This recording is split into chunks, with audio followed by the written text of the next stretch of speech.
Hello. So I know that nobody's here, but or at least I don't think anybody's here. But that is okay, because I'm going to do a little bit of animation today. And uh if people want to hang out, that's cool. If they don't want to hang out, that's cool. Um but yeah, I guess first things first, I'm trying a couple of new things. I tried monkeying with my stream quality a little bit, so hopefully we're getting a little bit of a cleaner image than we have been. Hopefully everything's a little bit crisper for you. Uh, Another thing that I've done, you'll notice if you've been in our live streams before, I've pulled down a little bit of this just so you can kind of see a little bit more of my office space that I share with my wife. Sits there, that's her office. This is my office. I keep mine in a little bit of a cubby. Because I just like it small space. You know? I like being nestled up by my environment. Like it's I don't know. I like being in a little coffin. That's what it is. A little work coffin. Um So that's good. The another thing that I'm going to be trying to do today, and something that I haven't necessarily done a great job at in the past, is I'm going to try to project a little bit more, and I'm going to try to talk. I tend to be a little bit quiet because I think, you know, I'm a baby streamer. I'm brand new to this whole thing. And I have, oh, I am going a little bit loud though, ironically. I don't know what I'm doing yet. We're figuring it out. I'm dropping the volume just a bit. Uh, but I think because I'm sitting, in my apartment here by myself or with my wife in the other room sometimes, I tend to try and be a little bit too quiet. And that comes across as tired, maybe, or without a lot of energy. But I'm going to try to not do that anymore. So hopefully that works out. Um, but yeah, so today I'm going to, if anybody was here, I'm also going to, another thing that I'm trying today, just in the realm of all of the things that have changed since the last stream, is I have been uploading all of these VODs to YouTube. And I've been doing sort of like a raw, they've been like, they've been raw videos. They've been raw VODs. They've been VOD tartar. So what I'm going to try to do today is I'm going to try to do a little bit more around building an actual piece of content that I can edit together and create something that is a more useful YouTube video. Something that you don't got to like sit through. You don't have to sit through like the stream bumpers. You don't got to sit through like a bunch of silence and everything. There's going to be a lot more cuts, and I'm going to but we're figuring it all out. We're figuring it out together. And they say the quickest way to learn the right answer to something is to put the wrong answer on the internet. So I guess by me broadcasting all of these things I'm trying to do, I'm assuming that somebody is going to get mad at me and tell me when I'm doing something wrong. And that's just really useful for me. Let's see. So I guess without further ado, I'll switch over and we'll start monkeying with this guy. If you were in the last pixel art stream I did, or if you've seen the VOD posted here or at youtube.com/ at chromafish, this is the guy that we designed on screen, on stream. This is me. This is sort of like, it's going to be a utility for, it's going to be the avatar for the Twitch channel. But another thing that I'm trying to improve is like how interactive I don't have a whole lot for chat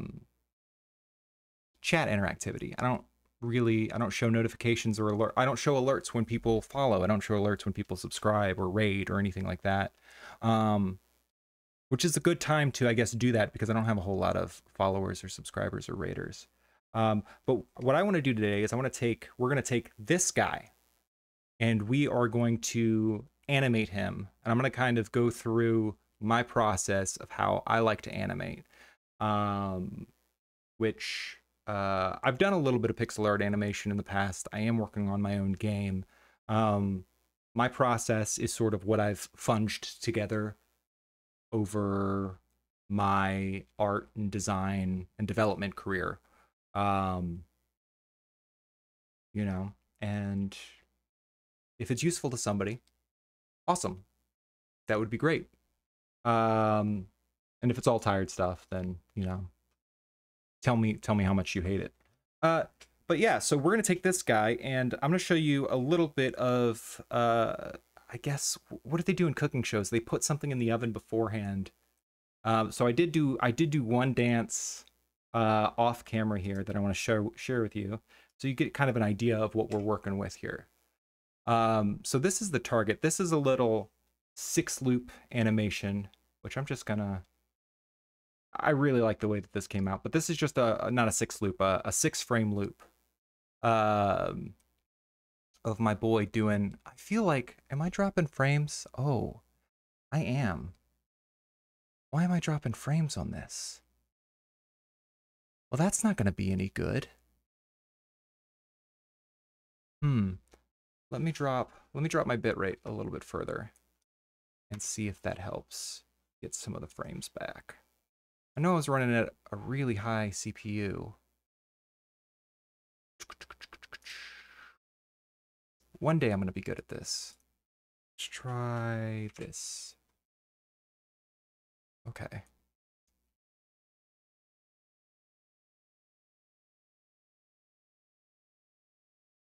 That has... Oh. Yeah, that's improved. So that's my boy. That's my boy getting freaky. I'm going to do it's going to be a lot of this kind of stuff.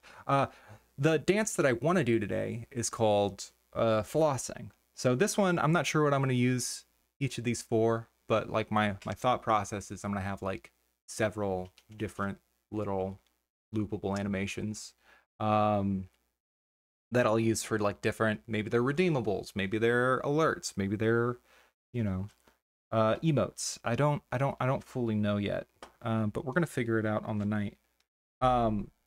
But the one thing that the dance that I'm gonna do here today is called flossing, which if you haven't seen it, well, I've got reference here of Backpack Kid on SNL, but if you haven't seen, I don't know what I can and can't show on stream, so I'm not going to be showing my reference. But I will give you guys so I've been working on this, but it's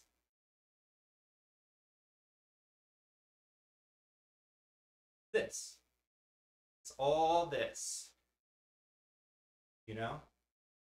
So the way that this works, the way that this dance works, is you got your feet at kind of, and I guess this isn't just an animation, or this isn't just a how to animate. I guess to really hit as broad of a market as possible, it's also going to be a frame by frame breakdown of how to do this dance. I've seen a lot of people a lot of people who don't necessarily know how the hands work, and they just sort of figure it out. You know what I mean? But it's actually pretty easy. Um, it's the hips are just doing this, right? And then the hands are kind of just doing this. They're going opposite. Once you've got this started, you know that it's going to be one hand behind and pull it out. Flip, one hand behind and pull it out, and flip, and one hand behind, pull it out, and flip, one hand behind, pull it out, and flip. And I think this dance is going to be really good to animate. I don't know if anybody can hear me from where you're at. I don't know if you can hear me from where you're at. Hello. But I think this is going to be really good because in animation they have this thing called keyframes, which are basically the frames of an animation that tell the story. They're the first things that you do before you start to smooth things out. So for us, we're probably going to end up with, and this is going to be this is going to be a longer animation than what we have here. This is going to be a longer animation than this boy. You know? It's going to be a longer animation than him. But the way that the keyframes are going to work is probably going to be out, flossed, so right hand behind, left hand in front and back. The hip pops out, and then out. And this would pretty much be the same one, which is kind of nice now that I'm thinking about it. And then flip. And if you were doing a dead on, like a straight ahead, you'd just be able to mirror your sprite to do this.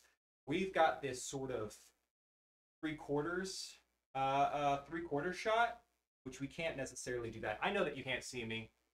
I know that you can't see my face. But just pretend that you can.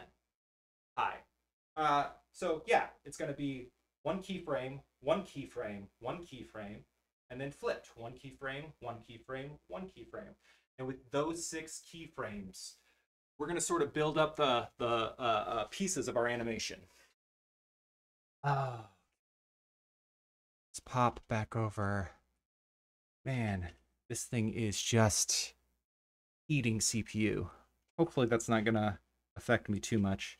Normally I'm using a different device to actually run the program that I'm using, but today we're actually on my work PC or my work computer, my Mac, which is also the one that I stream from. Oh, and step 0 is once you've got your editor of choice running, Sprite, Photoshop, Windows Paint, you know, whatever you use. I'm sure there's some free ones online. If you guys are interested, let me know, and I can put together like a resource list or maybe put together another video kind of talking about pixel art editors that you could end up with. I've also used Pixel Edit, which is really good. But your first step is going to be, once you've got your program open, get your coffee. And it doesn't have to be coffee. It can be another hot beverage. It can be tea. It can be water. Just something. You have to have something so you can take little brain breaks and do something with your hands that isn't drawing. But get your coffee. I like mine in this steel cup because I like to drink my coffee from what feels like the tailpipe of an industrial machine. All right. So let's go ahead and take a look. I've got this started over here. I'm going to create our new tag, which in Sprite is basically our loop. It's our animation name. So you'll see I've got one here called twerk. This one is going to be called floss. And then I've got my reference frame here, but I don't actually need it for now. So we're going to start with this boy. Well, actually, I do need it. I lied. I don't know what this is. Oh, this was me taking on doing a new lighting approach. I'll call this lighting. And then I'm going to create a new, so I've created a new frame here. I've tagged it with floss. Now, as I kind of go in here and I create new frames from this, boom, boom, boom, boom, boom, boom, boom, you'll see that they're all going into that floss tag. That's good. And what I'm doing here to create new frames, I think there's a new frame If you go up to frame, new frame, that's there, or the shortcut here is Option N, which is what I'm using. I think that's um, Option N, and then Shift N creates new layers. Those are sort of the shortcuts I'm using. I should get one of those shortcut overlay things. That would be really helpful. But so what I'm going to do for starters is we're going to do a rough pass. So I'm going to kind of take this and we're going to try to do our first keyframe, but we're going to do it like extremely low resolution. It's low fidelity is the word I'm looking for. So I've started on this new, here, I'll call it rough, because naming your layers is important. It's good to stay organized. I don't always do it, but we're going to do it since we're kind of living out here on the internet. So what I'm going to do is we're going to real quick just block in. And honestly, at this point with the rough, the shittier you can do, kind of the better. And the reason that is if it's too close to your final product, you'll try and polish it too much too early. What we want here is to capture like general ideas. We want to capture general ideas and we want to capture general motion. And we want to get that sort of foundation laid. And then, so I like to just do sort of these stick figure deals. And just like we did when we designed the character, I'll use different colors and maybe even different layers for like different body parts, so that I can sort of move things around after I get everything in. What I am going to do real quick is I need a bigger eraser. Go 5 pixels. Yeah. What I am actually going to do, instead of tracing this guy down exactly, we're going to pop his hip out. And this might not be like where it ends up, but this is where we're starting. Create a new layer, grab a new color.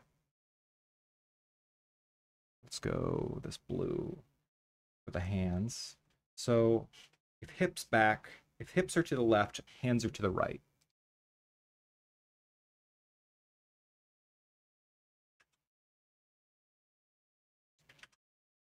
Let's see.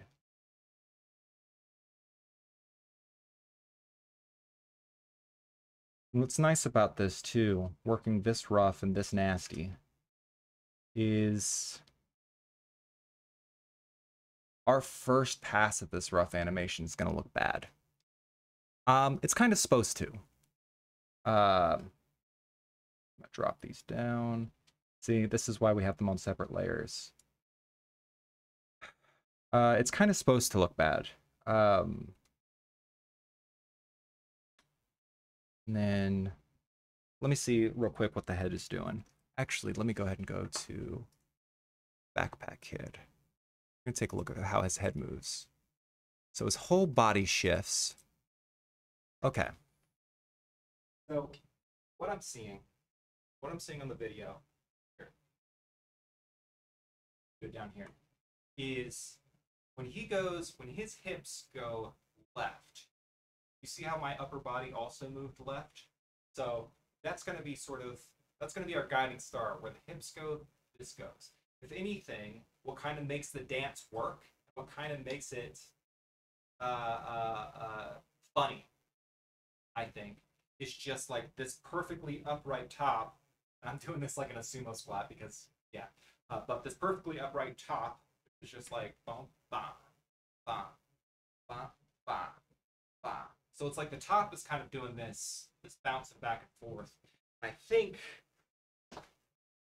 think that bouncing is going to be super important too. Sort of like this left and right motion You know what I mean? So it's going to go up, down, up, down. And we'll introduce like a little bit of a circular motion into it uh, as we get a little bit more refined. But let's take one more look at him. One thing that I don't like about what I've done so far is I don't like how not. I said this a lot during our design stream, but don't like how uncommitted this fist location is. So we're gonna pull this way out. I'm actually gonna widen up the. I'm actually gonna widen up the canvas. We're gonna go center. We're gonna go 64. See if that's enough. Let's go up to 70. Okay. Pop down to layer 2. And real quick, I'm going to fill in the background here. What you're seeing here, down here in the interface, I've got these cells linked. Basically, that's just going to be one single cell, one single piece of art that represents all of these frames. So I make a change on one, it propagates to all of the other ones. It doesn't propagate. It's all the same under the hood in the data. It's all the same data. So if I make change to one data, it shows up on every frame. Because that's just sort of how Sprite works under the hood.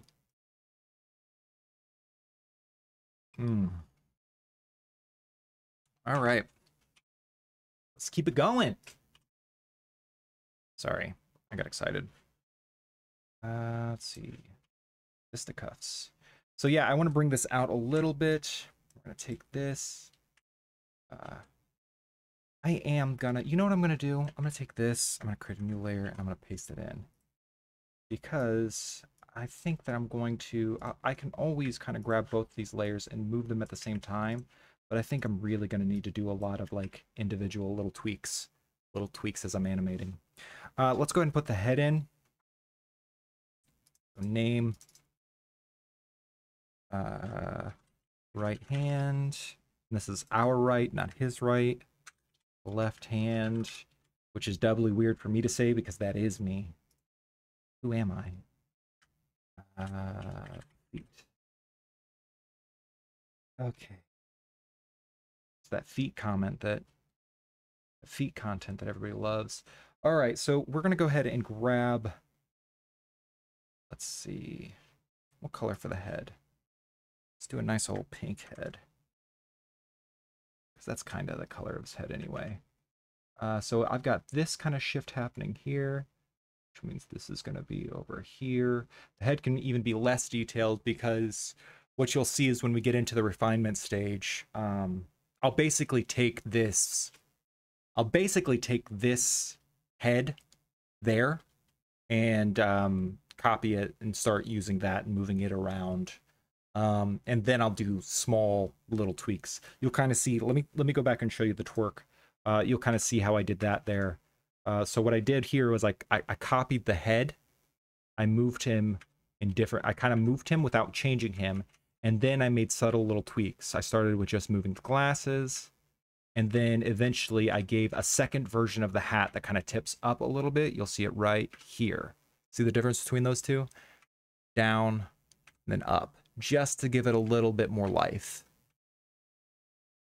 It doesn't look like a whole lot of change, but that's kind of the point. But it does read in the final animation here. It kind of just tips up just a little bit, because we're kind of including elements that are both exaggerated and kind of understated at the same time. Like we're including a mix of both because they support each other. If everything was super exaggerated, you would have an animation that feels a little too cartoony, a little too chaotic. But if you've got elements that are over exaggerated, like I took the arch of his back and I really kind of exaggerated the way that works, and his chest, and that was sort of the big thing that I did there. But I support that with like these subtle other motions. You end up with a piece that works on multiple levels, I think. So anyway, let's go ahead and do this. And what I'm going to do as well is, do I want to include in this where the shoulders are? I do. I do. So, and I might end up undoing this change later, but we're going to go yellow with the shoulders. One thing I am going to do actually, before I go into the, I am going to kind of give us a little indicator of where the front of the face is, just so I don't lose track of that. Because that can help me kind of, actually what I've done before that's been really useful is I put in little eye indicators. Because what that's going to do is it's going to, as we're animating it, so this is what I mean by it doesn't have to look good, but because this is the thing that we're going to animate for the rough stage.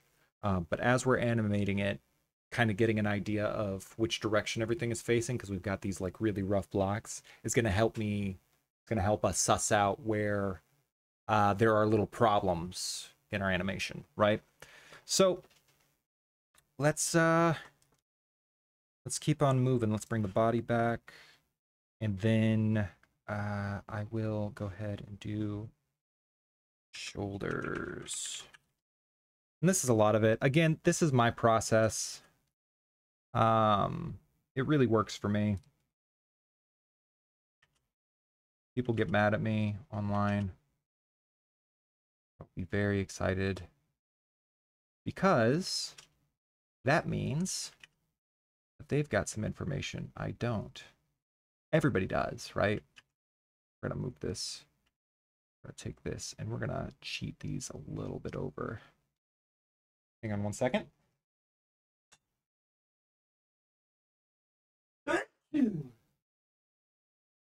All right. Whew. Let's see. I'm gonna put the head in front of the shoulders here. Great. And now with this, I'm gonna go ahead and I think I'm gonna hide the body for now. But yeah, you see how that's already kind of looking like a floss pose. So what I'm gonna do when you're animating a loop, when you're animating, you know, whatever, let me go ahead and create a new frame. You might be inclined to just sort of be like, okay, here's frame 1, let's go to frame 2, let's go to frame 3. But it actually makes a lot more sense to do it in chunks. So if you're aiming for, so we're going for like a 12 frames per second sort of clip. I don't want to do the math on it or anything, but we know what the motion is. So we know for a fact that, you know, his hands are going to kind of go like this, right? We could try and do like one behind, one in front, and then come out and do this. But what I'm going to do is I'm going to do the other extreme. I'm going to do his hands out in front on the left. And then I think the way that I want to start with that is, let's take the head. I actually am going to pull the body back for this. Let's take the head. Let's move him over to the other side. Actually, let's take the head and the shoulders. And let's move them back to the other side. How far is that off? It's going to be somewhere like that. That might be a good spot for it. I'm going to take the shoulders, because as shoulders are moving, as hands and arms are moving, you'll see shoulders kind of shift as well. Not a whole lot, and not necessarily like an extreme amount in real life, but we are going to take that idea and try to put it into the pixels. So we're going to take this and we're going to move them over here. Let's take The feet themselves are not going to move, but the center, the pelvis here, this little guy, is going to move, and then the legs will move to kind of adjust. And let's take left hand and right hand, swing them out to a place that makes sense, I think. And then I'm going to take, let's go ahead and wait. Why is that editing? Why was I editing both frames there? How did that happen? Hang on a second.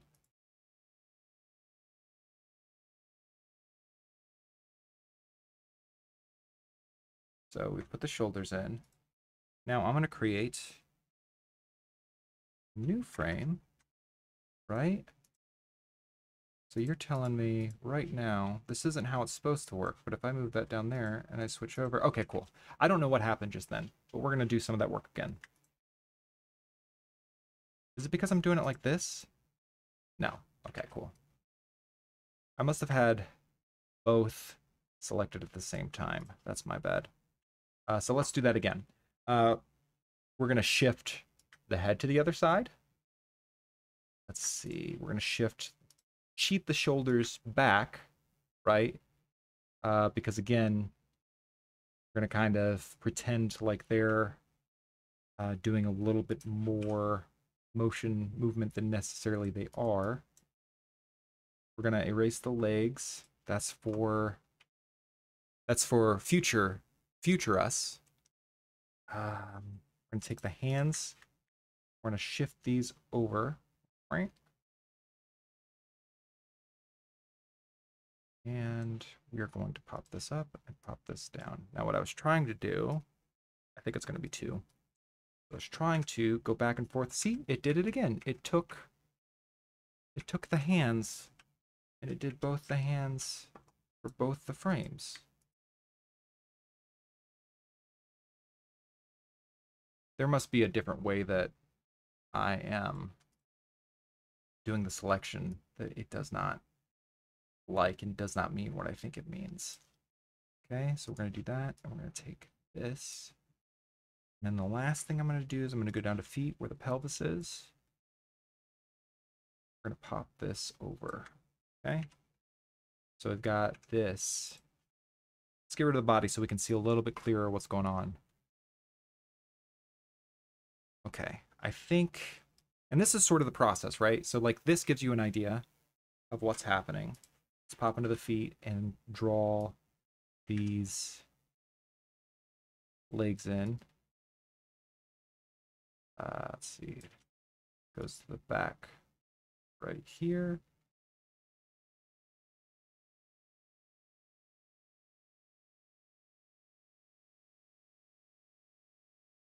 Okay, a couple of things I'm going to do. I'm going to take the left hand on this frame because I don't like how this one is lower than this one. Right now I'm just working on like the mechanics of the motion.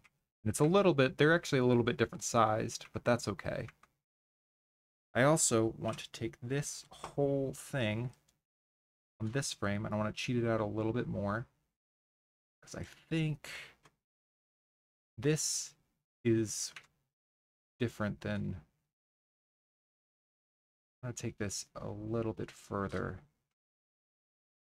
It's okay that, so one thing that I'm seeing here is it's kind of okay if these get a little bit closer on this side, the side that's further away from the camera. Not necessarily because of perspective, although that is a reason that two hands as they go back in space might get, closer together visually. But actually, I'm kind of thinking a little bit more about the way that like rotation works. So if I've got two hands here, and as I keep them the same distance apart but rotate them, you'll see at this point they touch. And at about this point, they're closer together. So they've got all sorts of, and I'm not moving them any closer, right? So kind of what we're capturing here is that when he's off to the right, he's going to be kind of maybe twisted a little bit more than he normally is for the other keyframe. So that's good. I think one thing I am going to do,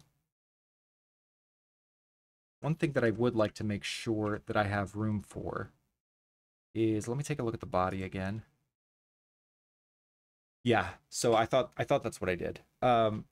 Since we want this kind of motion in there that is as he's flossing, we want the top, the torso of the body to go up and down and up and down. Because you remember when we were looking at how the dance actually goes, we were seeing the torso go up and down and up and down. So what I want to make sure of here is we know that since these are like the most extremes, the all the way down part, we know that this actually, all of these when compared to, and the pelvis is in a pretty good space because this looks to be like 3 pixels lower than the actual pelvis over here. The hands are probably good because they're going to be swinging out. But what I'm looking at here is that the shoulders and the head for both frames are a little bit high. And then if we were to try to animate that middle frame, it's going to actually pop them up above where they should be. So what I'm going to do is I'm going to take shoulders and I'm going to take head for actually both of these. We're going to drop them down 1, 2. Oh, wait, what? Oh, I just dragged them over. We're going to take them down 1, 2. And we're going to come over here. We're also going to take them down 1, 2. So that way that lean kind of takes, that lean to the left and the right kind of takes some of that height out of it. And 2 might be a little bit much. It kind of looks like he's a little shorter. Maybe I'll just do 1. I'll do 2. That'll give me more to play with when I'm actually doing the arc. Coffee.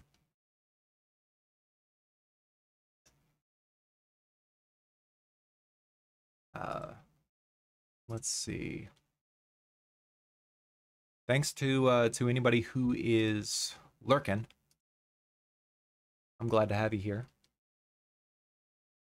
Yeah, I am glad to have you here. Let's see. So these are our starting keyframes. What we're going to do from here is we're going to tween them. We're going to create a couple more keyframes in between on both sides of this animation, because remember it's a loop, so it's going to go back and forth. There's going to be one in between these two and then one in between these two. If you kind of think about it, like we're going from a 2-frame animation to a 4-frame animation. Well, 2 to 4. I think my blacks are, my shirt's kind of eating my hand here in the darks. So let's go ahead and add frame here. Start moving stuff around. Let's see, we're gonna get rid of the body because we kind of know how that works out. We're gonna take the shoulders and the head. Go. I keep saying we're gonna get rid of the body and then immediately being like, oh, but it would be useful here. So we know that this is sort of center for the character pose. Let me think.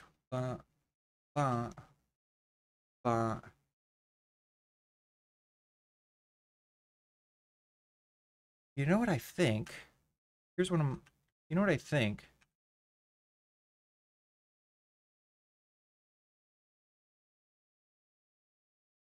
I think I just want to create... So I'm kind of thinking about the... animation mechanically. You know, I've got arms out, which we've captured. In, back out, over. In, back out, over. So there is this interesting thing where we've kind of got two more keyframes right there.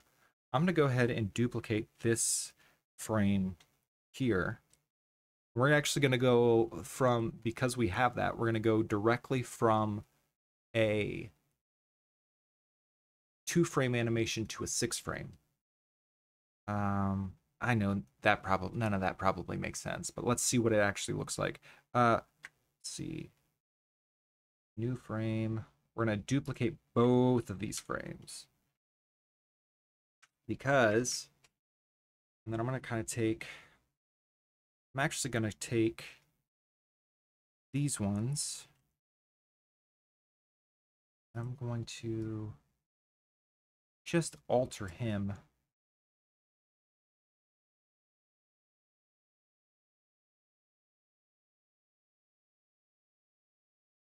I'll take this one and alter him.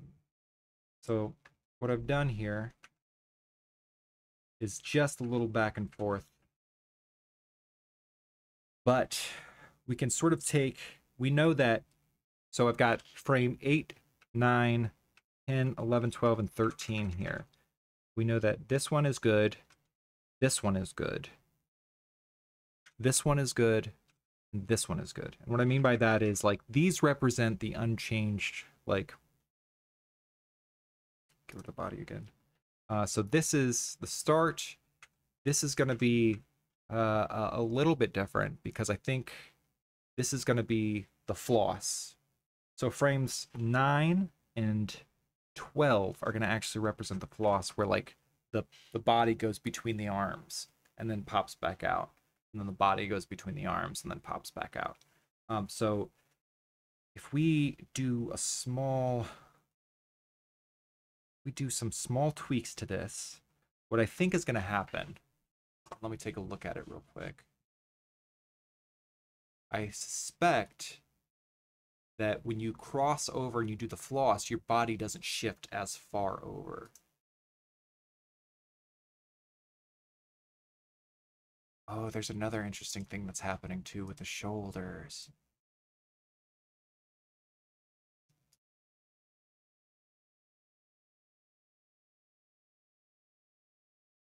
That's not too bad. So what I'm going to do here is to capture the floss. This is cool. This is cool that I get to do this. To capture the floss, what I'm going to do is I'm going to take, we want to take this and put it back behind the body. I'm going to take this boy and we're going to kind of drop him down, and we're going to erase out the body here so it looks like, again, this version is just going to be nasty, and that's by definition.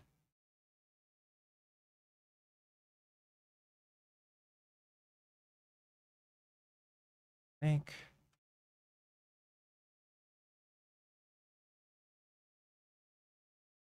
where do I want this?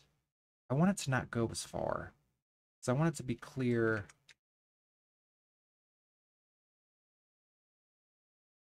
If that one's not going as far, this one's not going as far.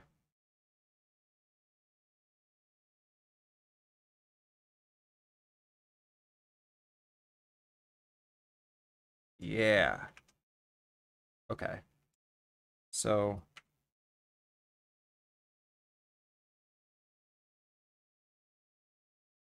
and that's without even, that's with only changing the hand positions. What I'm also going to do is we're going to cheat the whole torso, so it doesn't quite go as far. Because again, anything to help kind of sell the animation, to sell that this middle step, the floss part, is different than the wide out part. Because I think that's the way that that might not necessarily be what fully translates in watching the video, like what exactly is frame for frame happening in the video, but it's what we think of when we think about people flossing. And kind of I think most of art and most of animation and most of like a lot of things, honestly, just learning, It's all about observation. It's all about like what little things can you pull out? What kind of things are you paying attention to?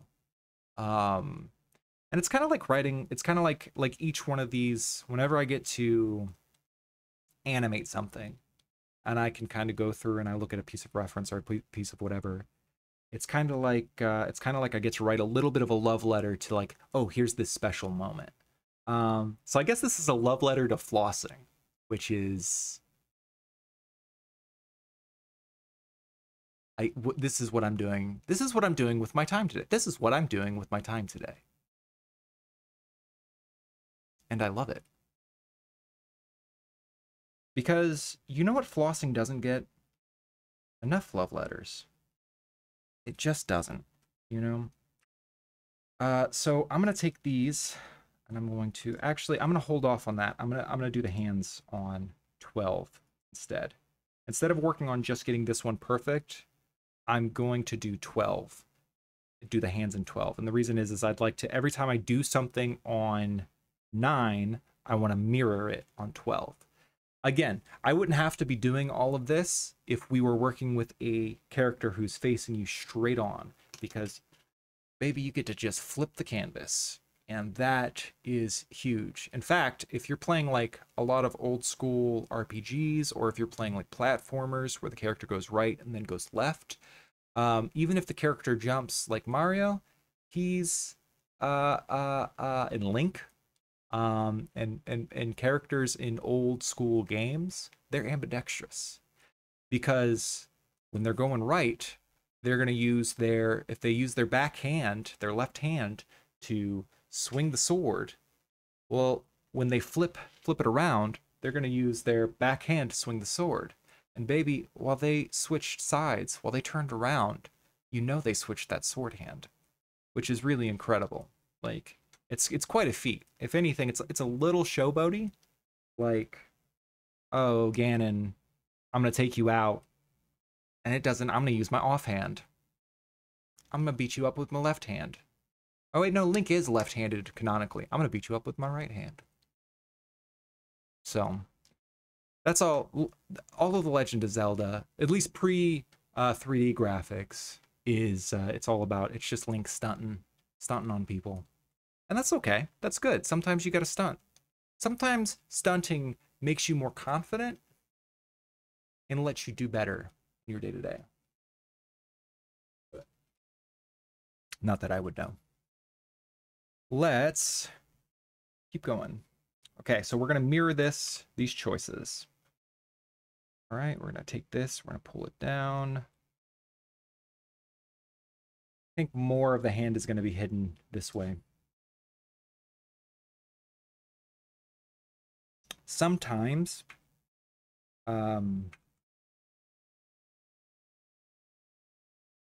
sometimes doing really good animation is about designing your characters really, really well.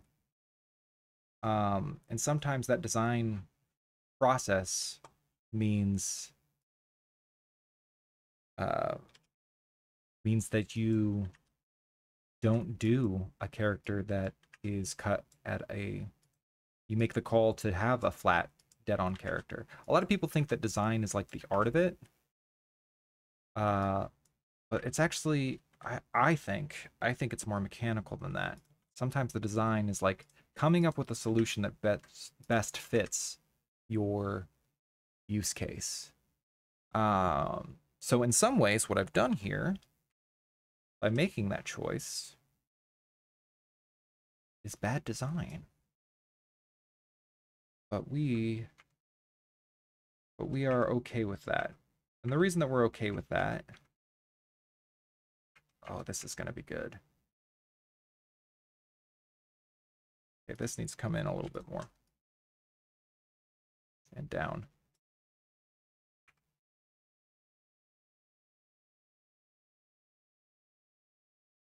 I don't know if you can see it the way that I see it in my head, because these frames are kind of far apart. But every time we do another layer of tweens, we go from 2 to, in this case, 6. We're going to go from 6 to probably 12. Every time we do one of those, this thing is going to get tighter and tighter and tighter, and we'll be done with the rough, and we'll start to build our final on top of that using the body that we've already done, the high fidelity body. And we'll start to kind of block that in with like real colors, and it'll start to really, really shine. But you got to remember, what we're going for here is going to end up being something on the level of this fidelity, you know? So you can kind of see, stepping through the way that this animation works, you know, down to little details in like how the shoes shift weight to the front when he pushes his booty up in the air, when I push my booty up in the air,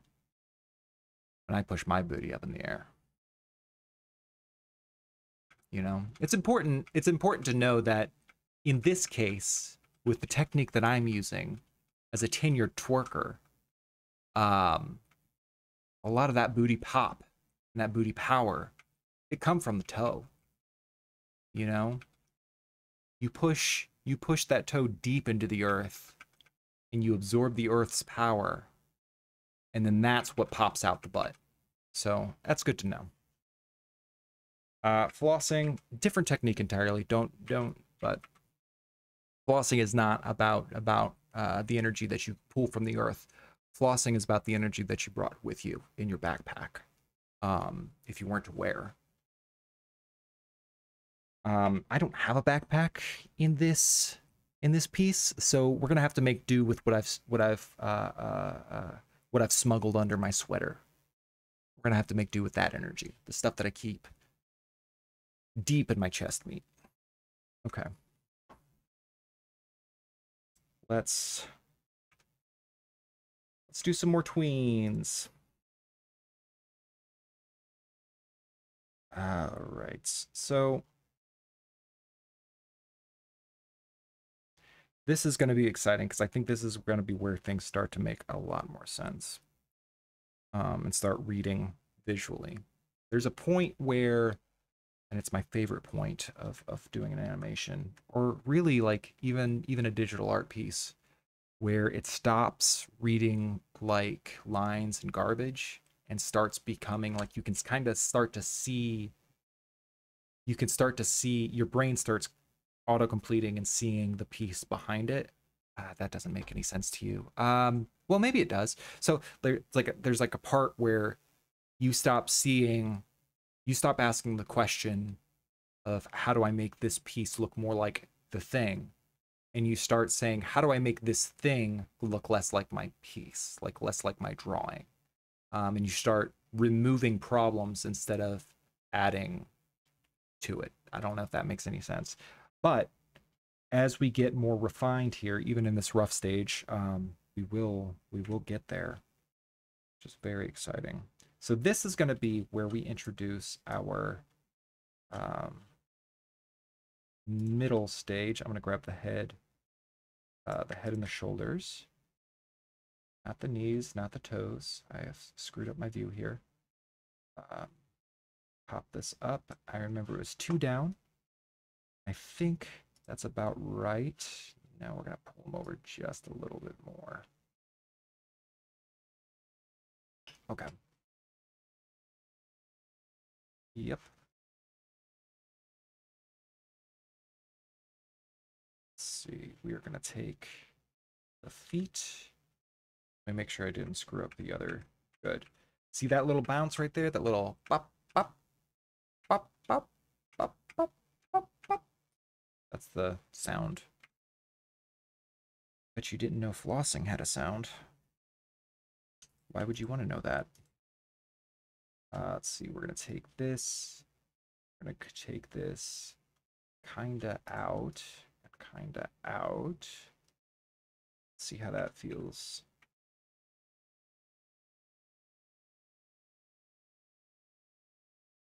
Okay, so this is going back. I'm going to grab the feet. I'm going to erase the legs again. Doing this sort of dots and lines rough is sort of it's really typical of the way that I like to do these animations. Um, because it lets me capture this stuff pretty quickly. I don't know why this isn't. I don't know my tools. There we go. So we're going to pull this back. And this is actually going to be pretty close to, you know, this is actually going to be pretty close to all of our tweens, I think. I don't know that there's, in fact, what I'm probably going to do is I'm going to duplicate this frame and use it as tweens for all of them. Real quick, let me go ahead and capture the legs that are there.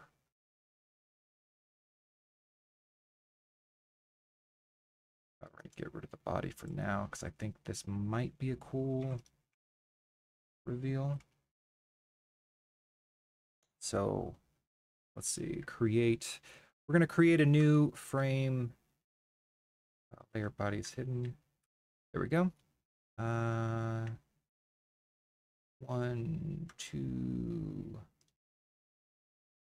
Now, I'll worry about this in a minute. Move this between 11 and 12. We're going to move this between 13 and 14. Move this between 15 and 16. This between 16 and 17. Move this between 18 and 19. Man, this is going to be a long sequence. I kind of wish I would have done something a little bit simpler.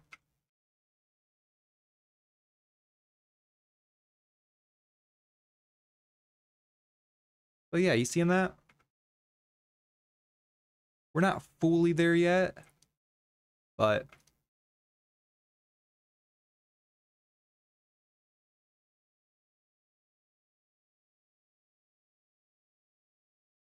we're starting to see how this dance works.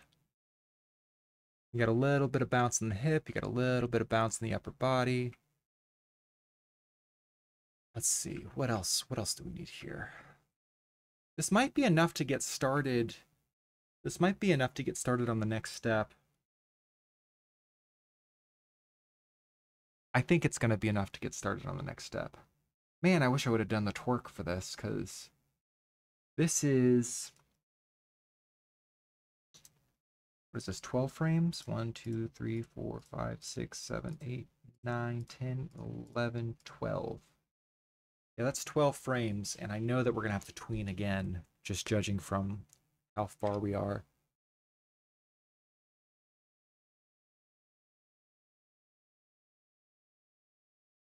How far we are from it being... So what I can do is, just to give a better idea of what's happening, is I'm going to add more layer. So many layers.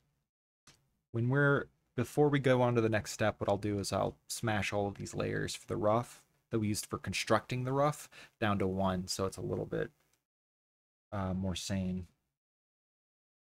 Let's see. Then we're going to go to the hands. I'm going to kind of see where we're going. So we're going, this is going to be...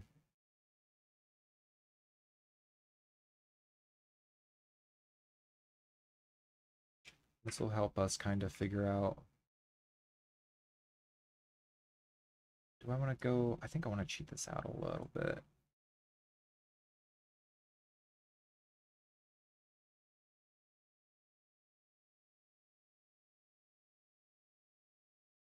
We're just drawing the arms in. That's it.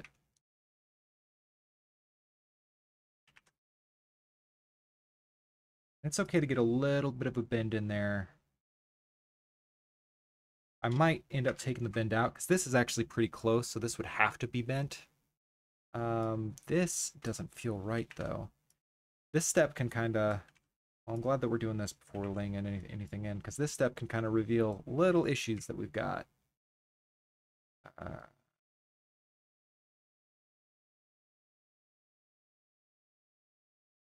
It's like changing lengths. It's a big chroma fish issue. A big me issue. Big problem I have is like things changing size while you're animating them. It's tough to keep an eye on all that stuff, but if you start here, this is why you start so nasty. Well, that and a million other reasons, but you start so nasty because like you'll be able to catch these errors in this stage, um, way before you commit to like something that's a lot higher fidelity and takes a lot longer. Let's see. So we are almost done with this arm.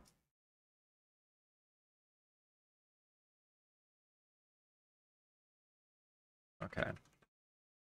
So let's do this arm now.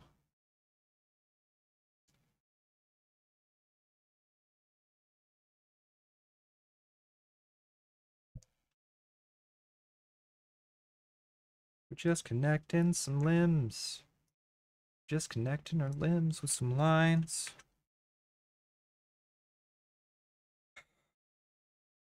Do I want to curve this?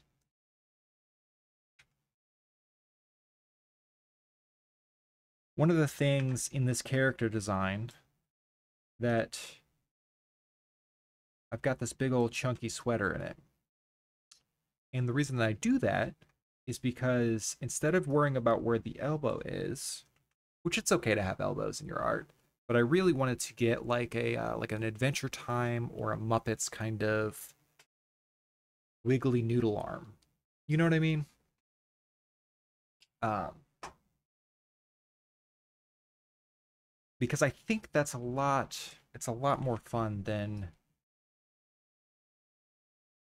just kind of having an anatomical.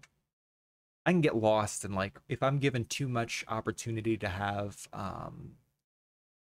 you know, joints and little interconnectivity between things. I get a little lost in those details, and it stops being a super fun process for me. But let's see. Right now, I am working on this mentally because I know once I'm finished this with this part, and I'm happy with just this part, before we go on to the high resolution, the high fidelity version, off the plan here. I don't like that. Maybe does it go like this? No. It does have to go kind of out. Maybe it comes up. No, I think it just goes straight from the middle. I think that this is too close. I know that, and since I've said that 2 or 3 times now, I'm definitely gonna have to fix it.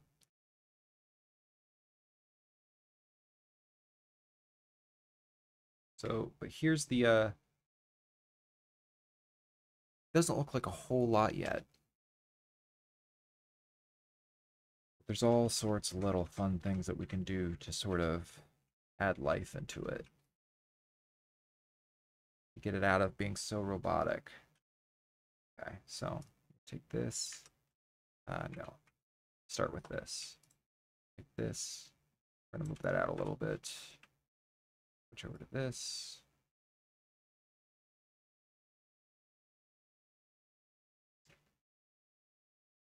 Same thing here, because this is the same frame. I think there's probably going to be 3 of these at that length.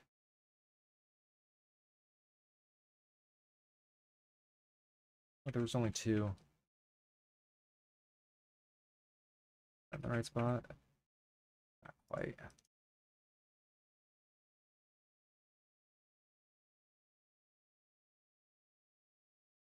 Cool. All right, fix the arm length. I'm having a little bit of a problem with this front arm length.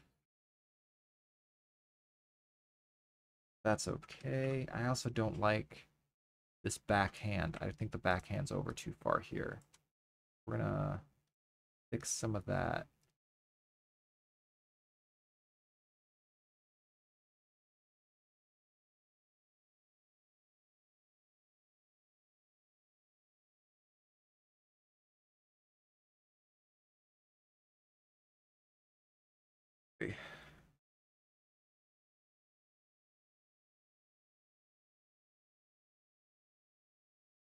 Now what I'd like to do is one thing that I noticed, and one thing that I want to capture in the rough before we go on, is there was a little bit of like a shimmy that I saw in Backpack Kid's shoulders. So he goes, I guess as the arm goes out, I'm guessing it is. Let me double check that. But as the arm goes out, the arm that's out has like the shoulder raises. Oh, 100%. That's exactly what's happening. So like, I'd like to pop each shoulder as it's out up just a little bit. And since both shoulders are on the same layer, this is going to be a lot of this. Maybe what I'll do instead is I'll drop the back one.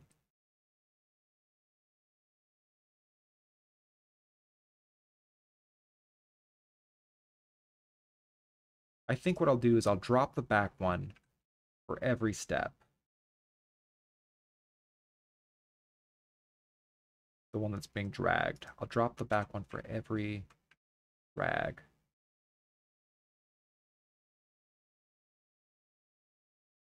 So that it's 1 pixel lower than its partner. 1 pixel lower, 1 pixel lower. 1 pixel lower.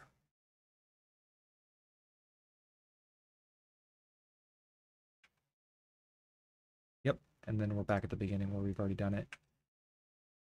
So, and then what I want to do, and this might not end up working, I'm going to take the front one, I'm going to raise it up one, but only for these the fully out ones. So remember we have that middle section where it's not quite as far out. I'm going to keep the shoulder down for that one. So we're going to keep this one where it is. We're going to raise this one up one. Because again, he's got that full extension there. We're going to keep, we're going to raise this one up because this is technically a full extension. Then we're going to keep this one where it is, and we're going to raise this one up one. Okay. Now one thing that is happening is the shoulders really do need to be behind the head.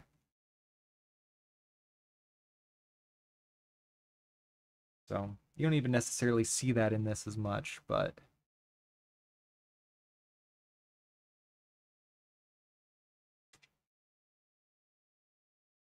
this is feeling like these are locked a little bit too tightly. We'll fix it in the high res. Cool. So that's our rough. That is, you know what I like about streaming these? I know there's probably not a whole lot of people here. Yeah. But the people that are here, I man, I really appreciate you hanging out. I can't tell who's a bot and who's not, but I like you being here. Um, but what I like about doing this on stream is even if nobody's here, I get to animate as if you are. Which actually, if you think that if you think that I'm going slow on stream, which animation is already like a very slow and tedious like it creates really fun things, but it creates really fun products, but it's a very slow and tedious and technical process, and it's always been a very slow and tedious and technical process. But what happens when I'm doing this with you guys is I have to work fast. I have to work a lot faster than I normally would. So I end up saying like, that's good enough. So much more than if I'm left on my own devices and I shut the door and I'm by myself and accountable to nobody. I would have taken, you know, hours upon hours upon hours for this.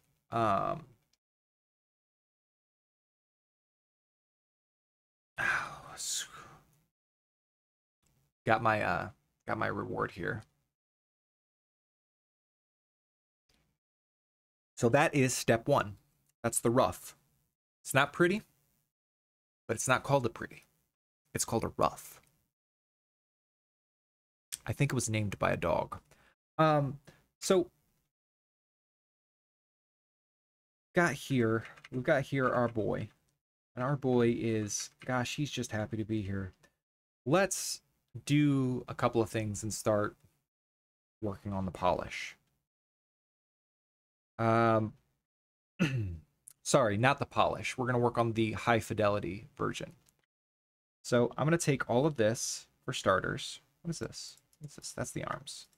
I'm going to take all of this. I'm going to highlight it all. We're going to Latin. So now we've got one rough flossing frame.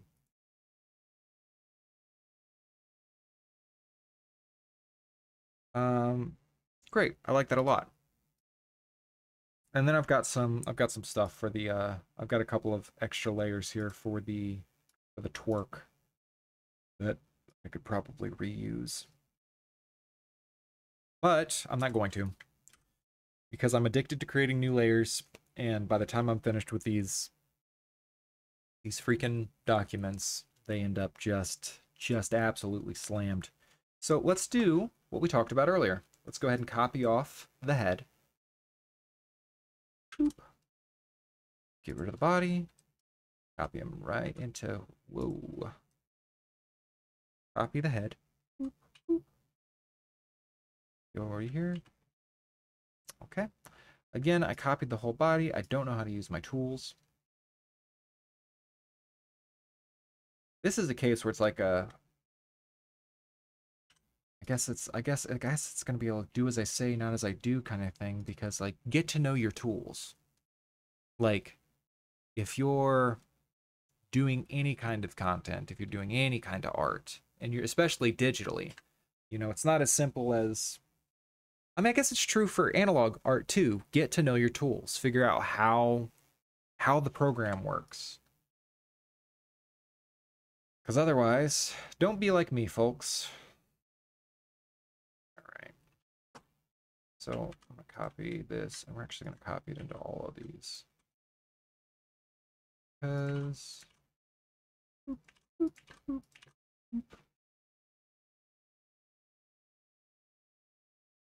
and then so I could see where things are. So now I've got the head. I've got the head, and I've got this guide on how to move the head. Right?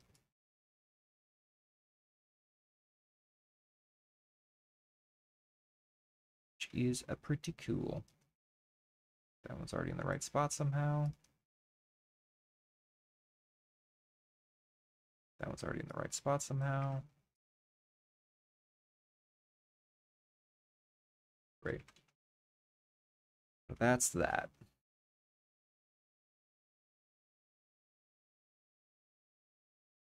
I'm going to take it and move it on top.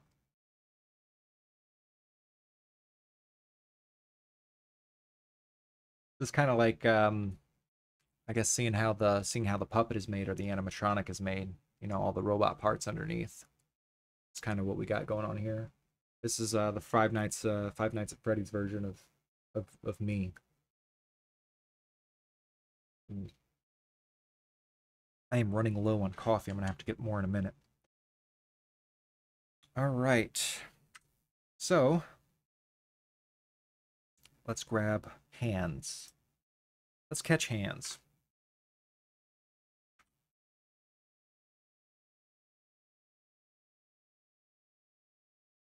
Go ahead and create a new layer for hands. And this is going to look a lot similar, because what we're doing is we're kind of copying the work that we did in the lower resolution.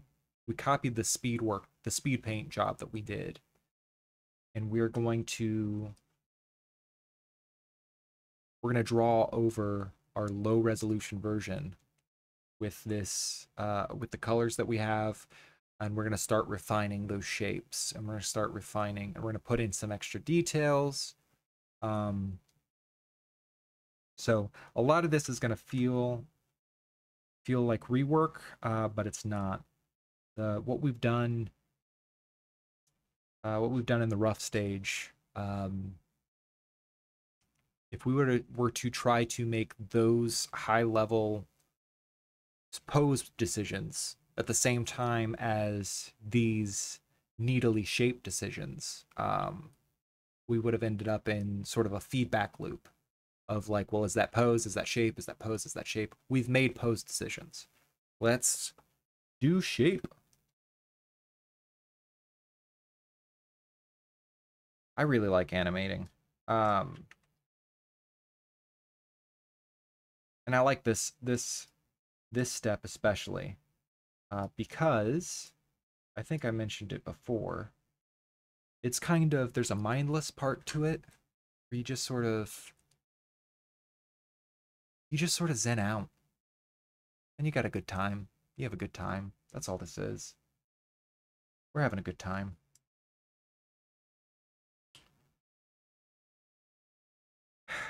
I wonder if there's a way for me to stream music to OBS or stream music from OBS to Twitch that doesn't end up in my video file. Because if that were the case, this would probably be a lot better for you. Because if we were vibing out to some like sick music, instead of it just being silence and me. But like I said, we're trying new things. One of the new things that we're trying is getting footage that I can cut together for YouTube video. The music's off because I don't want to have the music in the video being chopped up in the background. But if I could stream music to you while also writing no music to the file on my computer, this is something I will figure out. I'll figure out if it's possible before I do the next one. So I've got all this music that I can use, I have the rights to. I would just... Good stuff, too. Like, I don't know what you guys listen to, but I tend to like real ambient feeling electronic soundscapes. Sometimes I go binaural beats, but for the most part, it's like if it sounds like it could be, it sounds like it could be like in a movie scored by Hans Zimmer, or if it sounds like it could be, I don't know, cyberpunk coffee shop, and it's guaranteed to be my jam. Ah,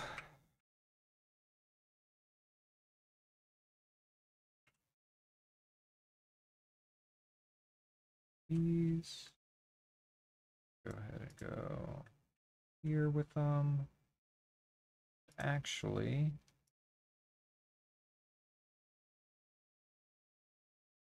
I'm not going to worry about that right now. What I am going to do,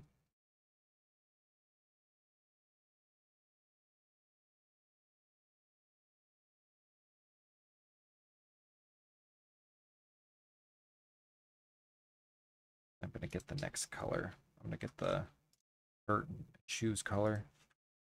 And then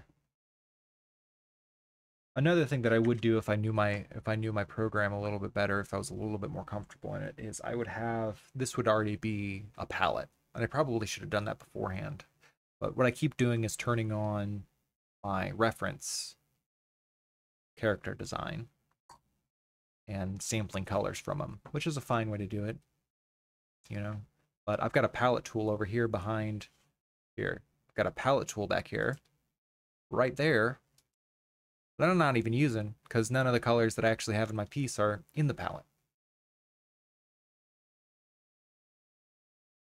Why do I do that? I don't know. But we're gonna go ahead and see. I've got, this is a very bright color, which means this is probably gonna be the arm. Because I've got this big old dope sweater. It's going to be a lot of that kind of thing.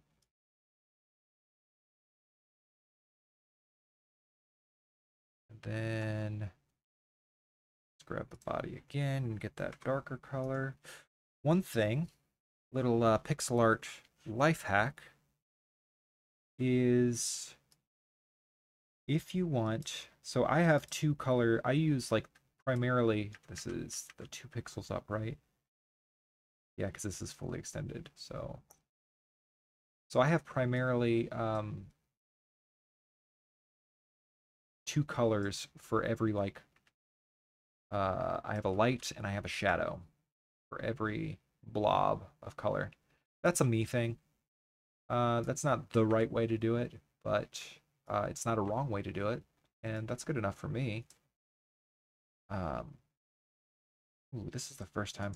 Ooh, this is the first time I've gotten to see. We've gotten to do this in profile. I can do all sorts of fun stuff. What if it was like? What if it was like this? Because most of the other versions that we've seen, now that's too much, of the sweater have been like kind of front on, like this one is, which is gonna like it's gonna be a lot rounder. But what I was saying was, as you push things into the background, so even if you've got like 2 pairs of legs, for instance, I don't have it in this piece here, but I could show you. I guess I could show you another piece I've got here. I just doxed myself a little bit, but if you take a look in this piece, which I guess shameless plug is some art that I'm working on for my the game that I'm working on called The Collector. But if you take a look at this piece, you take a look here, kind of how I've done this, you'll see that I've got um, again in my style where I don't really do line art so much. I more do like shapes and kind of animate with those. But you'll see the stuff in the foreground is all color 1, and the stuff in the background is all color 2. Um, so I've got like this sort of these 2 color system again used in this piece, where I've got the bright light and the shadows. And then I've got over here, I've got bright light for this and shadows for this.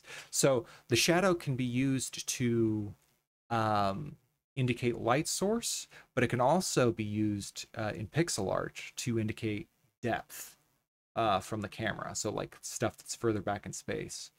Um, just a little pixel art life hack. So that's kind of what I'm doing here. I'm leaving the I'm gonna leave the I wonder how much of this I can kind of, well, I know for a fact that I've got this here. How does this work? This sucks. I don't know how to do this yet. I don't have to solve it right this second. But what I am gonna do is, this doesn't suck as the whole thing. It sucks that I don't know what to do. I don't yet know what to do, how I'm gonna solve this problem up here in the shoulders. I have created a problem in the shoulders, and I don't know what to do about it right now. Let's take a look here. I'm gonna go ahead and get rid of this so I can see. This is how far down it goes, which means I'm 2 pixels below that, so this is how far down it goes, right off of this little nubbins. So right here is where this sweater is going to come to. I think too, a lot of like the design, the shape design from this might be informed by, I know that I mentioned Shin-chan for the cheek, and that's true, but no, maybe it's not so much this. There's a couple of like, yeah, it kind of is. So being Puppy Cat, um, man, I wish that I had something that I could share with you guys here. Or, what's her name? Uh,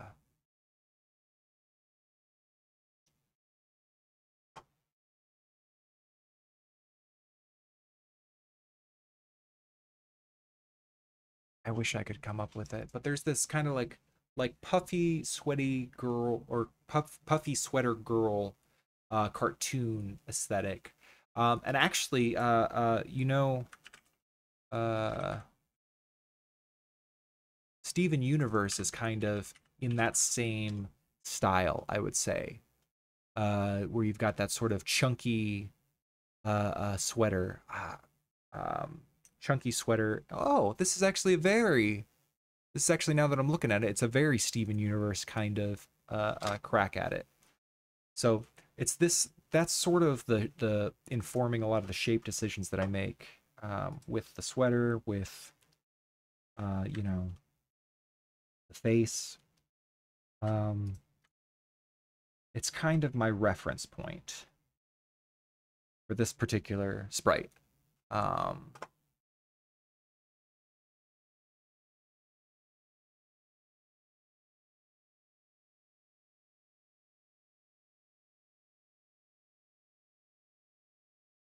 I don't know.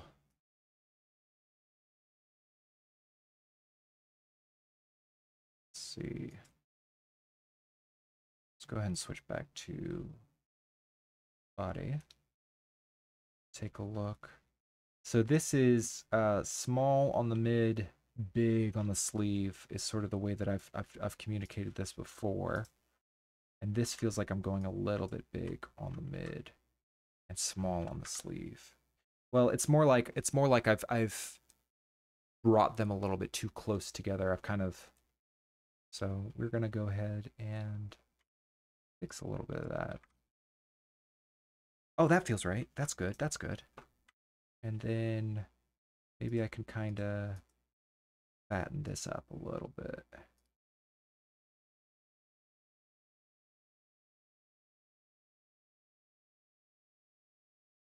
Yeah.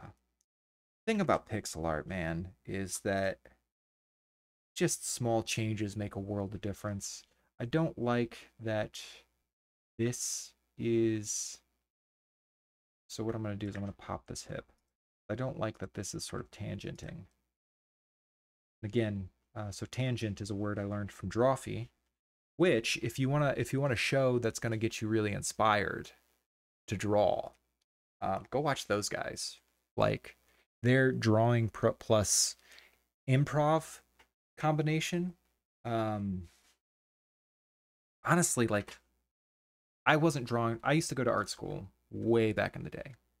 And I had kind of stopped drawing for a really long time because that actually didn't end up going super well for me. Not because I was particularly bad at art, but because I'd used art school to kind of like try, and I'd done the normal thing where it's just like, oh, it's your first time outside of high school. Who do you want to be? And I'd sort of created this version of myself that I was just like, I'm going to be very different than I was in high school. I'm going to be very, very confident, very social. Um, but I am also a person who is, suffers depression and extreme social anxiety. Um, so that sort of conflicted a lot and created for me a version of myself that, frankly, I did not end up liking all that much. Um, which is okay. It's all steps on the journey that we all take. But you know, I'd sort of gone from one version of myself that I wasn't super into, the version of myself that I was in high school. I tried to create a more social, think version of myself and didn't end up liking that guy either. So at some point, I realized I was extremely unhappy and I packed everything up and I left. But kind of threw the baby out with the bathwater. Because I kind of stopped drawing and I stopped being creative. I still played some music because I used to play in a couple of bands.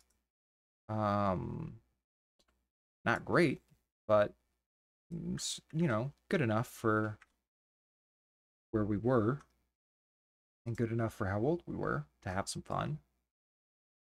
But but yeah, So if you want a show that really kind of inspires you, inspired me at least, to kind of get back in the saddle and do some art, man, those guys are so good.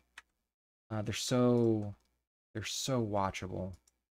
Um, and they kind of create an environment where the pressure's off and it's okay to be goofy and it's okay to be imperfect.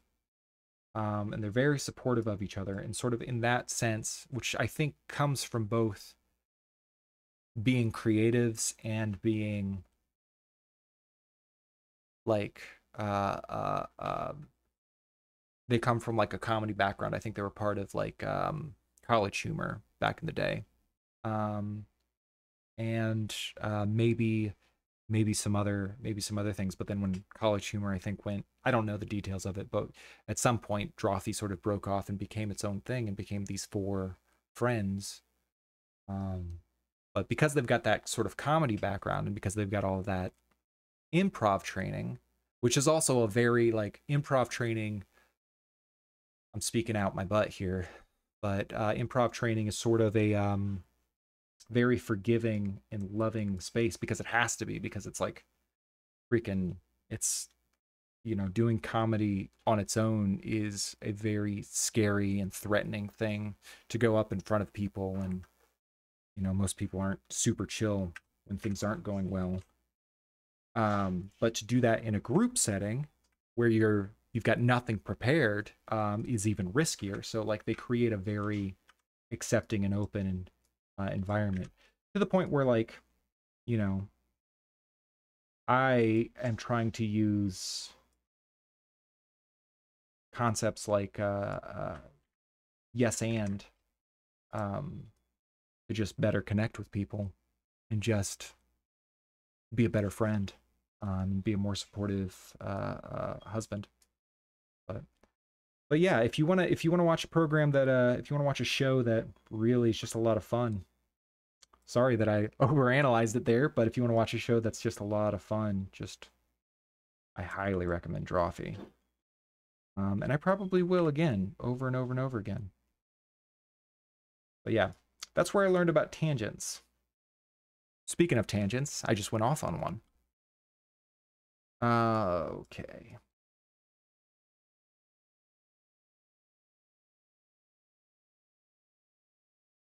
But yeah, this is just, man, it's very good. It's very good to just sort of zone out and do this work. I think this is a good enough. I did way more than I was supposed to on this frame, but you know what? We're just gonna go with it. We're gonna let it be. We're gonna let it be what it became. This is really gonna be interesting too because these hands switch context partway through. The front hand, the right hand becomes the front one here, and the left hand becomes the one that's pushed back in space. So how we handle that with the color is going to be really interesting. Let's see.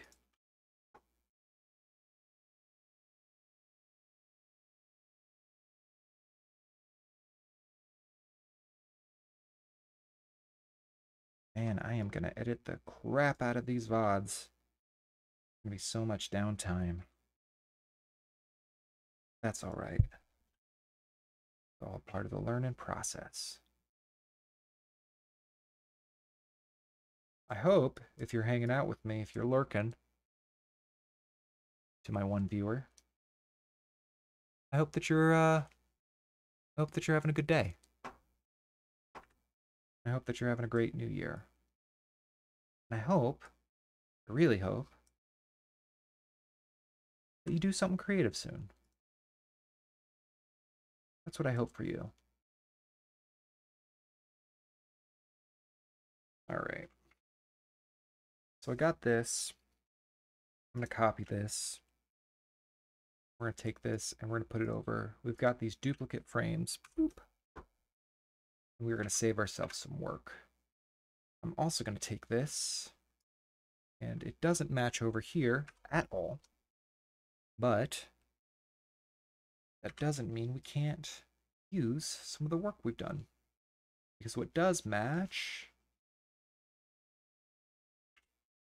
this guy. Let's see. I'll take him. Modify. Let's see. Edit. Transform. Rotate. Flip. Horizontal. There it is. Great. So what I've got here is sort of a side view of the fist.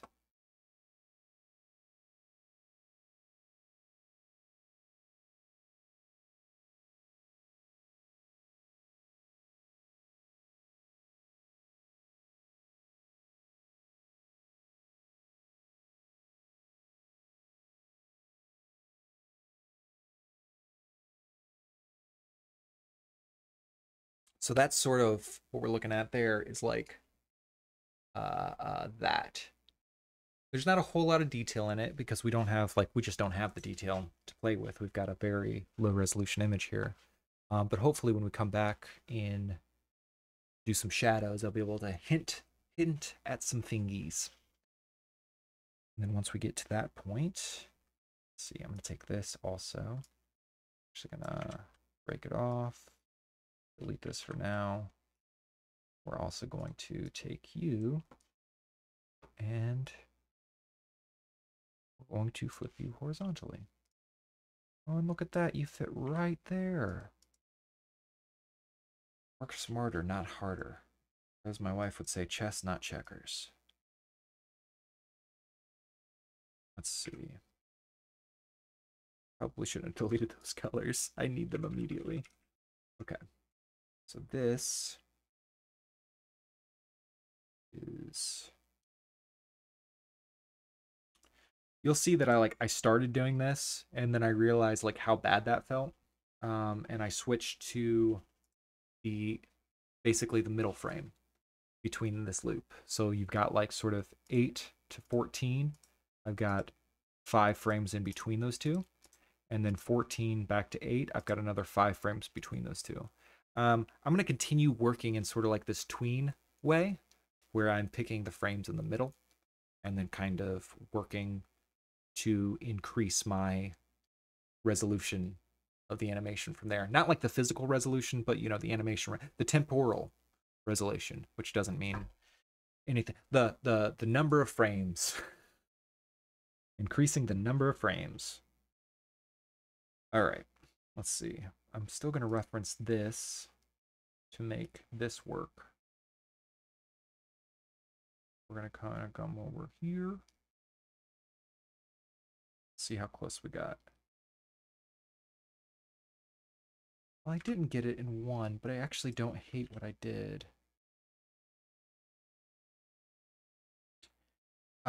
Tangents, by the way, are incredibly hard to avoid in pixel art. Just by nature of what you're doing. A lot of things are. It's such a specific thing, right? Like, can I just copy this? What if I copied this? The thing that I deleted? Yes, the thing that you deleted. I just copy this. What happens then? Boop. Console. Does this fit here? Does this work? Kinda. It kinda work. It's not perfect. But hey, nothing worth doing is. Let's see.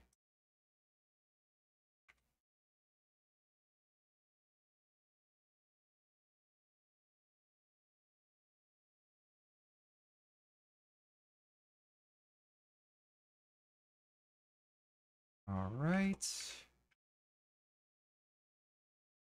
That's pretty good. Let's see.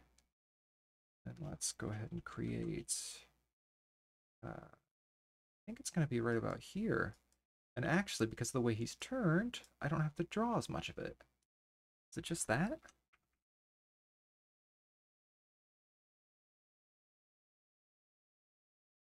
I think it's just that. That's great. That is good. Um, I don't know if you realize this, but as you're doing your own pixel art, mutter to yourself. It's it's important for the creative process. Um, you know, you can tell a piece that was completed where the artist wasn't muttering to themselves the entire time they were doing it. Um, you take one look at it and you're just like, should have muttered. Should have muttered. Let's see. Let's put some leggies in. Let's put some leggies in right here. So I do have a little bit of a difference between, I think, the way that the legs work on this frame versus this frame, which I'm going to try to kind of like work through. And what I mean is these look like they're coming a lot closer together, and I don't think they're supposed to be doing that. Supposed to kind of be straightish. And then we don't want to get, again, I'm gonna keep saying this because I'm saying it for myself as much as I am for you. We don't want to get too lost in the details at any given phase here. We're going to have later phases where we're going through and we're very, like, needly about the details, you know? We're very kind of anal retentive.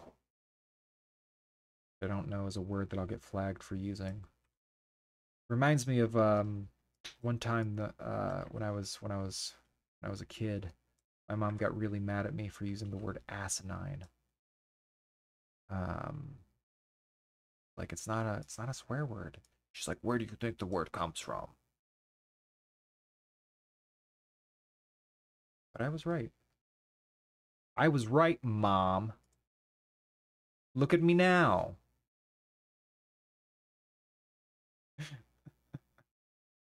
Oh my god. All right. So that's that. And I know for a fact I can use this again on, is it 6? No, it's 18. Oop. So we're getting there. I like this. I like that, like, I feel like this fist is, I don't know if you can see it. There's so many times that I start seeing things in my head that I don't know if you can see, but I don't know if you can see, like, this fist feels like it's coming out in space. You know what I mean? Like, this is the knuckle line, this is the knuckle line. Um, the thumb would be somewhere in the back over here, but it feels like it's kind of coming out in space at you, which isn't exactly, again, how the dance necessarily works, and we might not end up keeping it, but for this moment right now, I'm enjoying it. And isn't that what it's all about? Well, that and writing a love letter to flossing. Okay.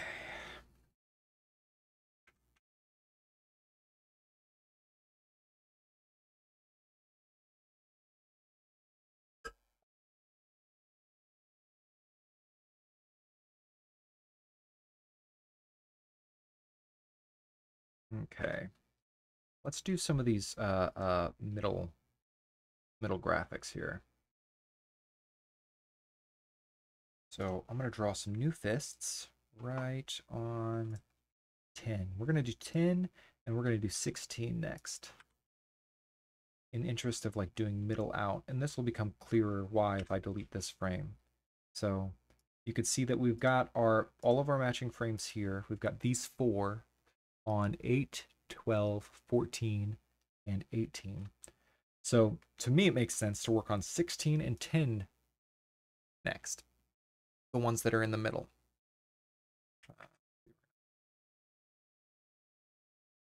If you don't know what I was looking at there, I was looking at the this right here, the hands row. Let's see. Because it's not really hands, it's more like the entire body minus the head and feet. You know, the hands. All right. Let's see. I want to compare this to, I guess I want to compare this to,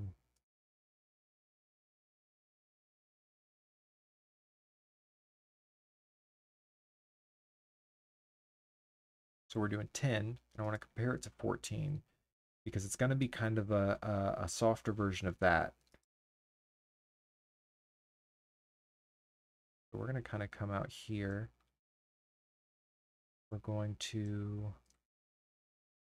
as you're drawing lines in pixel art, it's kind of, I hate to pull like math into it, but you're going to want to pick like, so, you know, if you're drawing a straight line, you're going to want to pick something like this, where it's 2, 2, 2, 2, 2, 2, 2, all the way up. Likewise, you can go 1, 1, 1, 1, 1, 1, 1, 1, or, you know, I don't know that this line algorithm is actually being very nice to me about it. Yeah, it's not. This line algorithm isn't doing super great with anything that's not twos or ones. But let's take a look at this one and go longer with it. You'll kind of see, other than the first bob and the last bob on this line, other than this spot or this spot. So this is another one. This would be 3, 3, 3, 3, 3, 3, 3. The reason that you want to do that is because anything else is going to have these, like, they're called jaggies, and they're like approximations of the straight line, but like you can't really represent. So this is like when your eye reads this, it's going to be like tick, tick, tick, tick, tick, tick. It's got this sort of stair step effect, which is obviously what you heard when I made those noises. You know, it's got the stair step effect to it, and because it does that, you sort of add visual noise and visual clutter to your piece.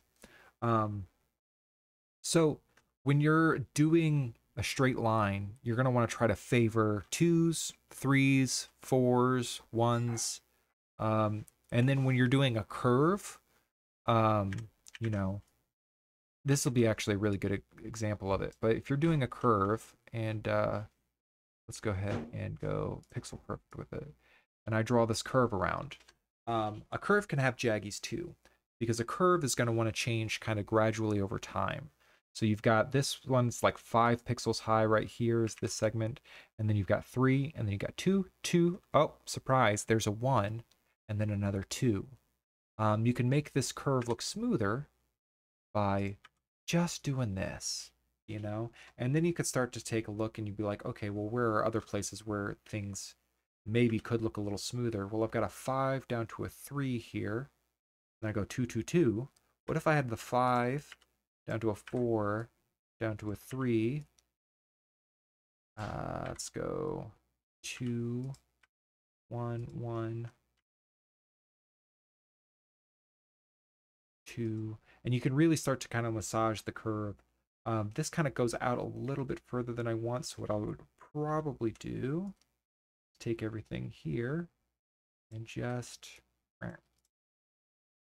erase this. And you get all sorts of little controls over the curve, right? All of these things are better approximations and cleaner approximations of these curves than, you know, just what kind of comes out of the pencil tool. You know, actually that one's pretty good.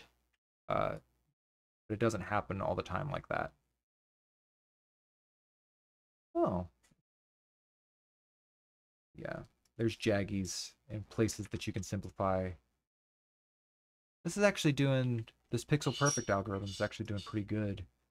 It doesn't fully avoid jaggies, but like here's one where it goes 2, 1, 2, 1, when really this is just a curve that's going in the one direction.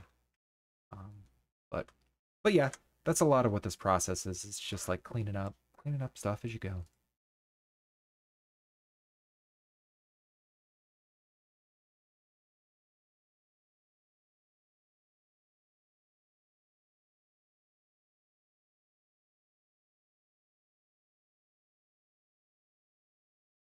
This is interesting to me.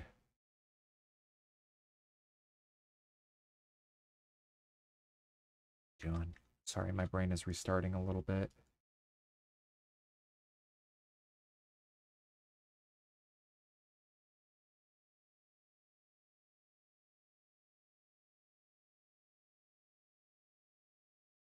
Yeah, that's good enough. I'm actually going to do this a little bit out of order here because I know I need to tuck this arm behind the body.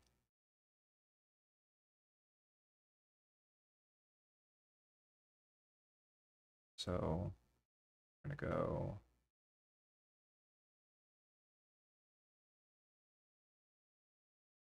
just like this. A little poof of the sweater. Poof of the sweater. Is that too far? That's too far.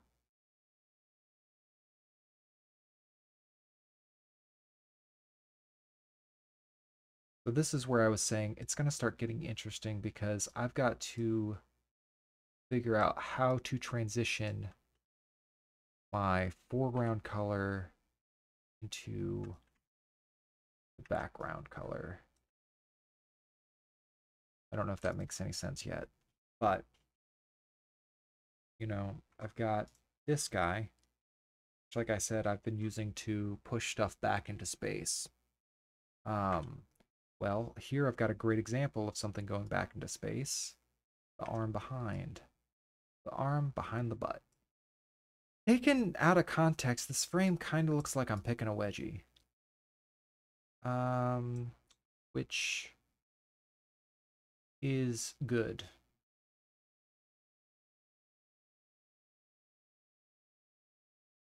Let's see. So this is what I don't necessarily want, which is like just a patch. Like eventually, it's probably good for now, but we're gonna come back through and have to clean that up. Um, you know, I did the same thing with my twerk animation actually, and I could show you that. So I did that with this, where you can kind of see I've got the foreground, the background, and then I cheated because I needed a third layer to represent the sleeve down here. I did the foreground again, and we're not going to talk about it. But you can kind of see I did that sort of patchwork there, and then I came back through, and with this layer lighting, so we're looking at this layer right now, final, which never call anything final because it's not, but final, and then you turn on the lighting, boom, and then you can kind of see how I went back through and tried to kind of remove the idea that I've got this sort of what are they called? Not raglan. Are they raglan? Like where they've got like the sleeves are a different color than the shirt. I wanted to kind of get rid of that idea and make it more apparent that it was a lighting thing. So I went back through and I gave us uh, uh, some glistening sunlight off of that booty pop, you know? Anyway, let's see. We've got this, picking a wedgie. Gonna come up here.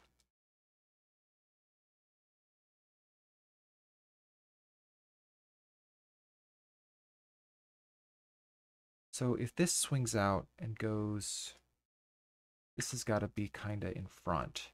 So what I'm thinking about right now is I know on 14 that this swings out and is sort of, so if this is kind of coming out here, then the less extreme version of that, so if this is kind of coming out here, the less extreme version of that's actually going to be in front a little bit. The reason that that's important is like you need to know, are we drawing the sleeve, is the sleeve come in behind or does the sleeve come in front, right? And if it came in front, then that's actually going back into space because the sleeve's in front of the hand. But since the sleeve's behind the hand, we know that's coming forward in space, which is actually what we're looking for. So this has got kind of a round. Then we're going to kind of come in here. Ugh, that's bad.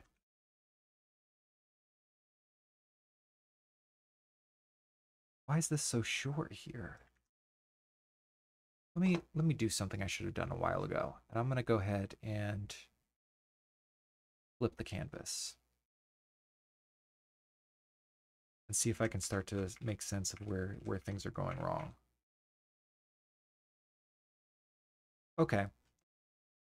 So the way that this has to work, I'm gonna take this, we're gonna make an audible here, and we're gonna pull him out a little bit further.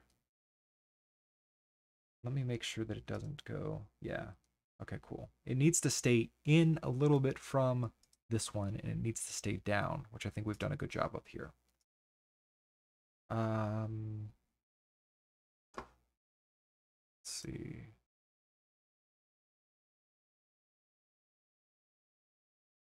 Great. So I'm going to make this a little bit smaller.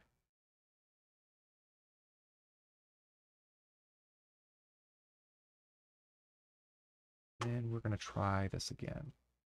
Man, this is a gross looking pose. Sometimes though, and I'm saying this again for my own benefit, sometimes you got to do the gross. You just gotta commit to it and do the gross part. Sometimes you find out when you're done with your animation that there's just gross frames in the middle there, you know? Think about it like, oh, thanks for the a Faye helmet. Thank you for the follow. That's really great. I really appreciate it. But sometimes you gotta commit to doing the gross frame. And you know, maybe when you finish the actual animation, you find out that, hey, there's just a gross frame in there. You know, if you think about it like in terms of like, you take a video of yourself. You know, not every one of those frames is going to be a great photogenic. I mean, I'm sure it would for you because you look great. But, you know, for me, not every one of those frames is going to be like a beautiful photogenic, you know. I'm going to get just as many, if not more, awkward looking bad frames. This looks really bad. It's okay. We're going to move on past it. We're just going to keep moving on past it. Because I think it'll be clear why it looks bad when we get some more of these tween frames in there. If you don't know what tween means, which maybe you do, maybe you don't. All sorts of people out there. But tween is short for in between. And as you're kind of doing animation, really in any program or traditional animation, this is not good. As you're doing your animation, you're going to start off with those keyframes that I keep harping on about. And then you're going to fill in the frames in between. Because, you know, and we're going to get there in the refined stage here. I think what I need to do to figure out what I'm doing wrong here. Do I want to get obsessed with this? Do I want to get obsessed with this and figure out what I'm doing wrong? I think I do. So I'm going to create a new layer, and I'm going to start doing a little bit of structure. Like, what if I add seams? I'm not going to keep these, but I'm going to add them. I know that this is back in space. I know that this is the front. This is here. I'll add my 6-pack that I can have because artistic license. But let's see. And then this is actually going to kind of come out. Maybe it's coming out too far in space. And then I've got I'm going to put the shoulders in. Maybe that's going to help.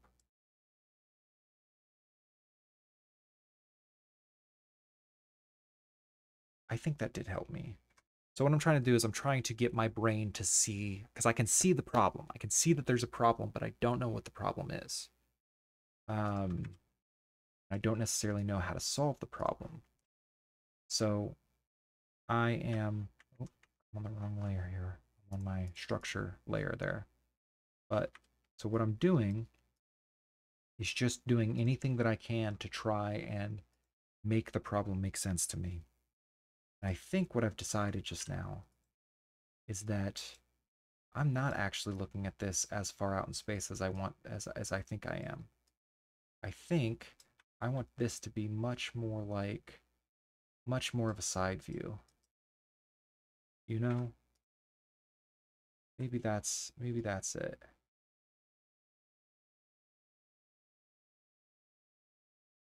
And then this I've got, let me go ahead and put in a little bit of undershadow here. Because remember, this color is doing double work, which is leading, admittedly, to some of the challenges that we're seeing. Is that it's pushing things back in space, but it's also representing our light source. This can kind of come up.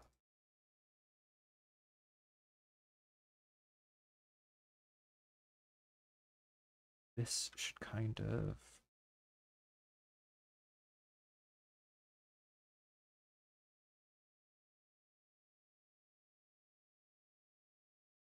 round, give a little hint at an elbow or something, then curve this back.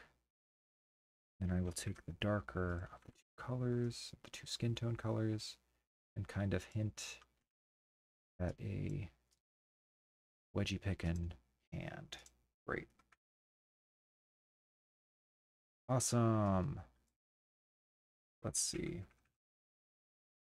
So I think I've just gotta let this be what it is. We've improved it, but we haven't solved it, right? But that's okay. As I said that I wasn't gonna get obsessed with it, and then I got obsessed with it. This is like my main struggle is how do I stay focused and moving forward? Because especially in creative work, there is always going to be some way that you can improve it. And because you can see that there are ways that you can improve it, you think, "Oh, it's not done. Oh, I have to stop and focus on this right now." But man, that just kills your productivity because you end up spending all of your time reworking the same thing over and over again. Me. And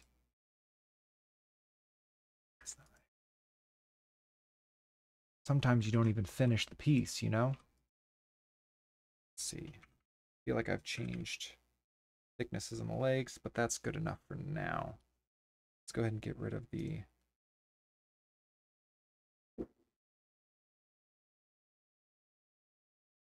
So this is all going to make more sense as we get more tween layers in.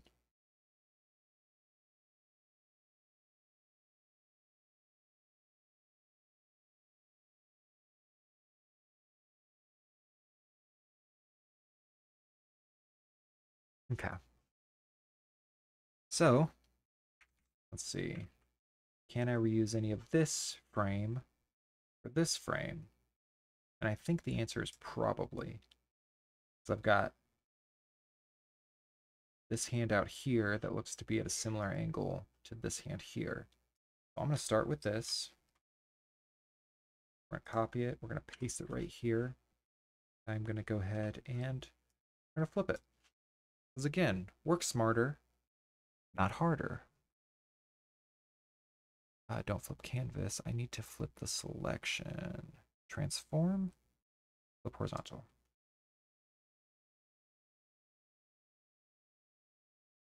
Okay.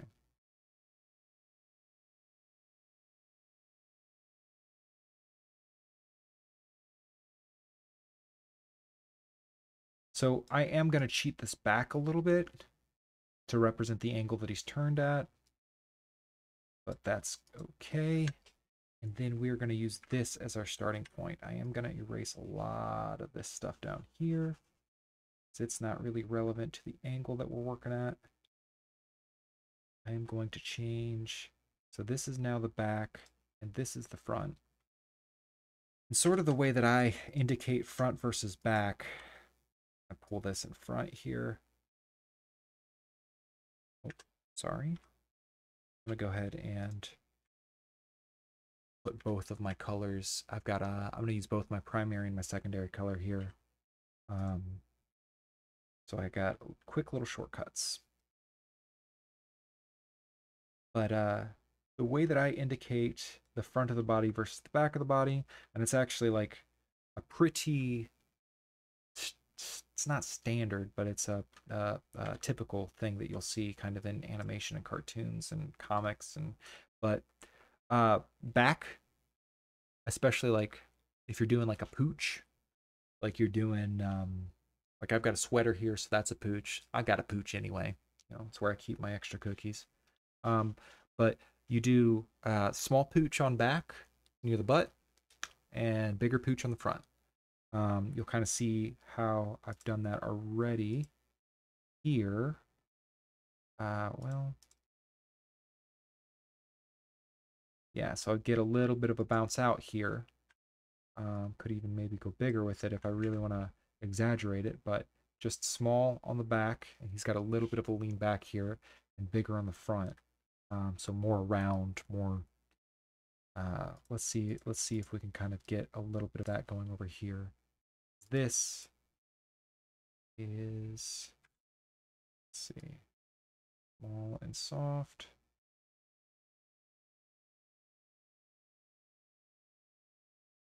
That's right, I changed to my secondary color. Go ahead and indicate a little bit more of the light here.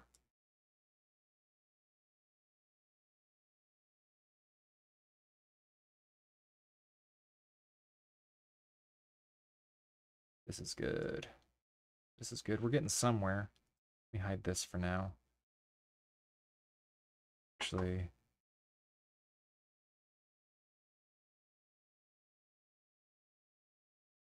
so I want to tuck this back a little bit more than I am. The other sort of cardinal sin of art that I typically do is and it might be something that I'm struggling with right now with some of these mid frames, is I tend to hang on to something way longer than I should. Like, what do I mean by that?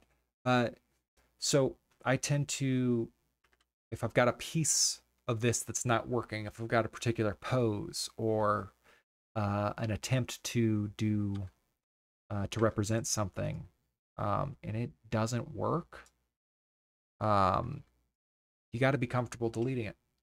You got to be comfortable. I know that you spent time on it. I know that you did the work on it. I know that it worked in an earlier context, but it doesn't work. It doesn't work now. So you've got to be comfortable with deleting it and taking another stab. Um, you know, it's hard to do that emotionally because it's like you did the effort, right? Or it feels like maybe you're not doing a good job at your art, but you are. That's part of it. You know, you got to delete sometimes.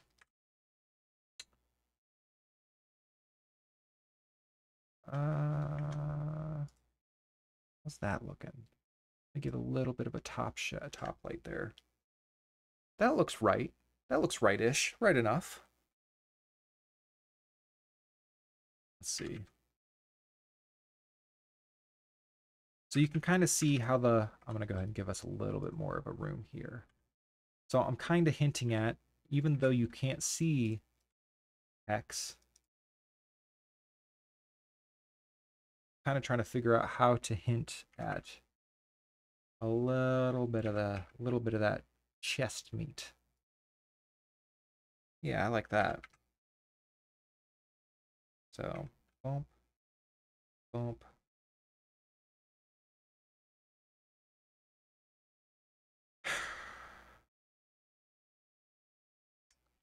This pose is what's wrong with this pose is making more sense to me.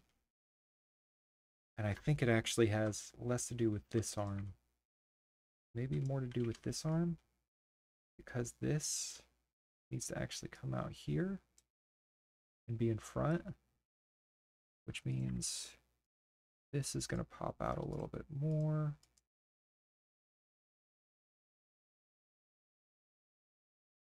So challenging to try and get.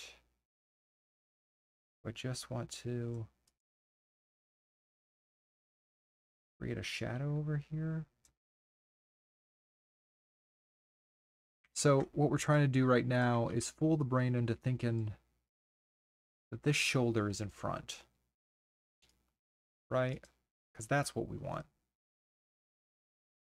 We want you to be like, this is the front shoulder, this is the back shoulder. And I think part of what I was struggling with back here in the back before was I couldn't make this feel like the upper body wasn't twisted with this part towards the camera. And I kind of fixed it a little bit with the sleeve positioning. And now I kind of want to toy with... Oh, that's good. I kind of want to toy with what's going on over here, because part of the issue is when this is like it was... Let me get this color back. If this is like it was... Well, this is telling you that this over here is in front of the shoulder, which means this shoulder that should be facing you is actually facing away from you. But how do we get... Maybe what I do is this shoulder also kind of goes back behind. And maybe this is going too far. Problems. But, as with all problems in our lives, we will solve them. Because nobody else is going to solve them for us. You know what I mean?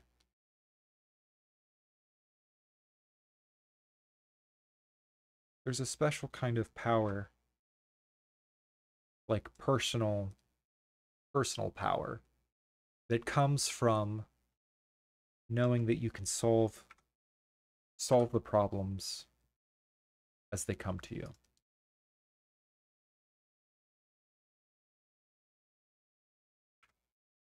You know, it's not every problem, you know, and a lot of times you didn't even create the problems. Sometimes you did, but that part doesn't matter. Like, who's at fault? What matters is, can you crawl yourself out of the hole that you created? And honestly, the answer to that question is always yes. It is always yes. We spend so much time trying to convince ourselves that sometimes the answer is no. But I don't believe it. I think there's always a way. There's always, you know, if there's a way in, here's the thing. If there's a way in to any hole, to any problem, there's a way out. You know?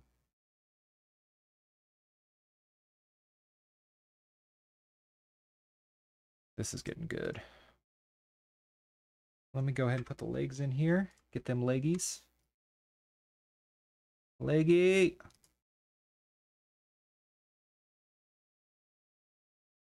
All right.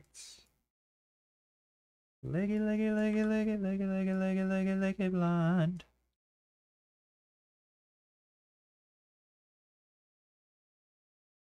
Let's see.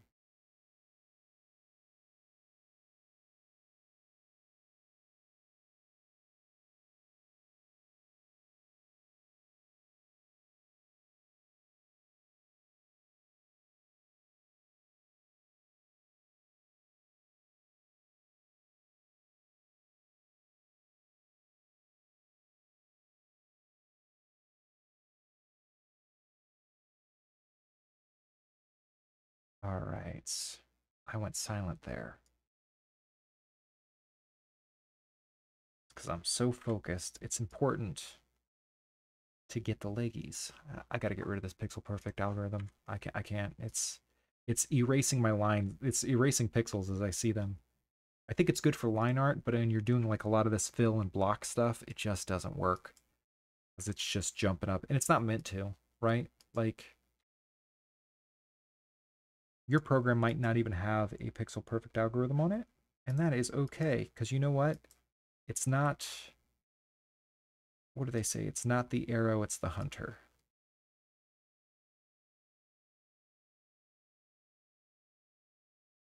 Which I'm sure my friend Frodo Gabbins would not appreciate too much. That turn of phrase.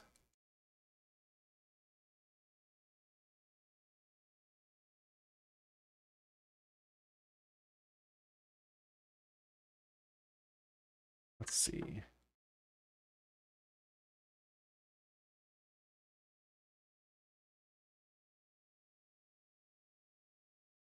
That's looking pretty good.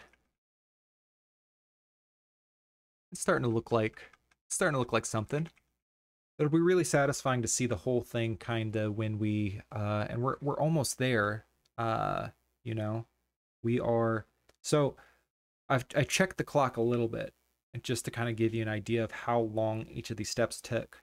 It took me about, and I work pretty slowly. I'm trying to get faster, but I work pretty slowly, I think.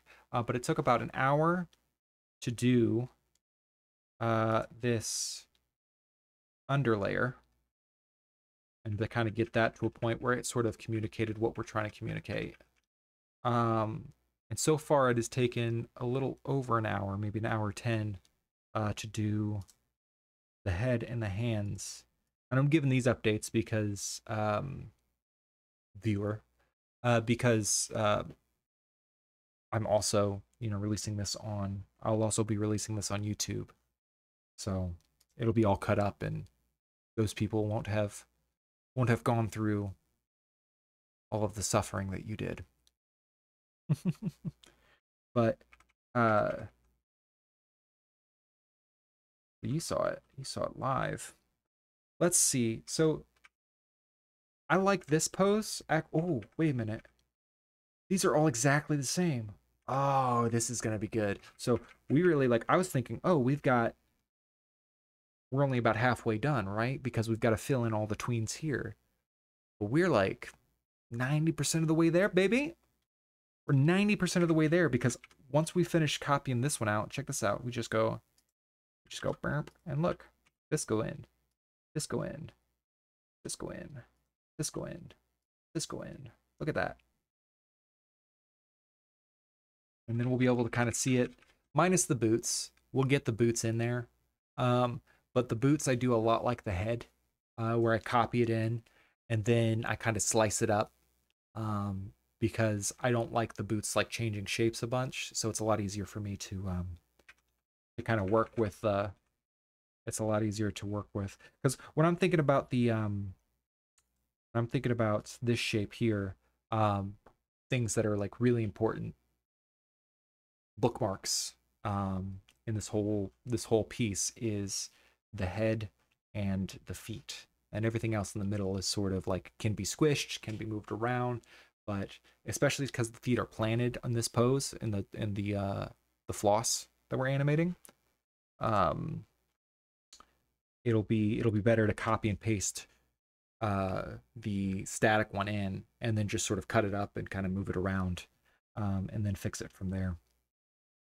Because they're not doing a whole lot of rotating, they're not doing a whole lot of crazy anything. They're really just there to support the movement in the legs. Let's get rid of the body here and let's do this pose.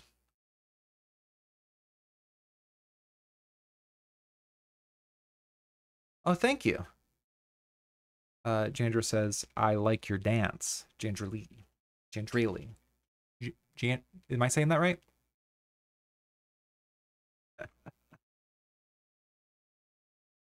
Let's see.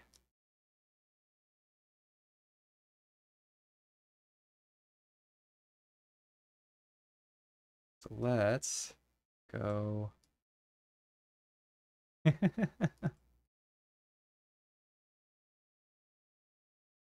That is Gingerly is my wife is in the chat.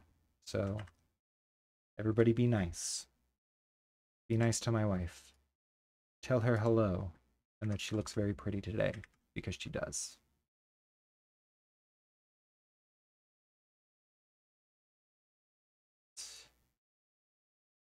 Go ahead and put this in there.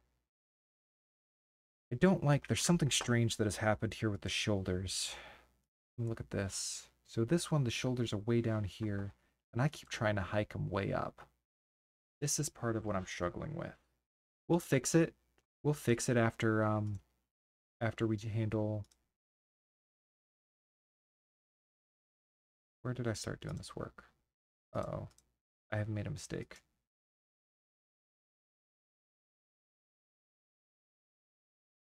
Here it is. We'll fix it when we kind of get to the other side. But but right now, we're just gonna be aware. Let's see.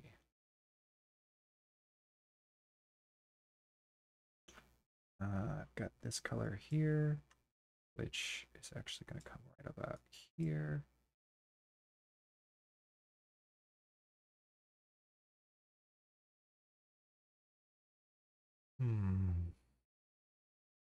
And then probably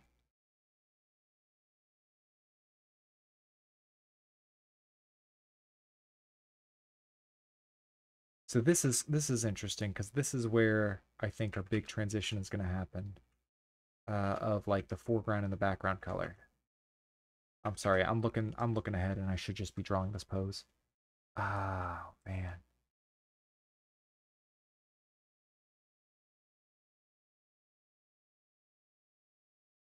Let's see.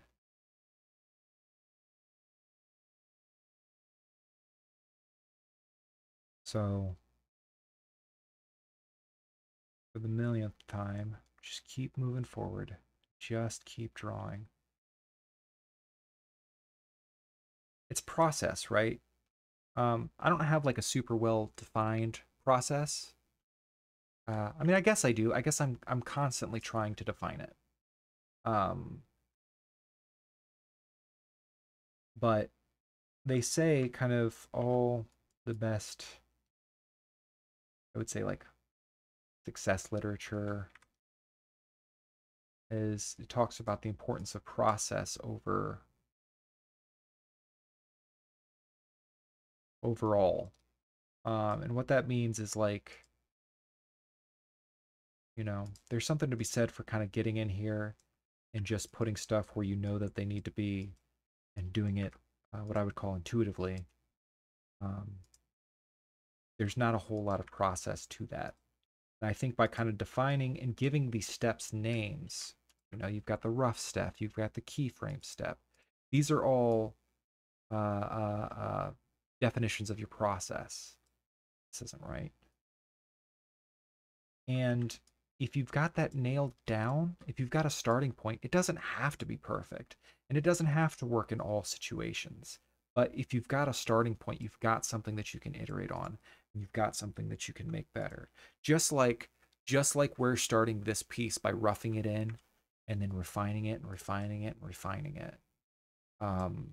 You know, your process is kind of like that as well. You'll hear a bunch of people say things like trust the process, when they're talking about like therapy, when they're talking about like art. And you really there's something to that. It's something that's baked into our language because it's true, you know. You don't always feel great about what you're doing. And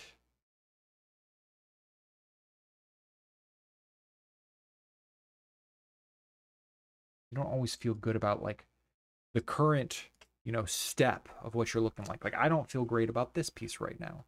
Earlier, you know, I didn't feel good about this. I think that looks really bad and goofy. But there is a process here, and looking bad and goofy is part of the process. And I think that's true for a lot of things, you know? For example, I mean, here I am streaming for the first time in my life. Not today specifically. This is actually my fifth ever stream. But here I am making, video content, which is not something that I'm, practiced at. It's something kind of brand new to me. And there's going to be all sorts of steps in there where I feel like this is one of these gross in between frames that doesn't work. What's wrong with it? Why, what are all these problems? I can get really stuck in looking at that and being like, well, this is bad and I shouldn't be doing this. But the truth is, like, I'm on my way to something better. I'm on my way to this, And when I get there, it's going to have made all of those awkward in between steps worth it. I just wanted an excuse to show me popping that booty again.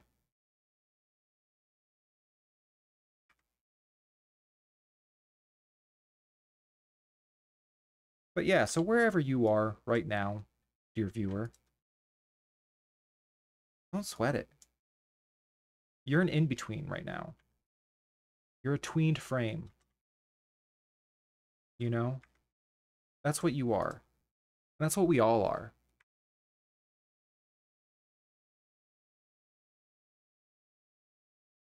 Let's see. How did... I think I've got to bring this in here and kind of give a hint at it this way. Because I think... I'm not going to go any further than that for this frame right now. This right? This isn't. This is not right.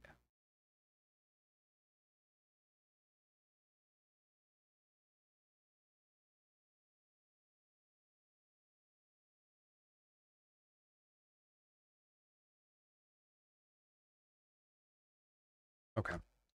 That's good enough. It's good enough for now. Body back in. See, this is a little bit of what I meant by it not being right. This is where I need to stop. So I'm using this as a reference here. What I'm doing is I'm using my sort of upright because I know that it's balanced. I know that it's balanced, and I know that it's sort of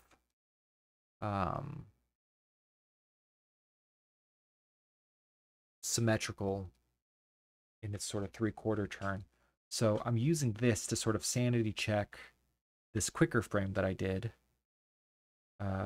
This quicker frame that I did right here. And what I'm seeing is a little bit of, I'm able to make sense of why I feel a little like I don't like this frame. It's because I've thickened up, I've given him real thick chest.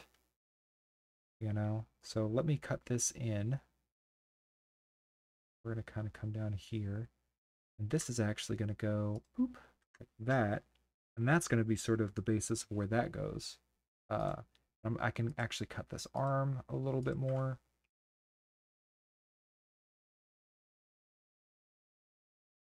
Let's turn, swap back to the body. Yeah, because this comes all the way under. And this is a little bit of what I'm struggling with like the shoulders, with how when I set up these roughs for the animation, I put the shoulders in a little bit of the wrong place. Not a big deal, just part of what we're doing here is sort of consistently checking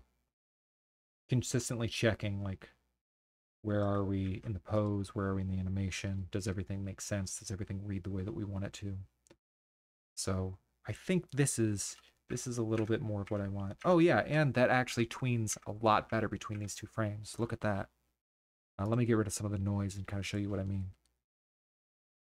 See what I mean there? Doing that, I can kind of tell that I need a little bit more love here. A little more love for my chest meat.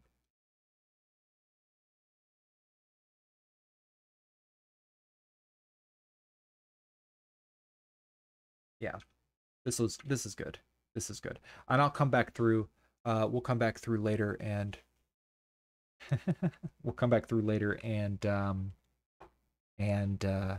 fix up some of these sloppy shadows, and we'll add some shadows to the hands and stuff. Let's see. Let me pull it back in this so I can draw in my. And actually, you know what I think I can do? I can. This is what I'm going to do. I'm going to copy this. Now we're cooking with gasoline.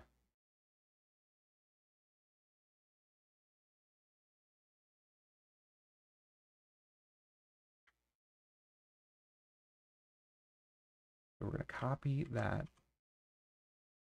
We're going to come over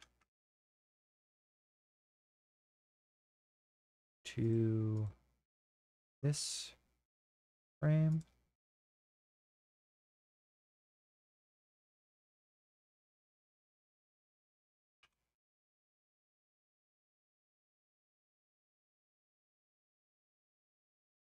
And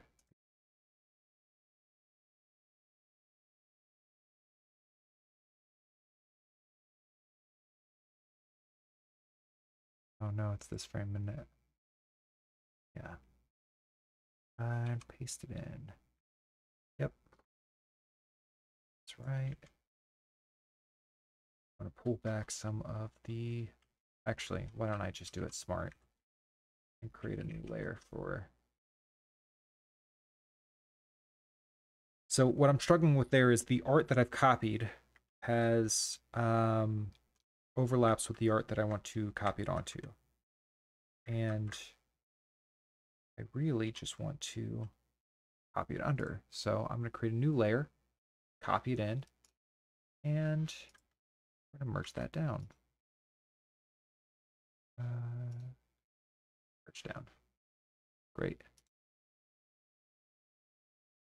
Okay, so now that I've got 19 done, I should be able to copy it into 9. And actually, I won't need flattened, and I won't need body, because those are my two reference layers. And copy it into 11, and copy it into 13, and 15, and 17. Now, we'll kind of see how this works. And I did a pretty good job at fixing. It still feels like the shoulders are turned a little bit too much.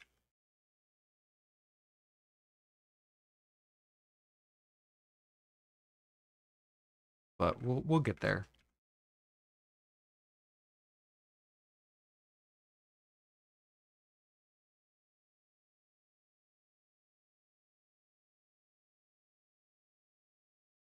So I'm gonna get the boots.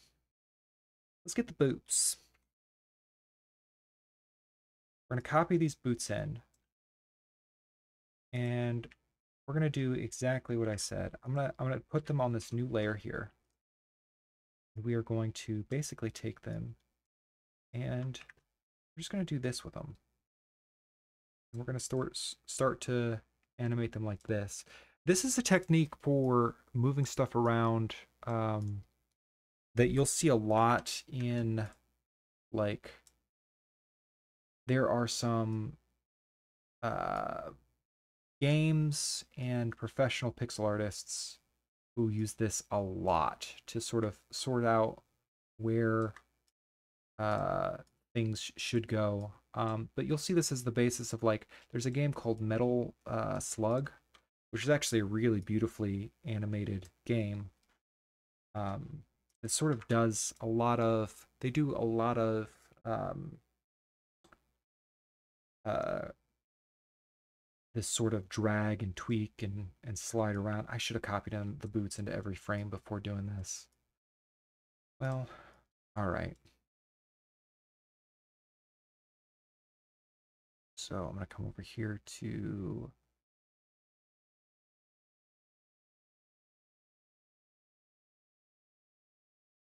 it's called layer 4 now. I thought it was called hands. I must have lost that name at some point, copying and pasting stuff. I'm going to do this. limb. We're going to call it limbs, just so I don't keep getting lost. We're going to call this one boots. Okay. Yep. I'm going to copy these boots. We're going to end up with this thing where the boots are only going to be on every other frame because they're going to be a part of limbs for all of the odd number frames, just because of the way we've structured the document. Sick.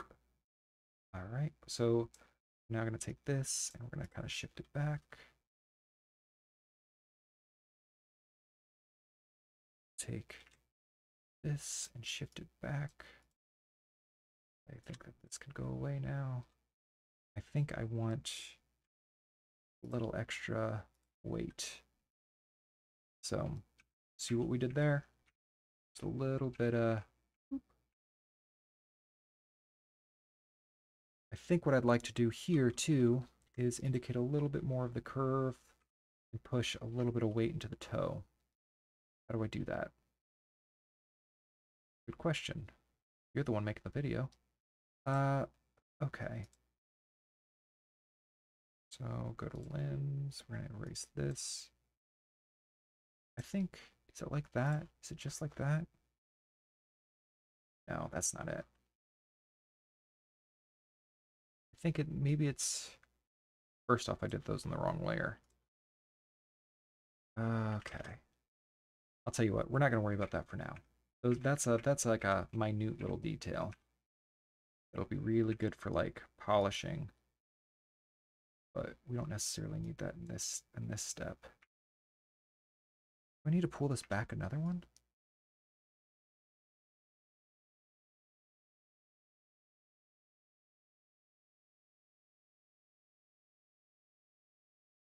That looks gross. That does not look good. Okay, we're gonna back over here. What if I do...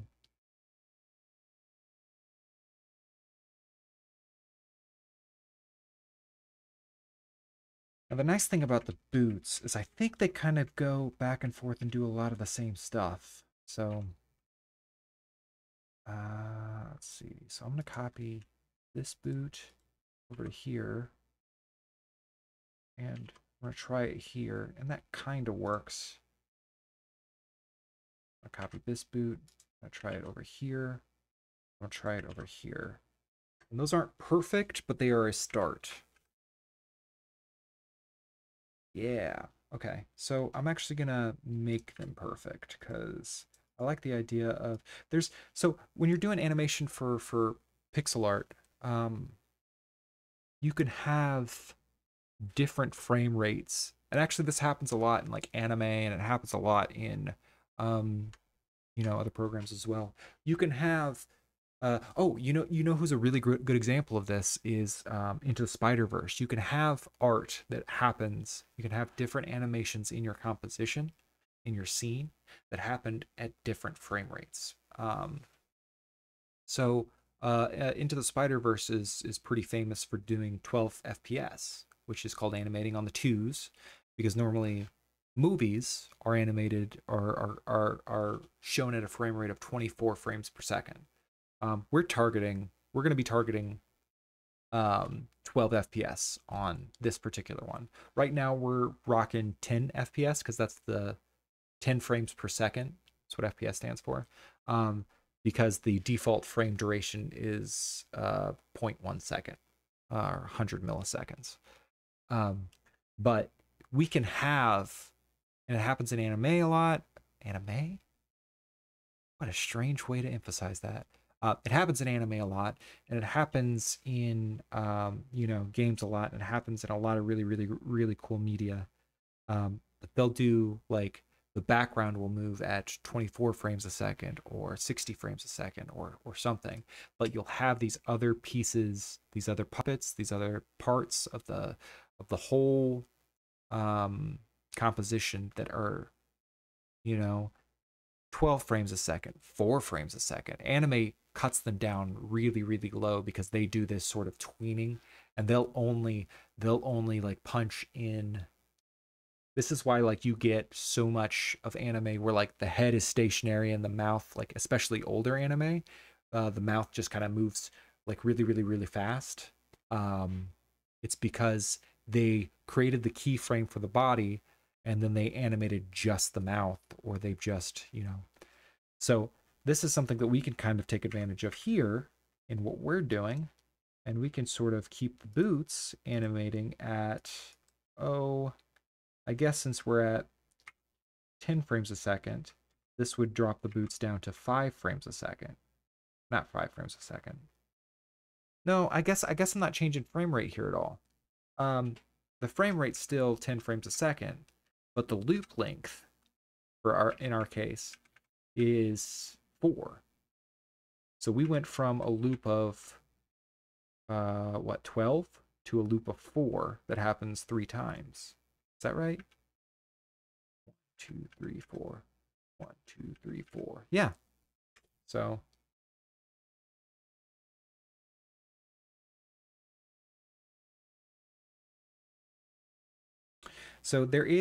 there's after well, that is, it's very evident to me what's wrong with this frame. So this is the same thing that was wrong with our standing frame, where I've thickened up, I made the body a thick boy. Suddenly thick, lost that weight. Suddenly thick, lost that weight. And we don't want to condone our pixel art characters uh, uh, what, binging and purging. So let's go ahead and see if we can kind of clean this up and give him a more uniform size here. Let's see, where's this come at? It comes a couple under the chin. So that's all the way back here. It's okay for us to shift it forward a little bit, but not as far as we did, dude. Um, let's do it. Try this.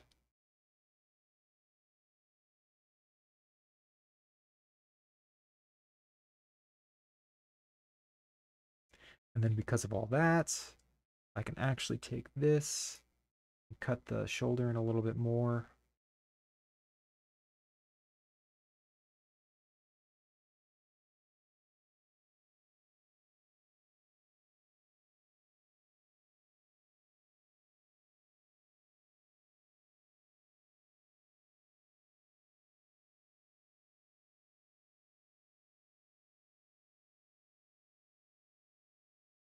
So I do see another issue here, which is that look how large we've made the hand, and then when we tuck it behind, it just disappears. It's not a big deal, but it is one that we're going to want to fix. I'm going to go ahead and introduce our first instance of this in the new, on the new layers. Let's see. So now I'm just going to kind of use this to. Now there's a feature here in most animation programs called onion skinning, which is really useful. And what that does is it shows the previous and the next frame. So this kind of shows me that I've got this one here, and I think that I'm going to keep it kind of like I'm drawing in this here. I know that this looks like a blurry mess. It's supposed to. What it does is it overlays, onion skinning overlays transparent versions of the frame previous and the frame after. And actually you can control it to do like multiple frames, so you can have a clearer sense of we're going to use that when we're tweening, because what we'll do is we'll see, hey, we've got this frame here and this frame here, and we're going to draw another hand here.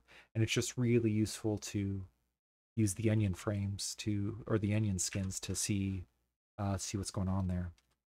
But right now I'm just using it to make sure that I don't misalign this hand too much compared to the one in the frame previous.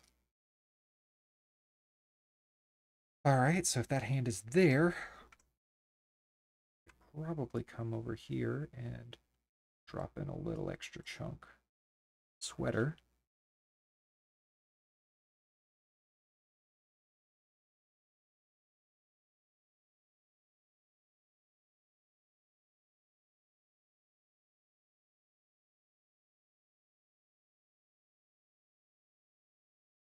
And I'm gonna bring in, hang on a second, let me see where the sweater is. Boop, boop. I've given it too much sweater. We're going to bring some of the hand out here. I'm going to eat this sweater.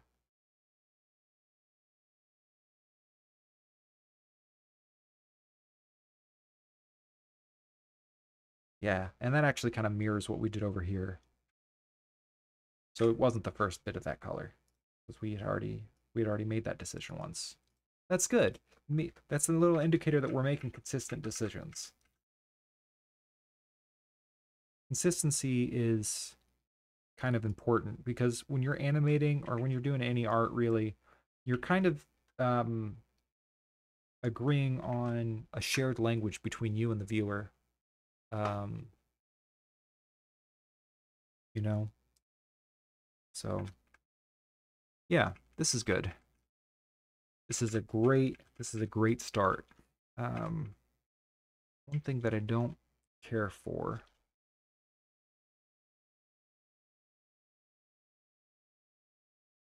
I don't really like.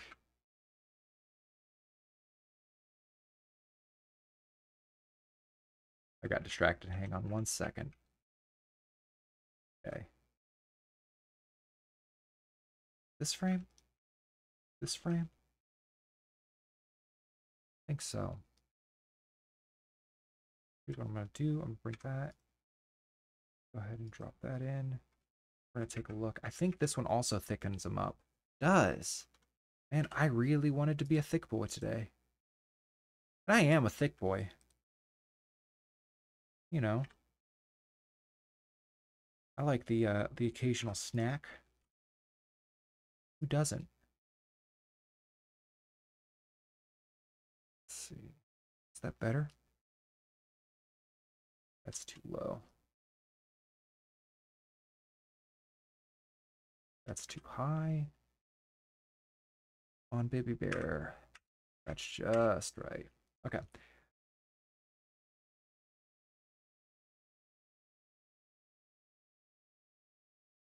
So we're still not. This is good. Now, the thing that I'm struggling with, the thing that I don't like right now, is there's this kind of flashing that happens when we switch from like this frame, when we switch to this one. So this one suddenly, it's very sudden, and it's very jarring, is suddenly the foreground and the background swap. You see what I mean? So I don't know that I'm going to do anything about it right this second. I think what I'm going to do instead is jump into tweens here. And then once we've got those sorted out, I'll come back through and I'll solve like little issues of like lighting and color consistency. I'll solve those in the polish step. So this is the high fidelity. This is the high fidelity.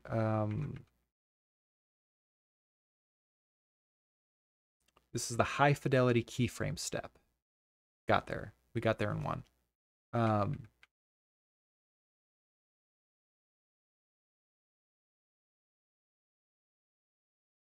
So the next one. So just to do a quick review, we have done the rough step where we did keyframes and in-betweens, and we created this 12 frame loop that sort of stood as our structure. And I promise you, I did every one of these steps, including this one for this animation. So we have the rough. We have rough keyframes, which we did. We started with 8 and 14, and then we did copy those over for 12 and 18, and then we did our tweens on 10 and 16, and then we tweened every one of those and created this sort of stationary standard middle frame, which was actually extremely helpful for the rest of the animation because we got to reuse a lot. And anytime I don't have to reanimate something, that's like, love it. Or redraw a frame. So let's go ahead and take a look what the next step was. We took our reference and we took our sketch here, the animation, and we went ahead and put in a higher fidelity version. We traced over it. So what we're going to do now is we are going to put in between frames. We're going to put tween frames in between each one of these. And I think that's probably going to be it. The whole thing is going to be 24 frames total because we're at 12 frames right now. So if we double those, we will, we'll get to the number that we're going to end up with. And then once we're finished with that, the final step will be polish. So in betweens, let's do it. Well, let me get another bit of coffee. Do you mind, who's my viewer right now? I have one.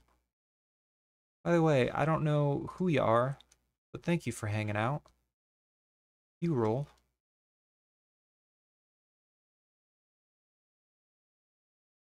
I'm gonna go get a coffee. I will be back in like 2 seconds. All I gotta do is top it off.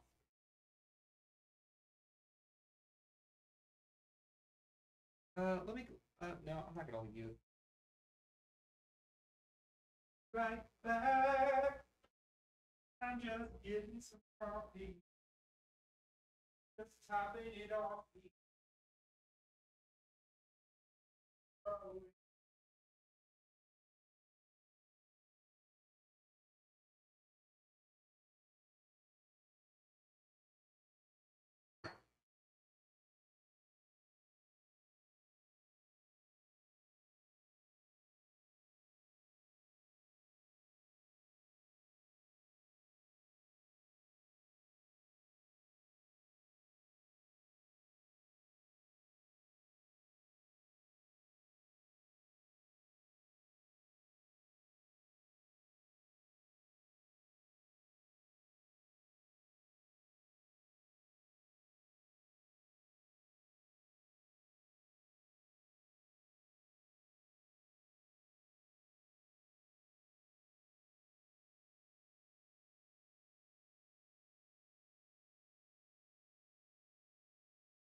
Hello.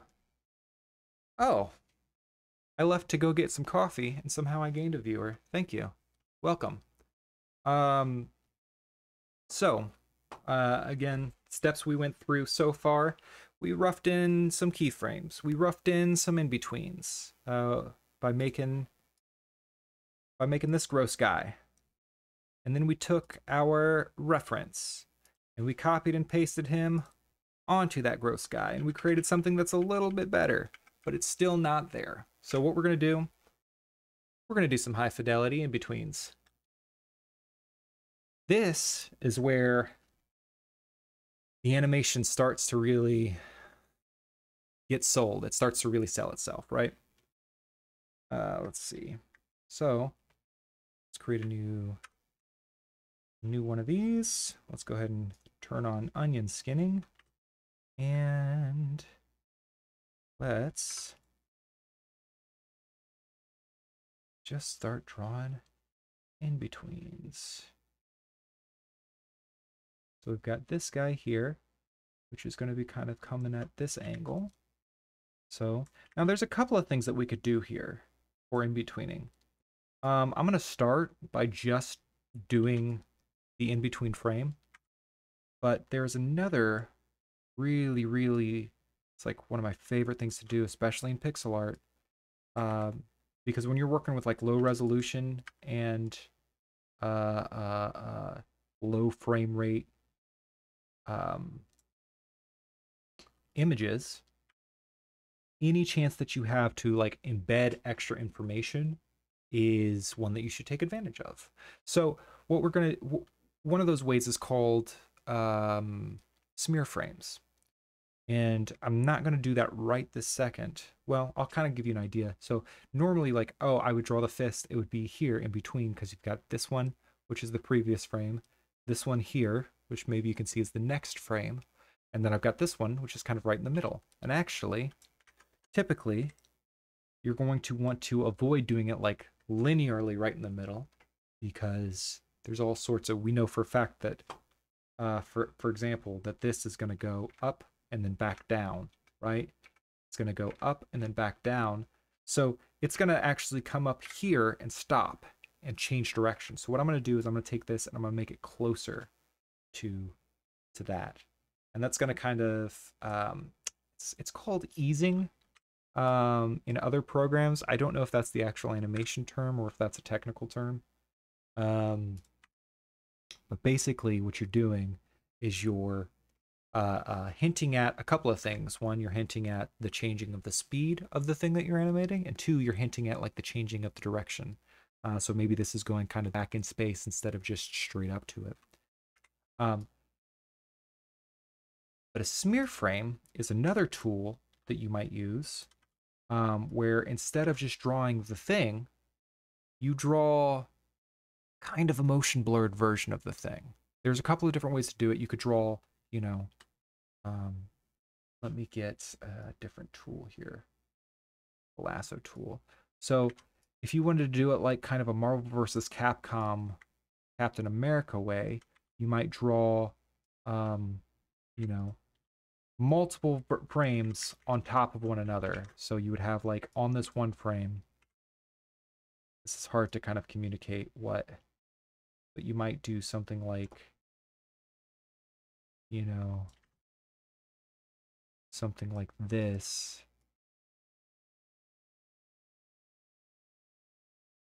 And kind of hint at different stages in this thing's movement through space. And what that does is when it's played really fast and when it's played at the frame rate that the final animation is, these will sort of fool your eye into thinking that there's more happening, that there's more happening in that transition between the two items than there is.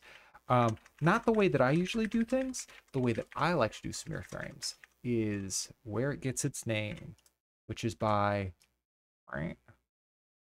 doing this thing. Actually, I'm going to go ahead and go both directions with it. Because what I can do here is I can hint at the motion.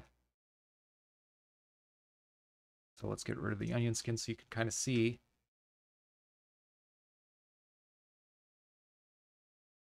You see that? You see how that kind of like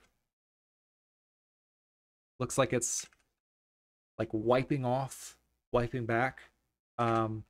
We might end up doing this depending on how our this version of the in-betweens, how well that does to actually sell the motion of the floss. But for now, we're gonna do this version. I really hope that we get to, because it's my favorite thing to do. It's just so much fun, and it kind of gives you a very cartoony. Let's see. So we've got the shoulder up here, and then so this shoulder is kind of coming upwards. That can't be right. It is. Oh, because the whole head is coming upwards.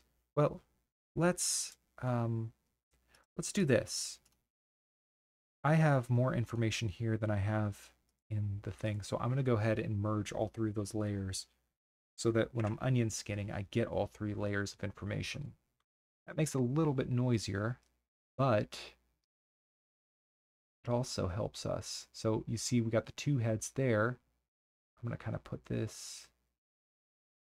Another thing, so just like with the hand, we placed it a little bit closer to the back version because we didn't want it to just be a straight up linear thing. When you're doing a lot of motion, you know, I could do the same thing here, but what I'm going to do is I'm actually going to kick it up. I'm going to kick it up and over. And the reason is, well, maybe I won't. Maybe I don't got enough, maybe I don't got enough real estate here to do that. Nope, I do want to. So the reason is because I want to kind of communicate an arc, not necessarily this with the head and the upper body. I want to communicate this nice, smooth arc through space. So that's what I'm going to do there. I'm doing that by, instead of going straight in between my two, here, I'll show you. Instead of going right in between these two ghost versions of the head, I am kind of going up a little bit more than I go over. So that's going to be like, so a lot of this is going to be like putting in something, wiping back, wiping forward, you know, making sure that it works the way that you want it to. Yeah.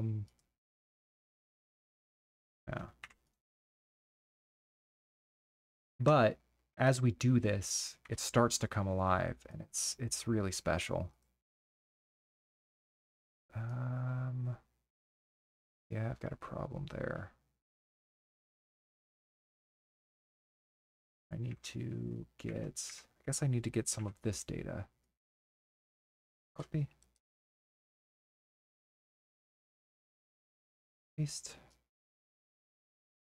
It's going to be right up there.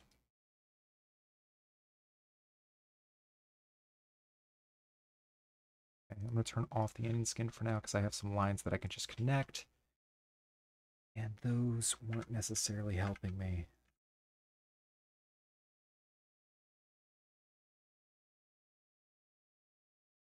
Let's see.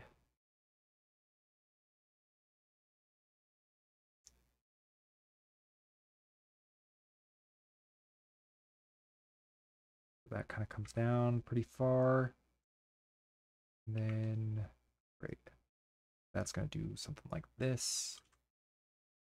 Okay. Okay. Okay. So now, let's get this front hand tweened up. Put the onion skin back on, and on. Good. Wait. Yep.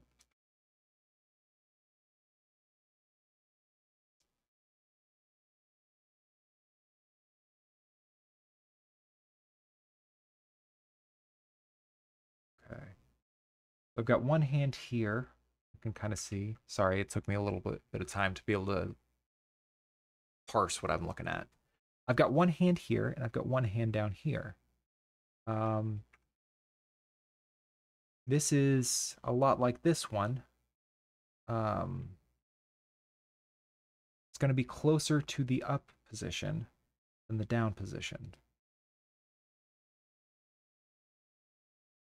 Let's see. And I'm going to try to get a little bit of an arc in there.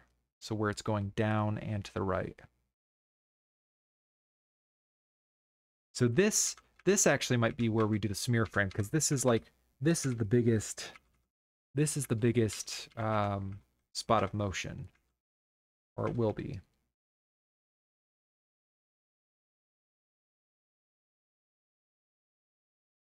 So that's where we want that, which means I can turn off onion skinning and kind of connect the dots again.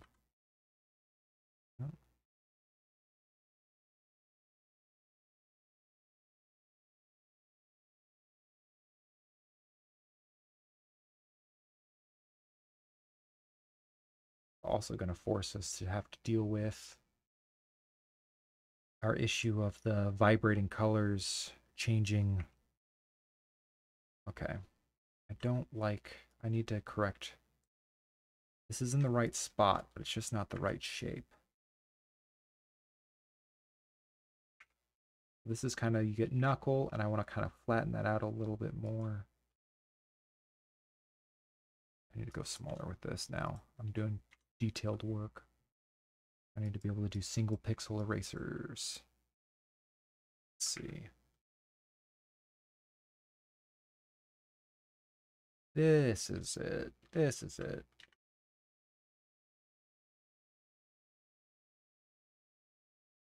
Yep. So much of this, in my process at least, is like making a mess, cleaning it up, making a mess, cleaning it up, making a mess, cleaning it up.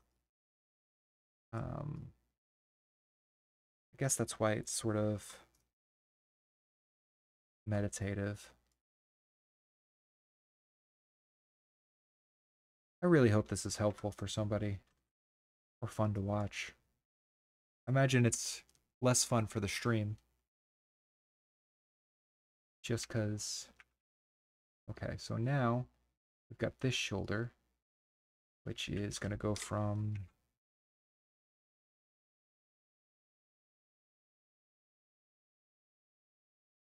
let me get some onion skinning in. So this is going from here, erase out some of this detail, from here up to here. So I'm going to want, I guess, probably right about here is where I want that shoulder to live.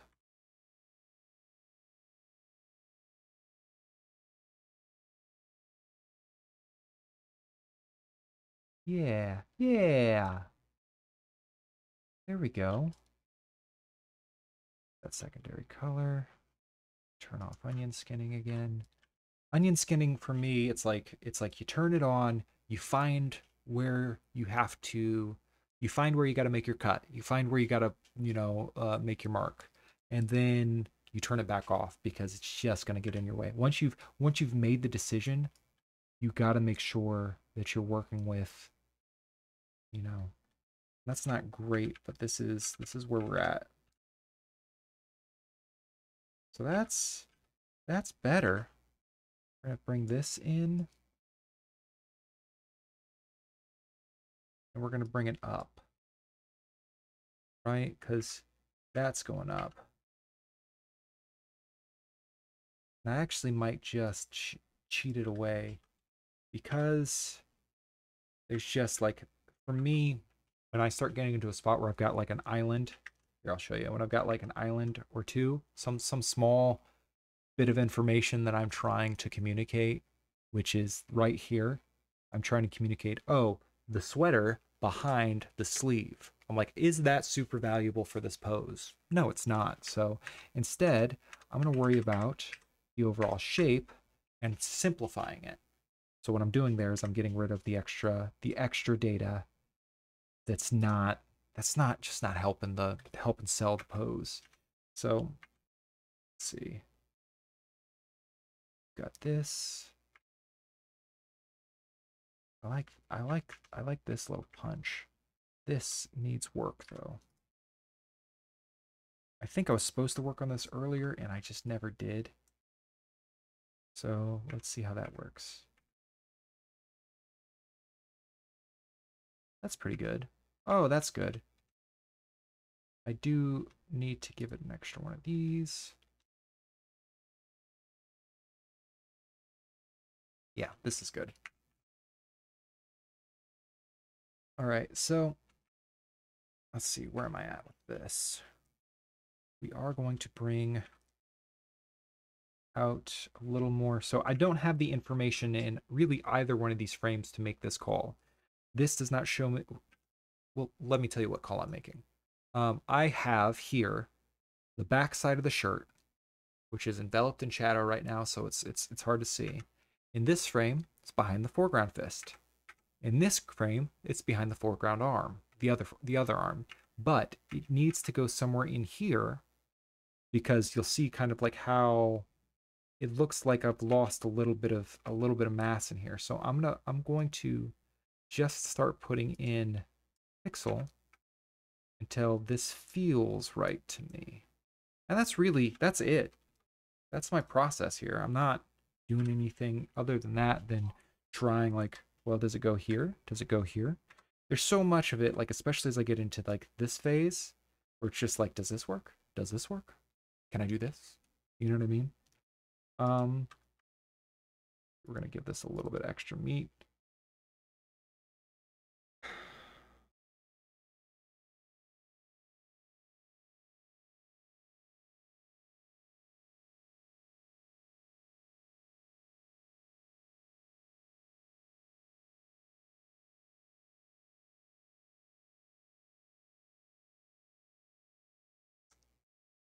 Okay, that's looking good. Let's get the legs doing what the legs need to do.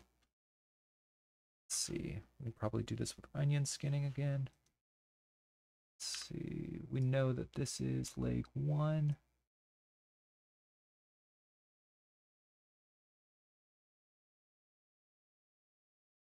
So I've got leg 1, leg 2. Got sort of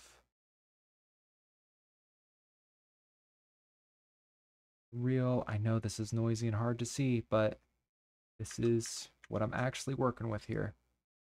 If I did it here, tangent, I get away from that tangent. I don't know.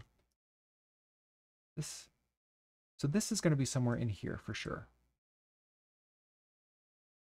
Okay, this is where it's going to be. This is where it is. So I'm tracing, I've got this line here.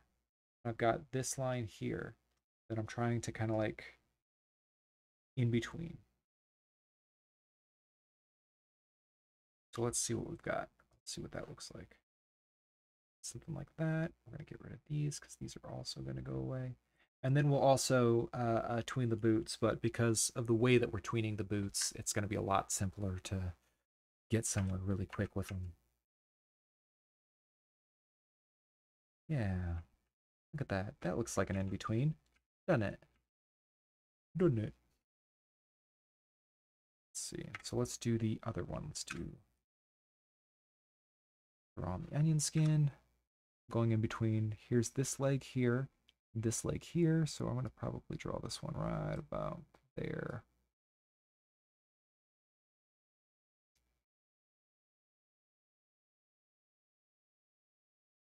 Man, animating does not make great stream content, but I'm hoping the video is going to be good.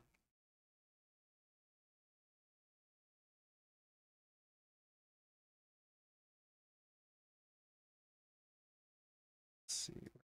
Back.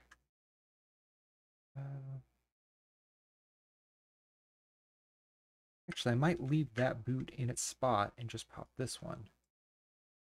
Because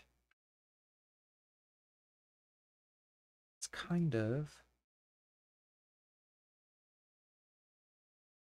the right spot.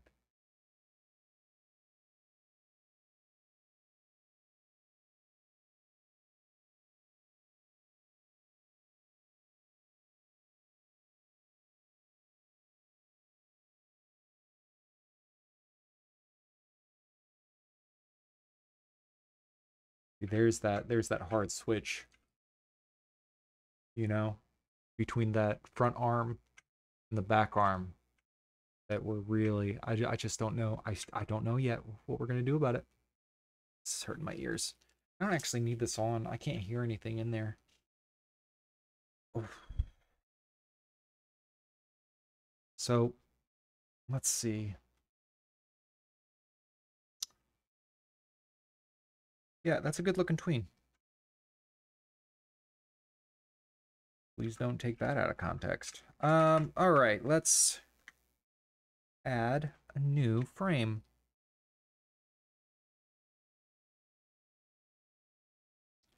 And we're gonna do a lot of the same stuff.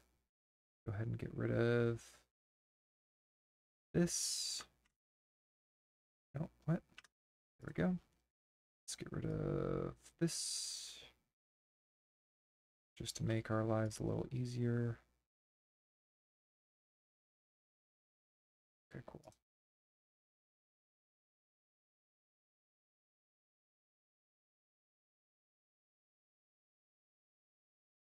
I'm gonna start with the head on this one.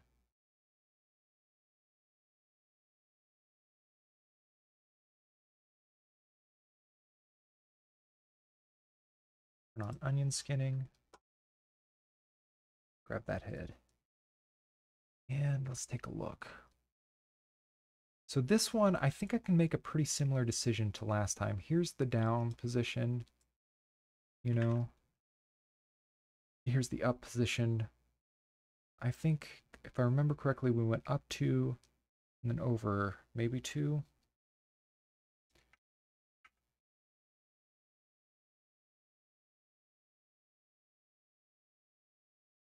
Okay.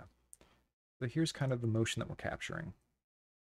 Up, up, let's see, up and over, down. And actually, I wonder if I can get away with this. And over one.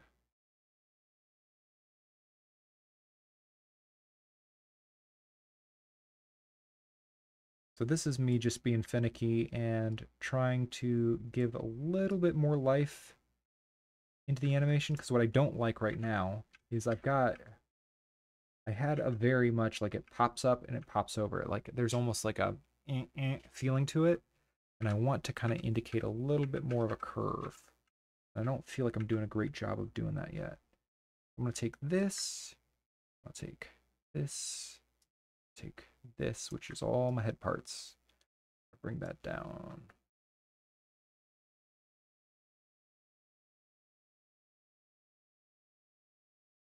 With this, come over a little bit. Ooh, there it is. Did you see that? I don't know if it felt it the way that I felt it, but this sort of blocks into place and starts reading as a curve. Ignore. Hmm.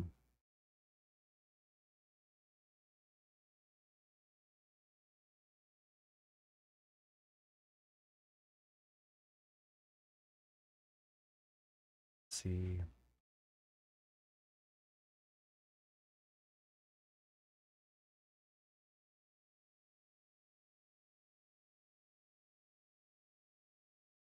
So ignore everything down there and just see that how that kind of feels like a much smoother curve now.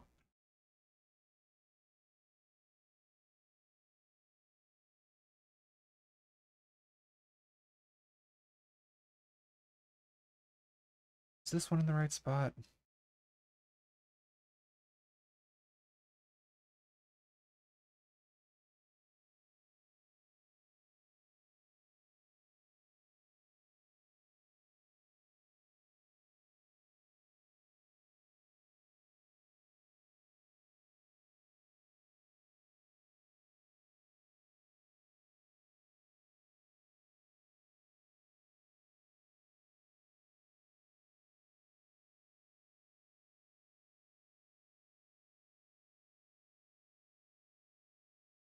It is. This is fine. This is fine for now. Oh. Oh. You ever put headphones on the outside of a beanie or something and it just smashes the crap out of your ear? Oh. This part of the stream, this part of the video is not for you, it's for me. All right. Let's get rid of this layer. Let's see. So we're making progress here. I'm hoping, I don't know for sure, but I'm hoping some of these, even some of these tweens we're going to be able to reuse. So, because that's been kind of the theme of this particular animation, and each one's got its own sort of challenges, but this one has been a lot of, hey, you can reuse that. Did you know that you can reuse that? I'm just going to get rid of these and we're going to draw them again from scratch. If I'm starting with, if I'm starting with a shape that I've already drawn, I'll have a hard time. Remember I mentioned earlier that I have a hard time giving stuff up.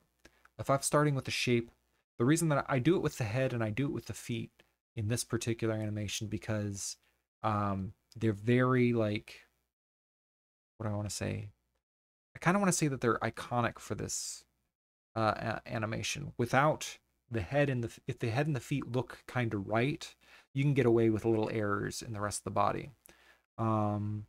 That, you know, you won't necessarily clock because the head is so distinct and the feet are so distinct. So I'm kind of keeping that and keeping that as a very much it's on this angle. There's not a whole lot of it's they're very stiff and very robotic, and I'm letting everything else be really loosey goosey and flowy.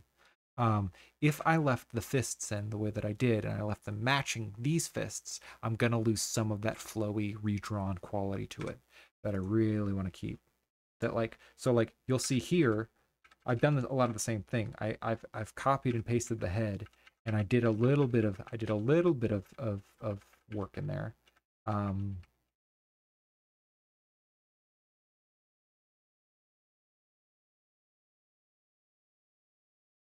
Somehow at some point I changed the duration of this animation.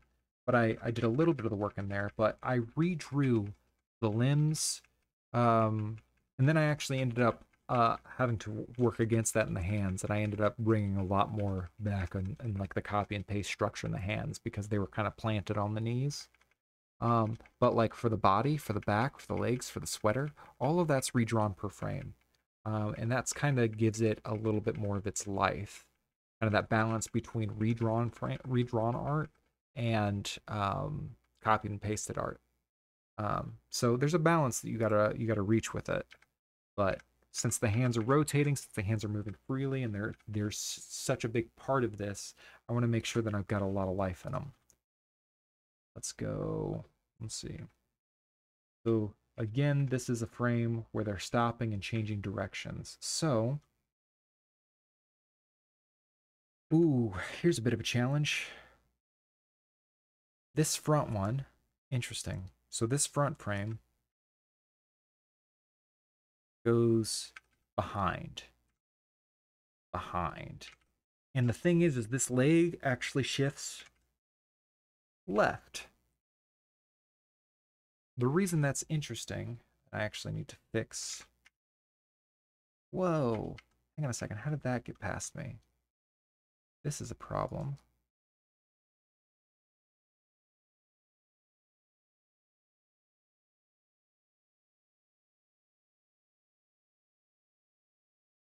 Why does this look so much shorter than this?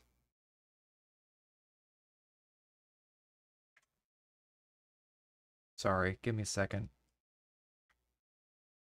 Don't like it.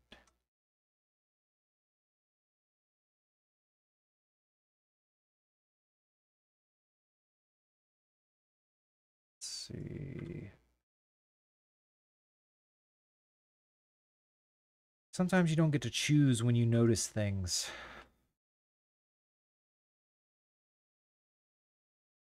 Let's see. I go 2 down all the way? I think it might. Is that too much? It's too much right there for sure. So it goes 2 down from there. Oh, that looks pretty good.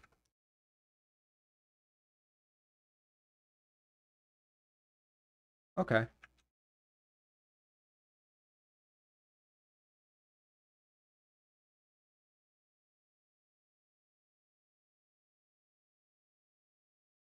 Does one have the same problem? I think it kind of I think there's an issue here where it kind of gradually gets longer. Like maybe this is 1 pixel too long. This one's normal size. And then this one's 1 pixel too long. I don't know, maybe 2 pixels too long. We'll sort that out. We'll sort out the little changing of the sizes later. But right now, I'm gonna tween these fists. Let's see. Onion skin. So I'm gonna go ahead and come in here, put it closer to this guy.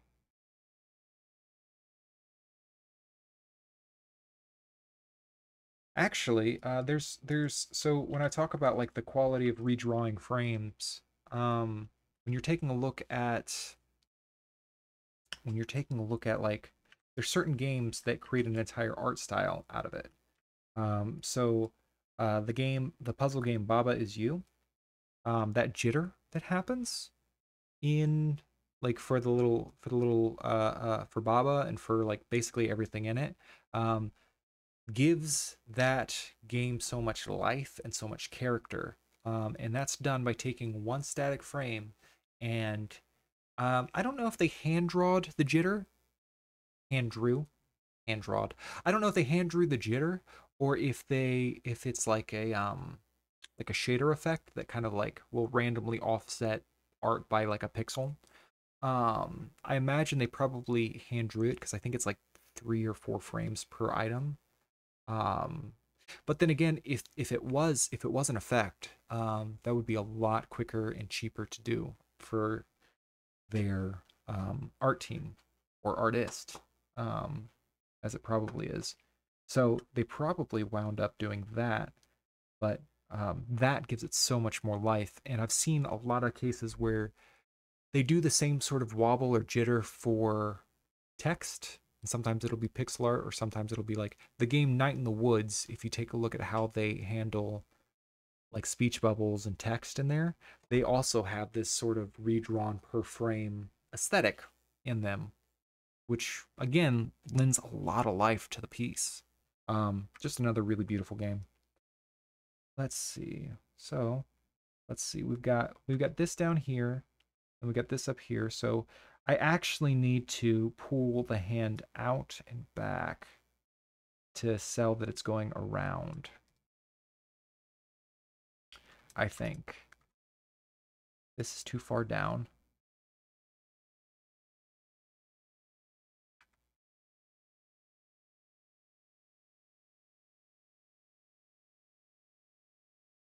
I'm not going to go. I think what I'm going to do is I'm going to keep it in front of the legs for this frame.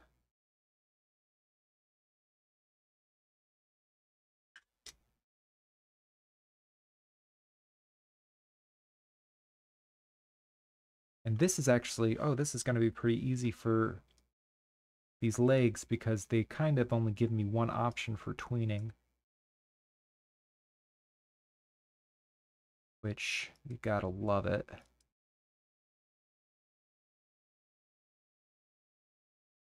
And this comes down here.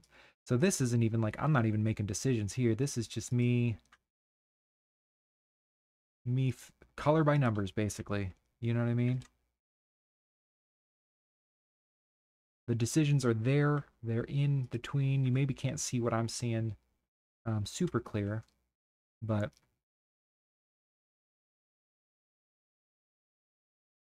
if you take a look here in the legs, you'll see that like I've got one leg here, like one leg here, and one line here, and there's only really one spot to go in between them.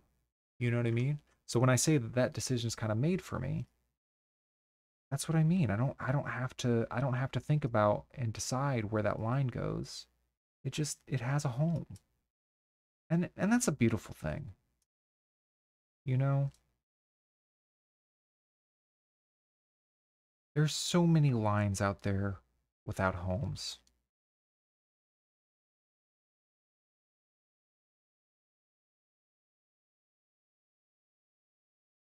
Let's see. Let's get rid of the tween and see how we did. I'm not crazy about it, but it is serviceable.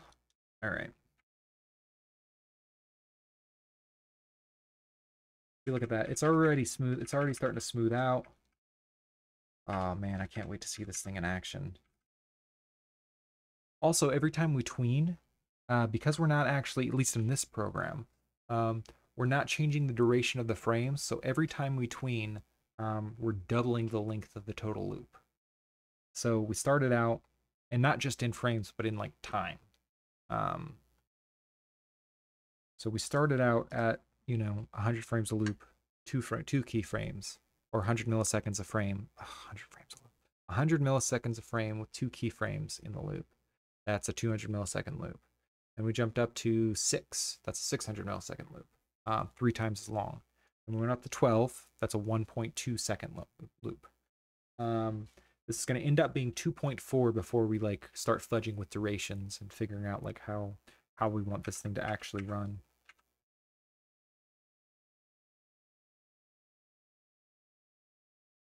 This isn't right. This needs to go a little bit further out. This hand does.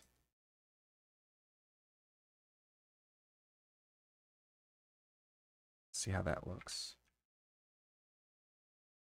still feels like it's just kind of tracking with the body, and I want to give it a, well, yeah, I do. I want to give it a little bit of a sense of like going around the leg, but I'm going to hold off on doing that until get the rest of this in. Because it might be that that's not actually that big of a deal. So we're going to pull this top back.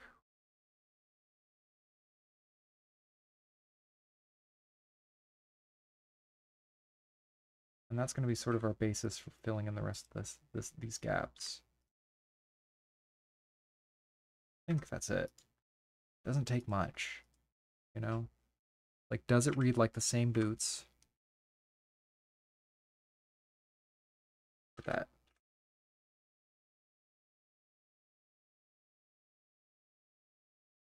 Mm, mm, mm, mm, mm. One thing that I do want to do is give this pixel back. Yeah.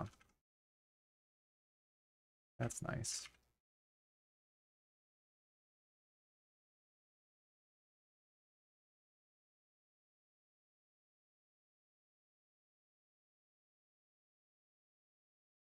Okay, let's do the same thing with this boot. This, pull this back one.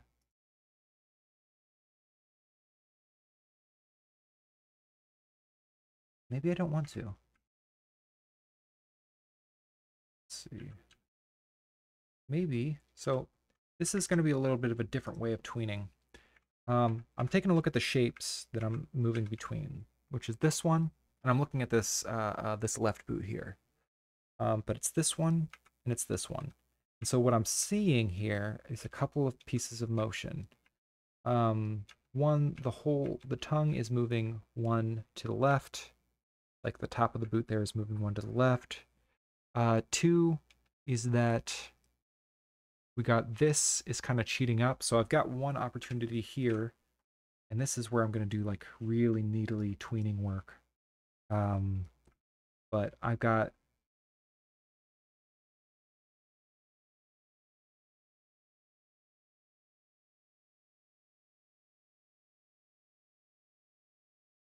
so I can put this pixel right here, and that's going to kind of like sell the motion a little bit. You see that? You see how that kind of like walks that pixel up? Yeah. And then do I want to take this one over early? I think I do.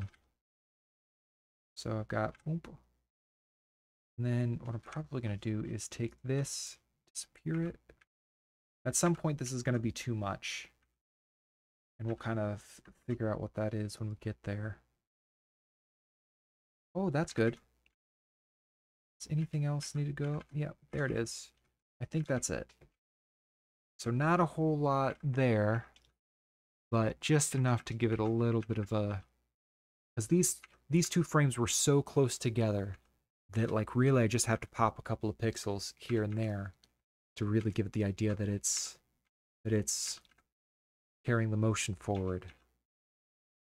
Don't... There's something in here in the leg that isn't good. I think I'm gonna... Boop.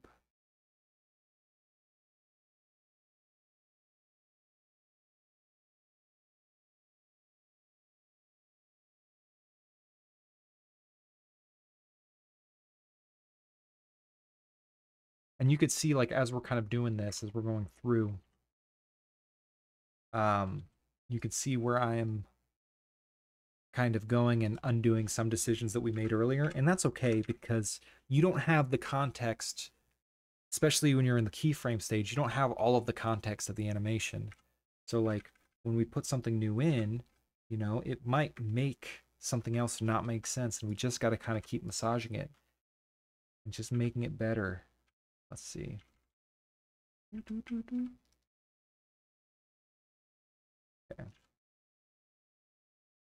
Let's get that sweater in place. Let's pop that sweater in there. Let's go ahead and just put that in place. Wind it a little bit. We have this sort of super up close view, but we don't need this whole thing, I guess.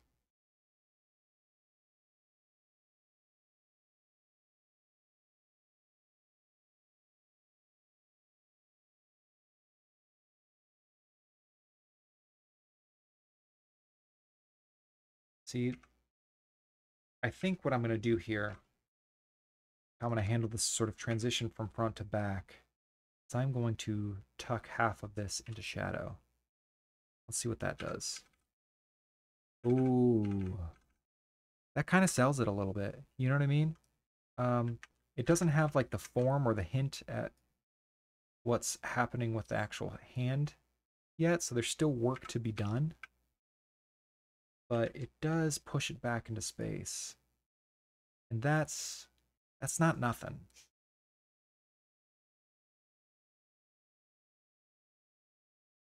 I think what I'm going to do too is I'm going to give him a little bit more of a thumb right here. You kind of communicate that it's turning. And pick the wedgie. And pick the wedgie. Great. Awesome. Awesome, awesome, awesome, awesome.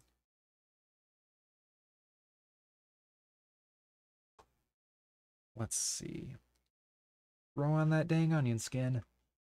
And let's tween a sleeve.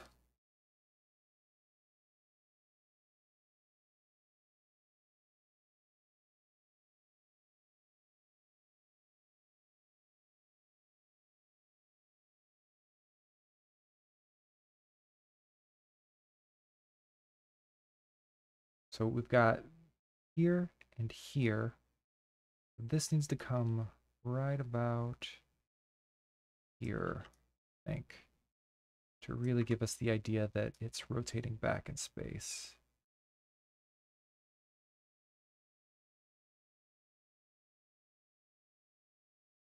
How's that? Which color did I choose there? I'm going to darken this. I'm going to give this the darker color. And then... Nope. That is wrong too. You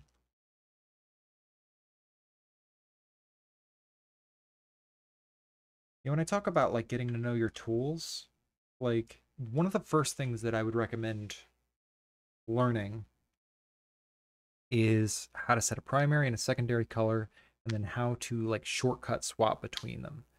Usually it's going to be X, because X, you know, takes this one and it makes it this one. So that's, man, it's the shortcut that I use more than anything else, other than undo. Other than undo. Let's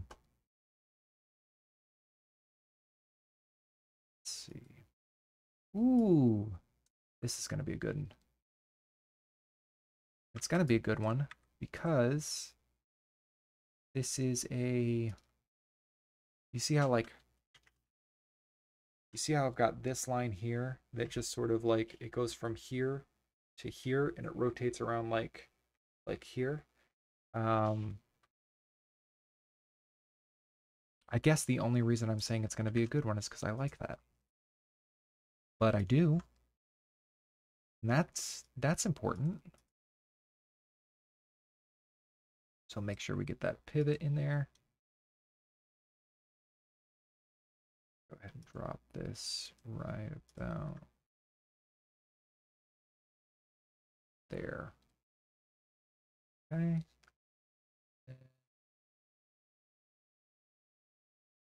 Go ahead and close this up.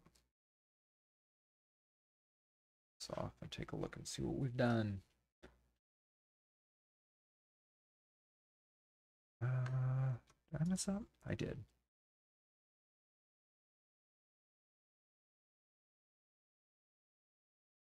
There's so much of this that kind of, they come at different steps in the process.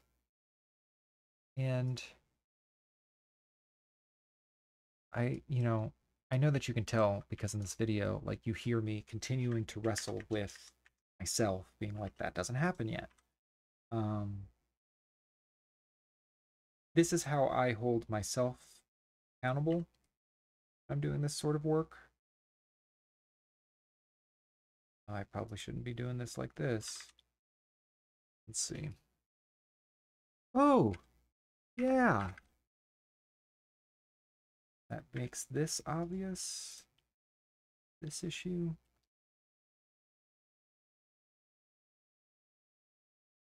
Do I actually want to, maybe I cut this in. No.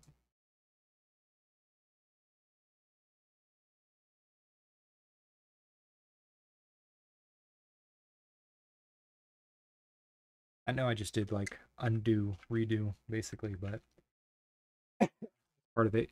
Sometimes, so in my house, a lot of times when we're like decorating a room for the first time, or we're setting up the furniture in the living room for the first time, what we end up doing is we put everything somewhere. And that's never the right way, the way that we actually end up liking that room set up. That's not where we want the couch. That's not where we want the TV. That's not where we want the bed. Um, so what we do is what Jandra and I have started doing is we will move we we will move and restructure the entire room, couch, TV, all the big stuff, the stuff that you only want to move once. Well, we'll move it more than once. We'll move it to a new place and we'll be like, does this work? Because we have to see it. We have to be like, no, that doesn't work. And it's usually well after we've already been in the space for a little while. Because if we just do it the first time, like every single time, the first time that we set up a room, it's wrong. This is kind of like that. So the first time that I'm setting up a lot of these lines, it's going to be wrong. And there's no point in like fussing around trying to make it right, because right will come. It just won't be right away. Okay, so this is starting to give me a hint of how I can solve this problem. I could bring in a little bit of edge lighting there. See how that kind of sneaks down the arm?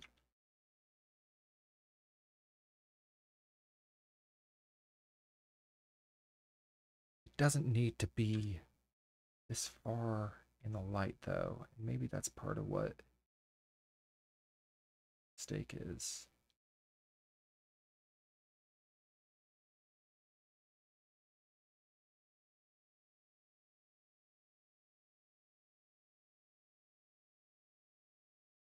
Let's go ahead and move on to the next one. So I think I can start to reuse frames here. So I've got this. Yep. This is where my new frame goes. It's between 12 and 13.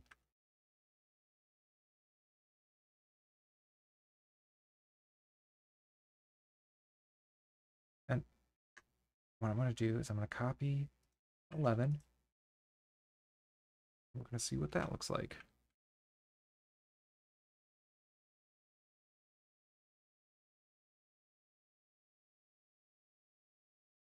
Well, that's bad. But we will fix it. We'll fix it later. What's important is that we get all the pieces in place.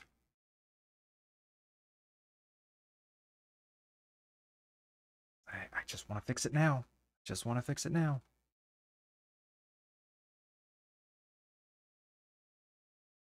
Got this and this, which I think we've already tweened over here.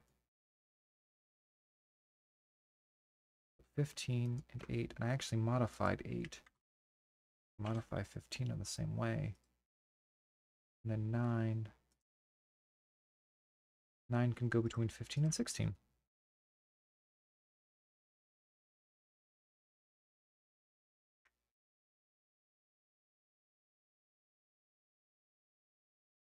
Let's see. How are we doing so far? Oh, did I miss one?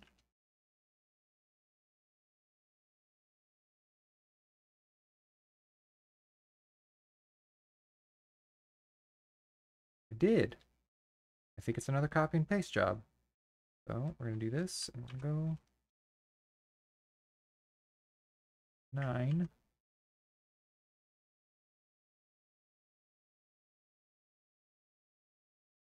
Out. Back. That's a bad back. It doesn't look good. This and this are in desperate need of help. But we will get there. Now we can do the front ones. So what I'm going to do is, so I don't lose track. Well, yeah, what I'm going to do, so I don't lose track of which frames need tweened, I'm going to go ahead and, so I'm already at risk of doing that, right? Um, New frame, clear. New frame, clear. New frame, clear. New frame, clear. New frame, clear. And I notice that I have an odd number of frames. Wait, one, two. No, I've got an even number of frames. Okay, cool. That should be, no. Am I missing one? Well, I made a mistake somewhere. Okay. These are definitely going to need tweened as well. Wait. These shouldn't even be next to each other. What did I do? Oh.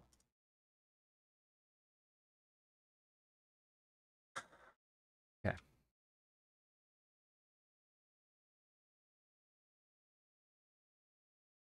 I'm getting a little bit nervous because I've got a lot of data on here. And it's not saved. So I go new frame, clear. New frame, clear. New frame, clear. New frame, clear. Okay. New frame, clear. New frame, no. New frame, clear. New frame, clear. Okay. So we have 7 frames left.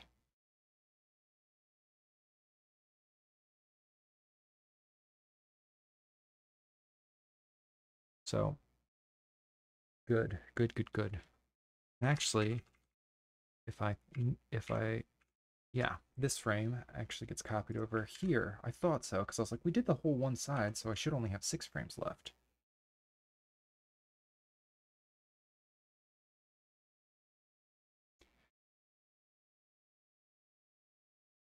Sorry for the flashing, but we're getting close. We are getting close. Oh, hello there. Welcome to the chat, Yuki. Glad to have you.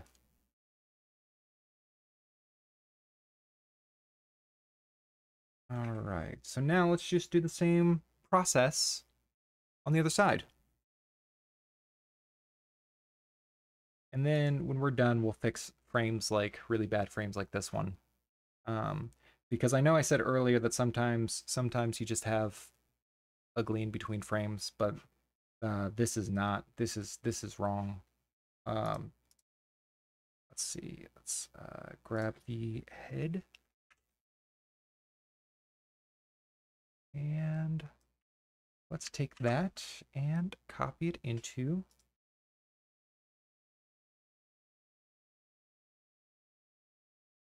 onion skin it to the right spot.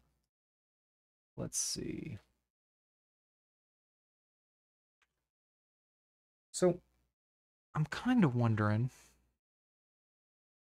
can I get away with reusing any of this work? And I think I can. So I'm guessing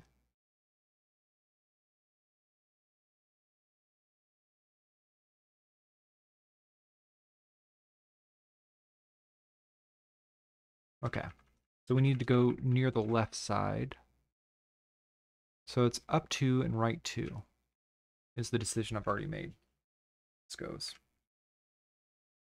So what I'm going to do is I'm going to take this. I'm going to go here. I'm going to go up, up, up, up. And that should be about right. Is it?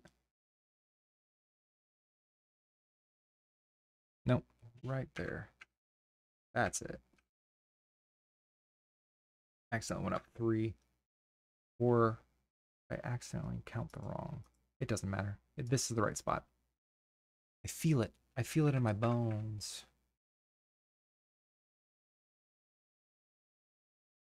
see. Let's turn off onion skinning for a second. Pop back. I'm gonna grab these boots. Get our anchors back in. And then let's tween some hands.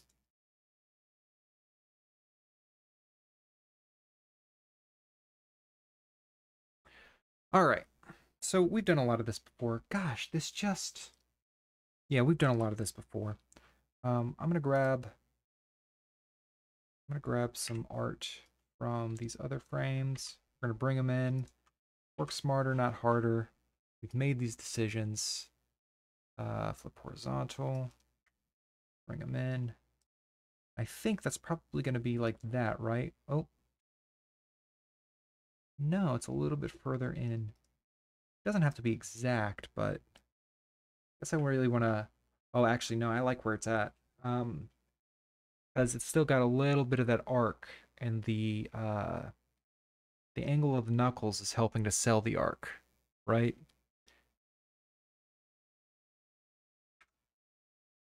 So, see, I've got this guy right here. So I've got this sleeve is coming down in space. Probably don't want it to move forward too much. I do want this to come up right about here. We got another case of it rotating around a single point, the edge of this arm.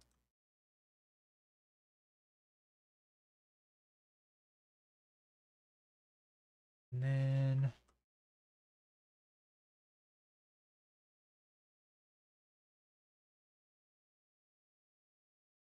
just getting them shapes in, you know? It's so hard for me to not just go totally silent on this. And because it's just relaxing to me. But because I don't have music running, that would just be so, that's gonna be like, it'll be like clicking and keyboard ASMR. And that's good, that's fine. It's just not what I'm trying to do here. Let's see.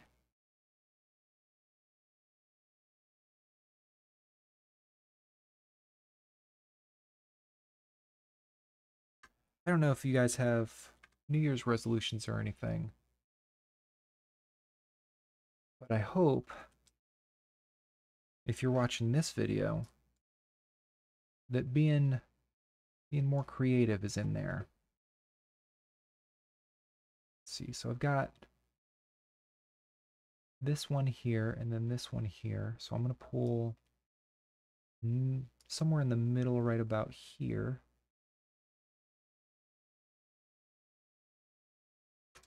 Probably should have grabbed from an earlier frame instead of redrawing, but a little variety never hurt anybody. It's not true. I'm sure it has. A lot of things hurt.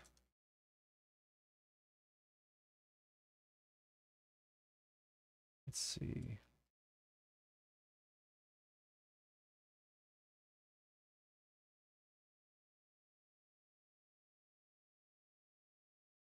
We're going to turn off the onion skin so we can see a little bit more clearly what we're doing. And as you can see, with all that extra noise in there, I was doing all sorts of bad stuff. Let's see. That's not bad, though. That's not bad. That's just kind of bad. This is good. No, this is good. I really like the way this one's working out. I didn't know when I started, I didn't expect twerking, or not twerking, I didn't expect flossing to be so many frames. I thought it was going to be like, oh, this will be really easy to represent. But dang, this is going to end up being, this is a 24 frame animation. And for like the little loops that I normally do, like this guy is just 6. This guy is just 6 frames. To go from 6 to 24 is a big jump.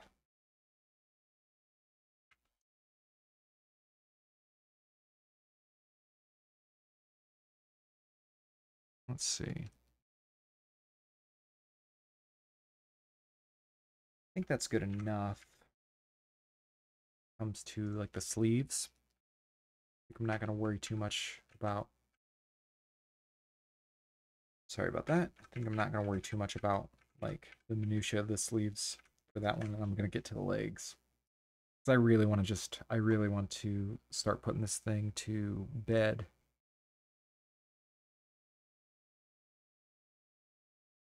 Why am I not seeing? Ah, okay.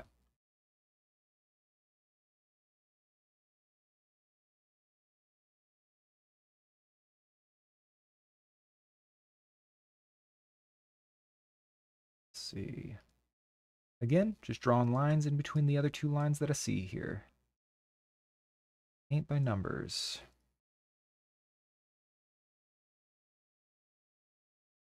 Let's turn this off and see how we did. Make some, do some cleaning up. And then let's see what else we got. I think too, because do you remember how we already tweened? We tweened the shoes, and those were on 4s instead of. Those were on 4. Those were a loop of 4 frames instead of a loop of 6, like the rest of the animation. I think that means we've actually done our shoes.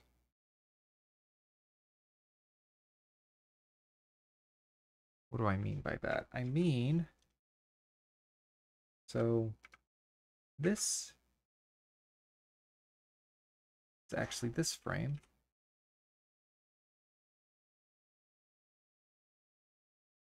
So this is going to go to 19. Oh. Go to 19. Nope. 14. 19. 13. 19.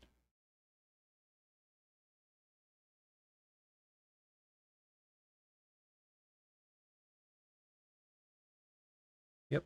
Got it. Okay.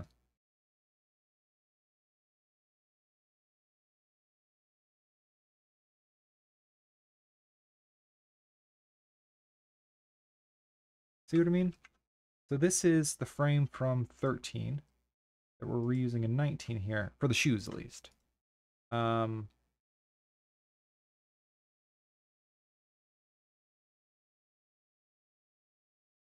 then likewise, 20's reused.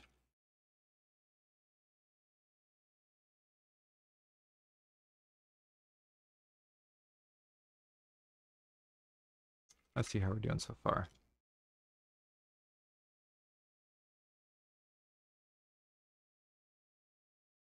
Let me get those shoe tweens in there. Oh, no, because if I do that, no, I won't lose context.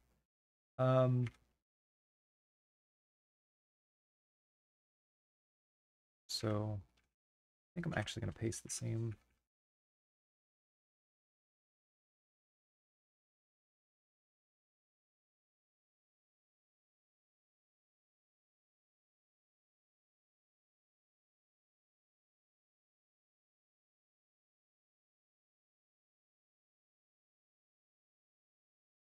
I'm going to copy, I guess, this.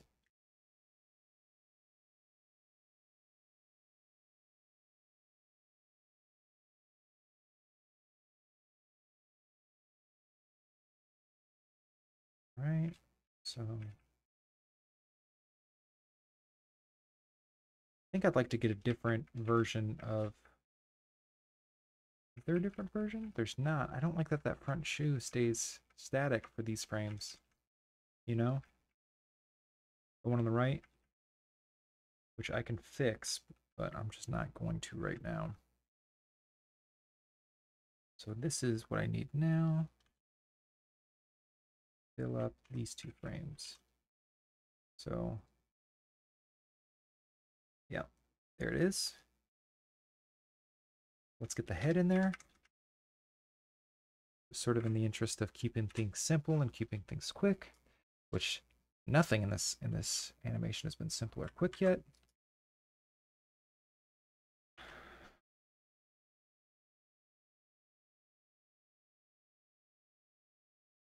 Let's see.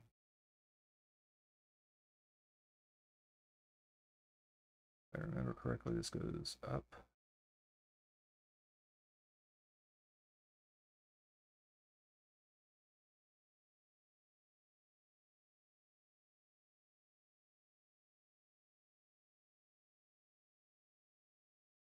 What has happened over here? Oh, I see what's going on.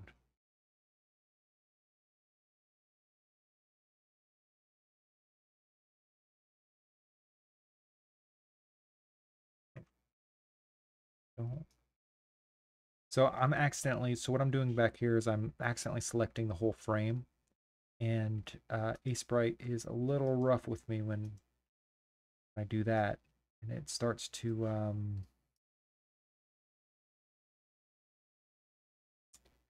it goes ahead and is like, oh, you definitely want to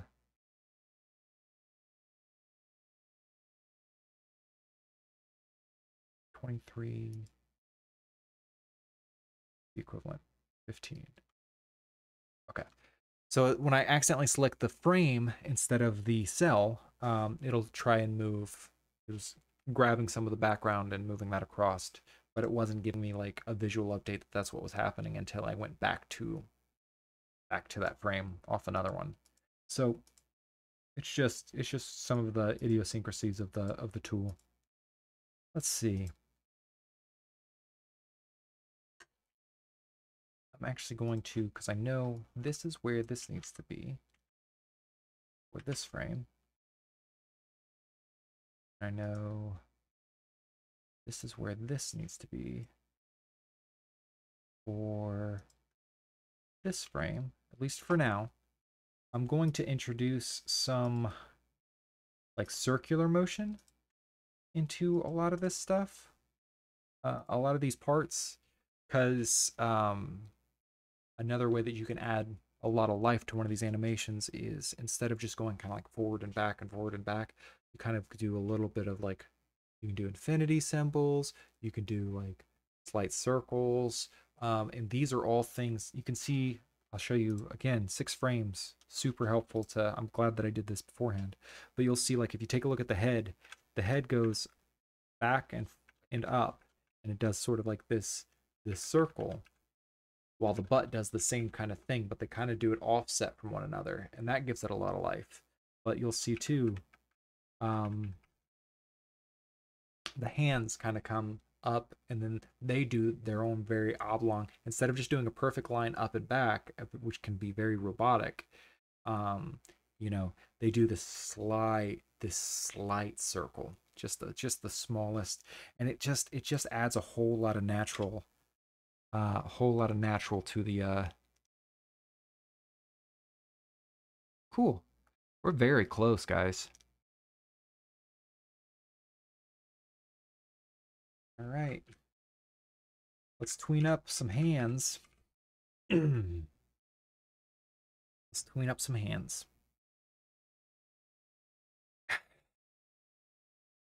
That should be the title of the video. Let's tween some hands. Actually, didn't I already do some of these? Hang on a second. Is this frame? It's this one, is it not? Yes, it is. Okay. And it's this one. And it's this one. Man, we are so close. So I've got one more frame that we got to draw and just put it into the right spot. And then we're going to speed the whole thing up slightly. Which actually I can do that now. So our target is 12 frames a second. we are right now animating at 10 frames a second. And I already happen to know the math on this. So frame properties, I can update them all at the same time. I have to highlight them all individually. Instead of being 100 milliseconds, 12 frames a second is 83.333 repeating, but boom. So this is the actual pace it's going to animate it, which isn't bad. And once we add a little bit of bounce and stuff, um, this is gonna look great. And because this video is going on for so long, I'm probably gonna split the bounce and the polish into another video. I think would be really good. Into another stream.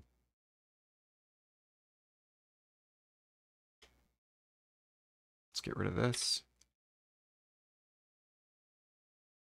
This is pretty close, other than the obvious hand in the back issue, which hopefully this one doesn't have the same. I don't think this is going to have the same issue here, because the this is just following the line straight back. And actually, I might end up having to fix it on this frame, right? Might end up having to do a little bit of both. Because this kind of, it goes smack, smack, and then sneaks back. But I think if this were to instead come somewhere between these two frames, I think that might fix it. Okay.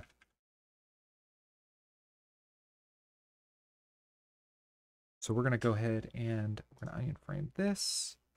We're going to draw a fist.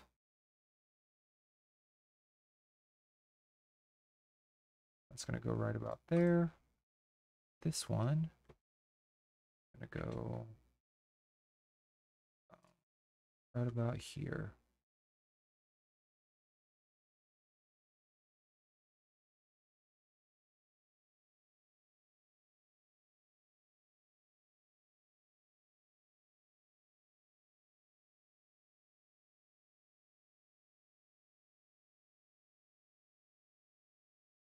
Good. Good. Ah, it's getting so exciting. It's getting so exciting. Let's see.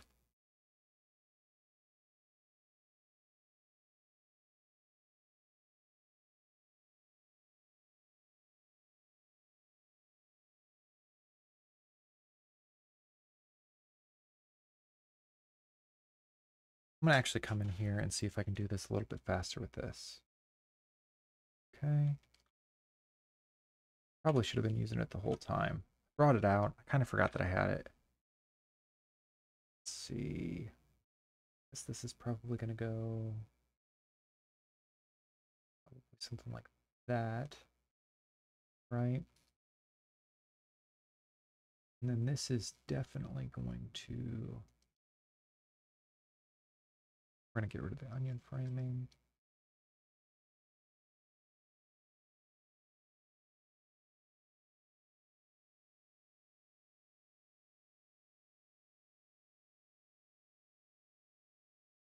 Onion skinning, I mean.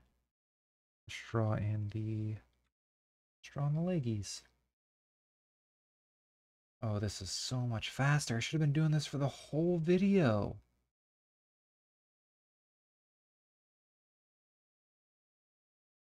But I'm off screen, aren't I? Well, take the good with the bad, I guess. Maybe it's a good thing I'm off screen. You know? Let's see. This is actually going in front. Let me go ahead and get rid of this. It should actually be going in front here.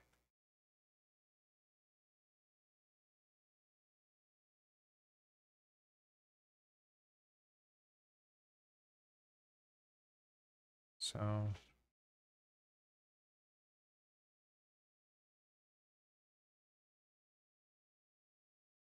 and then this should probably be like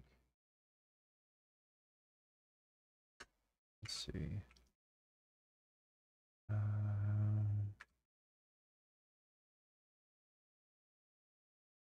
Just getting in some rough shapes.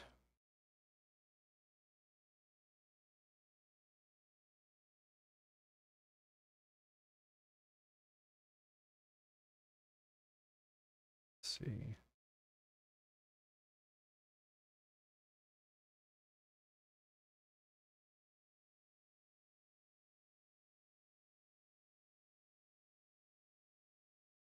I think I've got to like land the boat on I think I got to land the boat on whether I'm doing shadows or what, like how I'm differentiating some of these shapes. I think that's going to go a long way to like making this more consistent. There's the blank one. There's the blank one. Where's the one I just did? There's the one I just did. I guess that's pretty close. I'm gonna take this.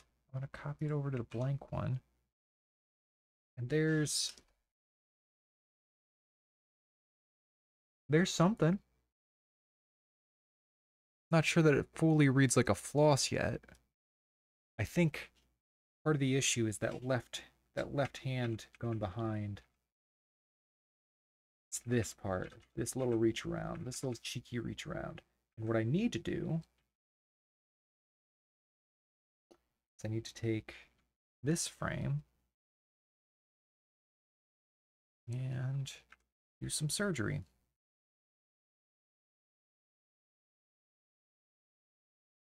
So this frame here is the one we're gonna start off with.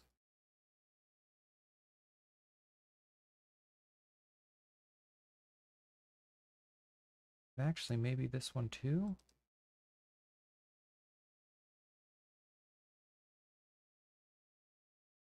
This one needs to go. Get the onion skinning going. Let's see. This one kind of needs to go back here a little more. This one should probably come down and out a little bit more. So we don't need to do the whole thing to see if it reads better. Well, it does. Let's go ahead and get rid of this problem, which is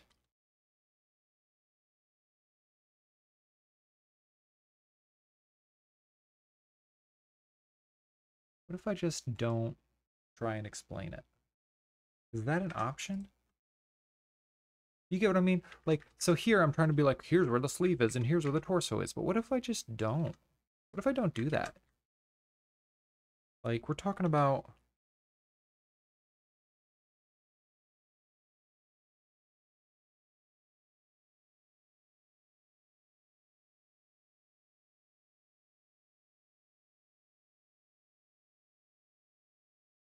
I took this and was just like, hey, this is definitely in front of this. I took this and was just like, hey, this is starting to...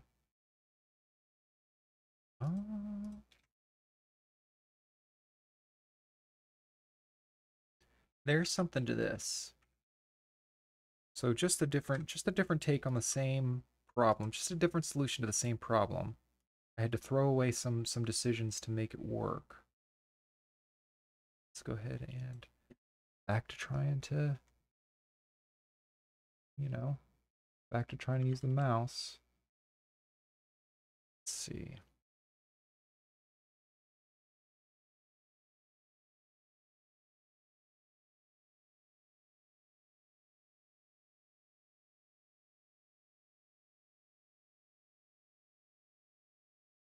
See if we can get this in there.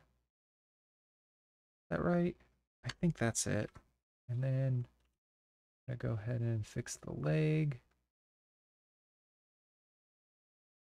I don't have any of the onion skinning on, so this kind of flying blind.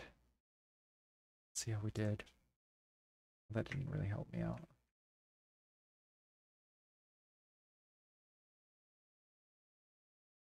Okay. I think we're doing pretty good. We're making good progress here. We are refining, by the way.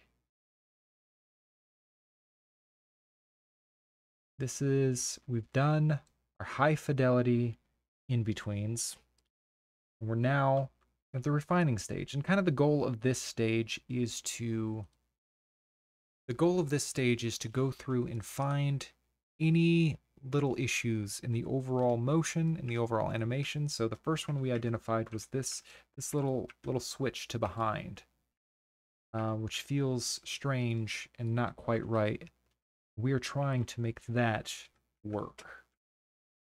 So this is supposed to be like a pull back.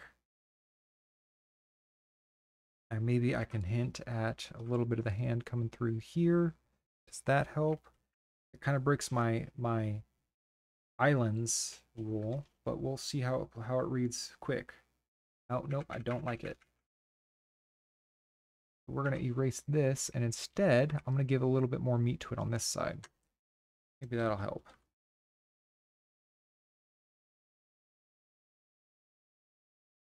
And then I undid all that meat, didn't I? I think there's something happened and my body was just like, that was not it. Maybe that's it.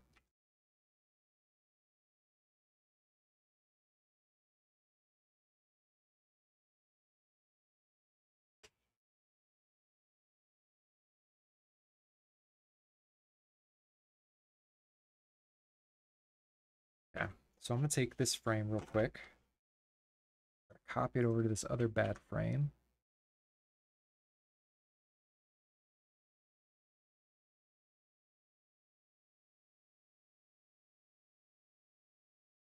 I'm going to take this frame or copy it over to this other bad frame. Does this one need to change? I'll take this frame and copy it over to this other one. So let's see how what that does for us.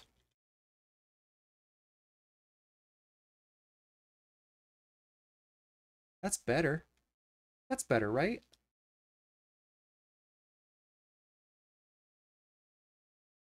I am going to end up tweening or smearing some frames. That'll be good too. That'll be a good set of polish that we can do.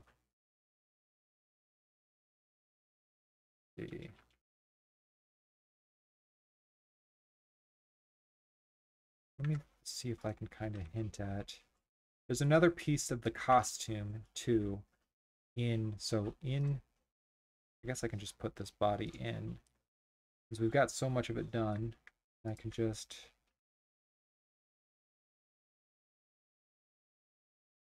delete it from all of this. So there's another piece of this costume too, which is this sort of black undershirt that I was wearing under the sweater at the time that I designed them, which is actually going to do a lot for like the structure of this animation. And I've been holding off on putting it in because I want to. So like I've got this flash here of chest in, chest out, chest in, chest out that I need to fix. But we're getting real close. I think we're getting pretty close.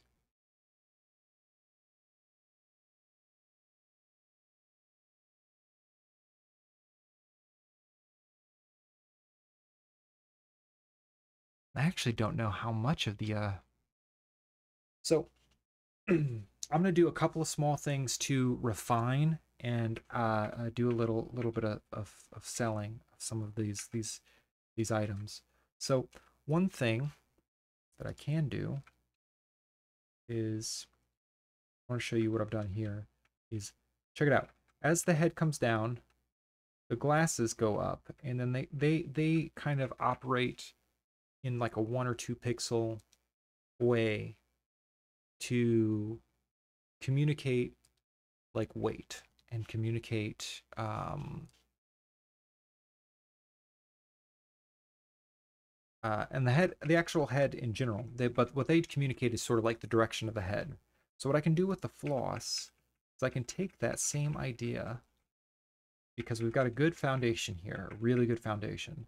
So I can take these and I can figure out, okay, well, where do I want the head to kind of point up. And the way that I like to do it is when because the head's attached at the neck, you want to think about like it pushing the neck pushes the back of your head, and then the front of your head catches up. So what that means is as the body shoves upward, the head will dip down, and it'll dip down a little bit late. So it'll go, it'll kind of like, and then it'll tip up to catch up. And then as the body drops, the head will kind of naturally like tip up.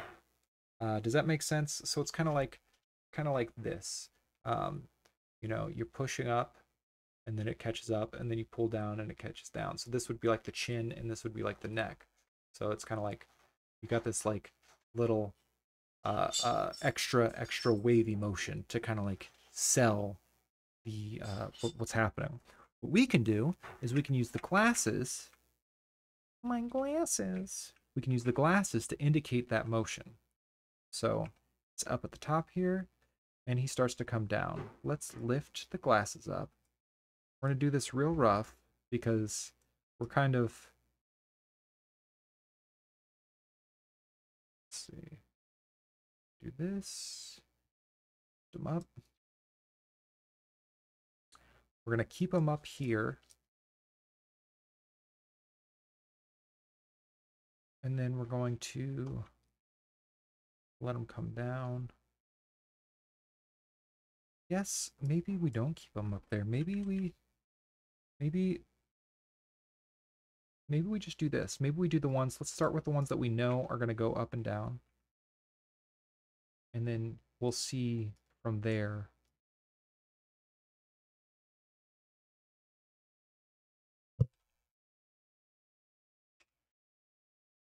Kind of what the motion wants from us, what the animation wants from us.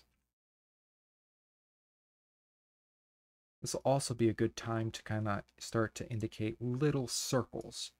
And what I mean by that is we've been doing a lot of like symmetrical choices. When something pops up to and then pops down to, when it goes back, it pops up to and pops down to. So what we can start to do is start to monkey with that. So it like pops up to, pops down to, 3, pops up. So like pops up 2, pops down 3, pops up 4, pops down 1 kind of thing. And like just figure out different ways that we can sort of vary the motion that we're seeing and the motion that we're trying to communicate on the screen. So let's see.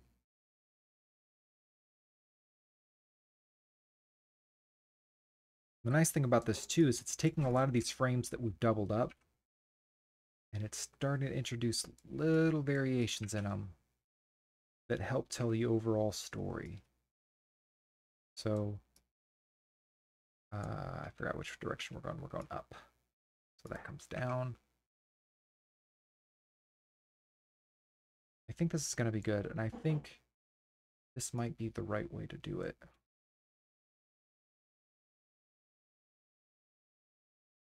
I think this is going to introduce its own sort of circles, which is why I brought that up. Circles. Okay, let's see what that looks like. But do you feel that? Do you feel that kind of like...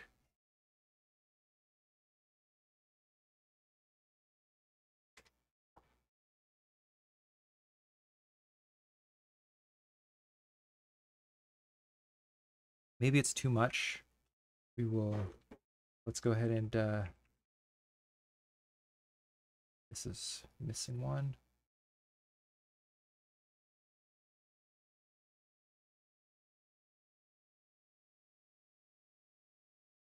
Okay. So now we're going to go through and fill in the pixels that we removed. It actually shouldn't be too bad. Should just be like ramp ramp. Just going to put some brown here. Not there. This is actually going to be exactly the same on every one of those down pixels. So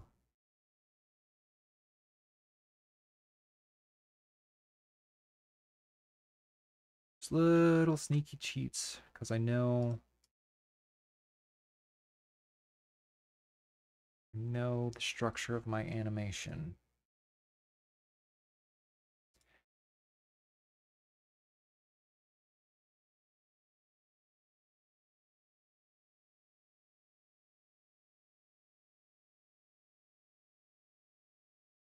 Great. And then this one, it's going to be all the way out. It's to basically just do boop.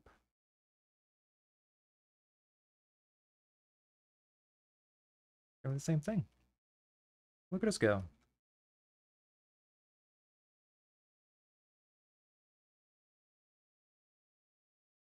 Just filling in gaps.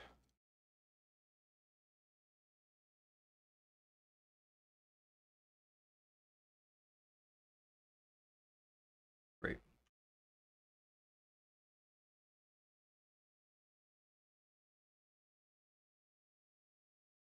I like it.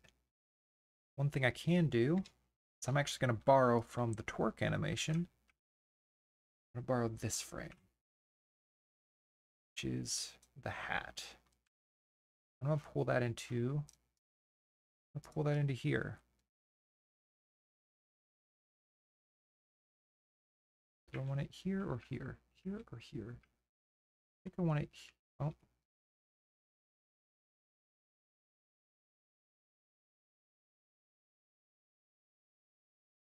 Let's see.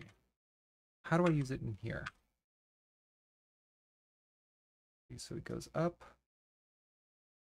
the same time that the glasses go up. So is this might end up being too much, but we're gonna try it.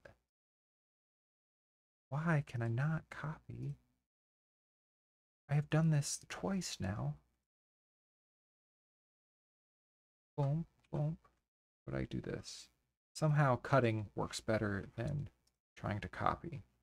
Because Sprite tries to get smart with you and tries to say, like, which thing do you want to copy? It's got like all these different contextual copies where you can copy a cell or you can copy a whole frame instead of just copying the art that you've selected. Like I've got an active selection there, and copying it doesn't do anything. Sorry, I'm complaining. Okay, so this is going to be where this goes.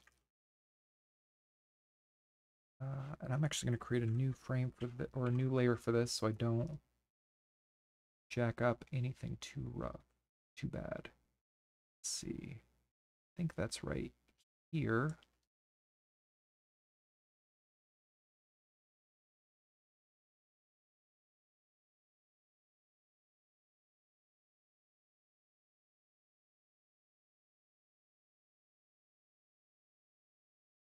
I think what I'm going to do is I'm going to keep that, even though the glasses drop back down, I'm going to keep that during the whole drop. Keep that extra.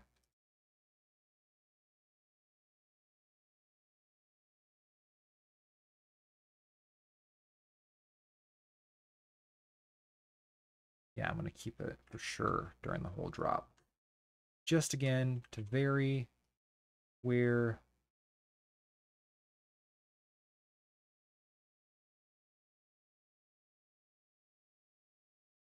how the animation works.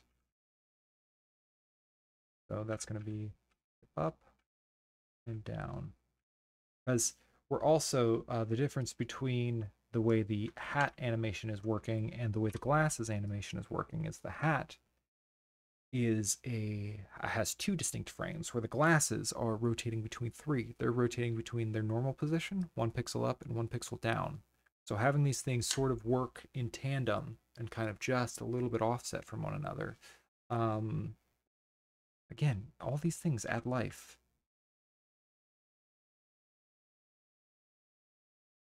So this is going to be this one. Paste him into place there. It's going to be this one. Paste him into place right there. It's going to be right here. I think, though, I have made a mistake. So I think what I did was I undid my, I think I gave them a little bit too much squash in these frames. Yeah, because this, the glasses should move down one, which means really this should be right about there. Yeah, that's fine. I can fix that.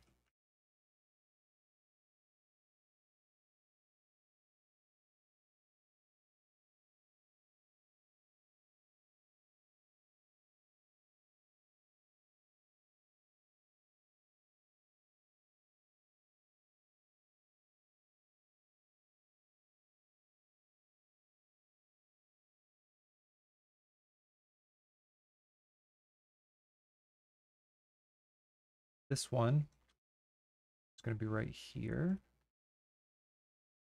This one, I'm not going to make the same mistake again. Going to be right here.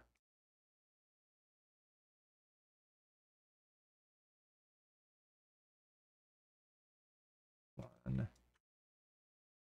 Put him right here.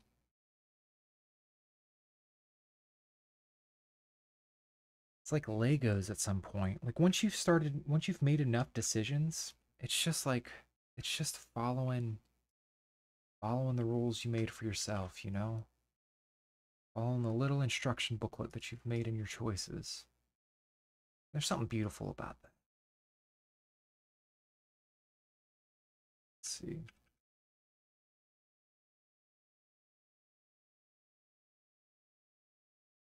So now I need this stripe here is the one that I'm missing.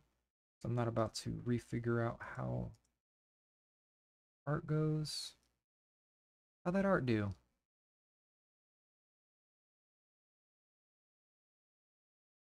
But are you seeing as I'm switching through lane or through frames how much more life this is starting to get? And it really like it started out like it started out like not that it was necessarily lifeless, but like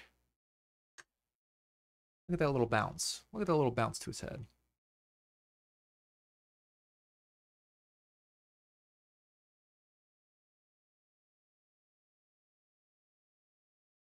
I think I have done maybe too smooth of a job on the arms. I also don't like this frame. Oh, this is the one that does the flashing, but it also does this weird thing with the front sleeve. We'll get there eventually. But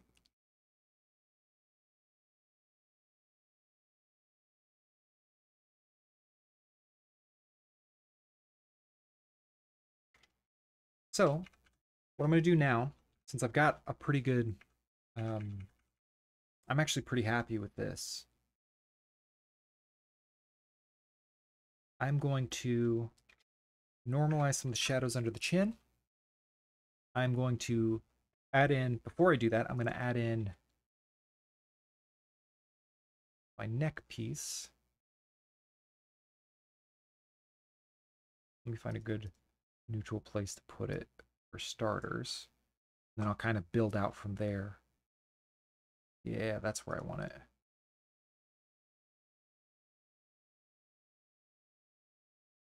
I think it's like this, right? Heck yeah, it is. And actually, I've got another thing that I can do there. What is it, 10? I can actually use my body reference to fix this shadow up top. So I really like the way that this one sort of indicates that the head is casting a shadow. I'm going to make those same decisions over here. Again, just following the Legos. Just following the instructions that I have already set.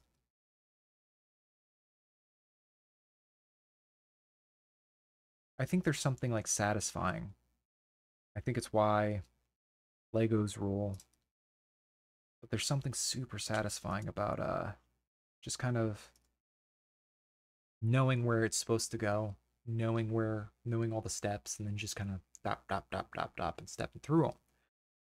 Which is why I think kind of animating something from scratch or doing sort of like something original can for some people be such a daunting thing. But once you've made, or why working for yourself can be such a daunting thing, right? Because there's some comfort in knowing that somebody's going to tell you every day like what you need to do. Um, but you can be that person too.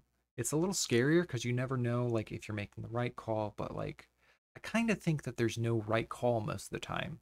And it's more like this process where you're just sort of exploring and trying to find the things that work. Not find the perfect thing, but find the things that work for you, you know? Um because when you find them, like eventually you'll be able to start making a lot of those same decisions again. And so you sort of become you become that role, that boss that you wanted to have to begin with. The one that you feel more comfortable with becomes sort of like past you, right? I don't know. I think there's something to it. Let's see. But we getting I don't know how much more I necessarily need to do. I'm really happy with this. I don't know what I just hit, but I hit something. Hopefully it wasn't too rough. Okay. So we're going to pull this in.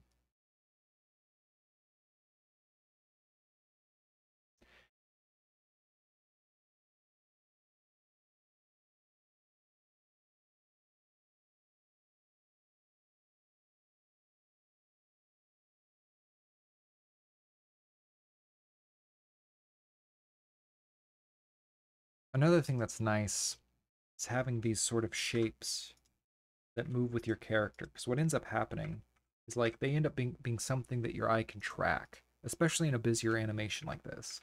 Um, they end up being something that like really anchors. You see how like just adding that little thing like really helps anchor the movement and helps sell, especially because we're breaking up the chest a little bit. We're breaking up the space between the chest and the chin, which is actually pretty important. Um, Go ahead and add a little extra shadow down here. And I'm going to come up here and bring a little light. Do the same thing right over here. Extra shadow, a little more light. I don't know about this, but hey, it's doing it. I'm just going to do this work on layer 3 because I think it's going to be a little easier for me to see what I've done and what I haven't and where I'm at. Layer 3 does not have a name yet. We should name him something useful. I also after I designed the character, which I'm not changing the design, and I actually think this is a good thing. He kind of looks like he's sporting one of those. He kind of looks like he's sporting a Star Trek uniform. You know what I mean? Like it looks like there should be a little. Hang on a second. It looks like there should be a little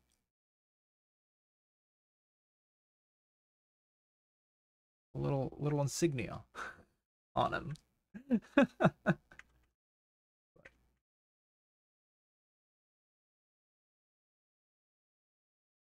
All right. Let's go ahead and how long have we been going? Damn near 5 hours. Animation is a slow and tedious process, my friends.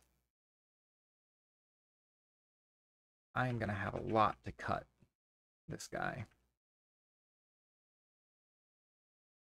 Makes me really wish that I figured out the music thing before doing this stream. But that is all right. We are learning. We are learning in public. We are learning together. And that's what this is all about.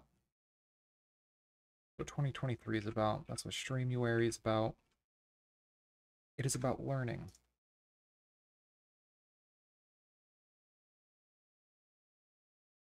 So this is interesting because we got to capture sort of a twist in here.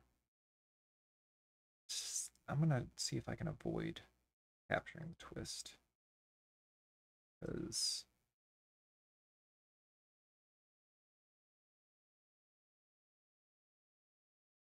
I don't want to.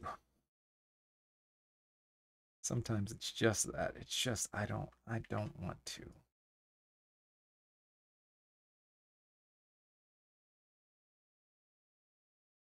I think I think the next pixel art stream I do is gonna be A, I'm gonna figure out the music.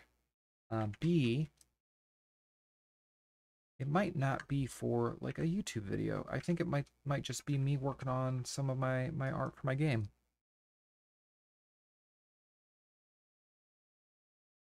I think would be pretty good. Did I screw this up? No, I nailed it. I got it in one. Oh, that's a good feeling. This is probably going to do that too.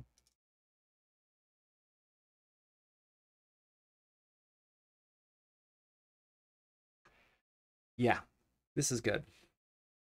Mm.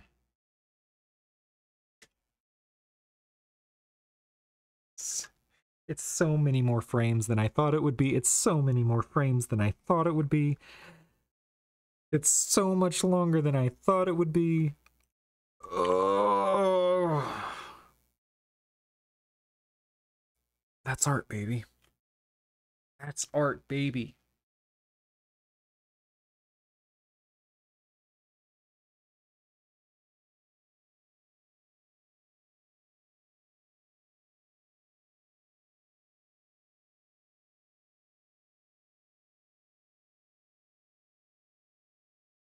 It's good though. It's good though. It's all good.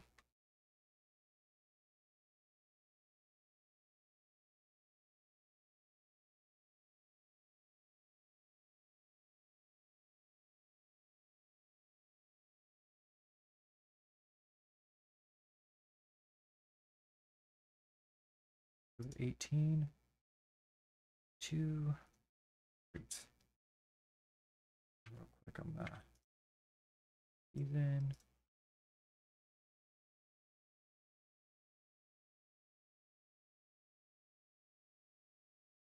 Mm-hmm.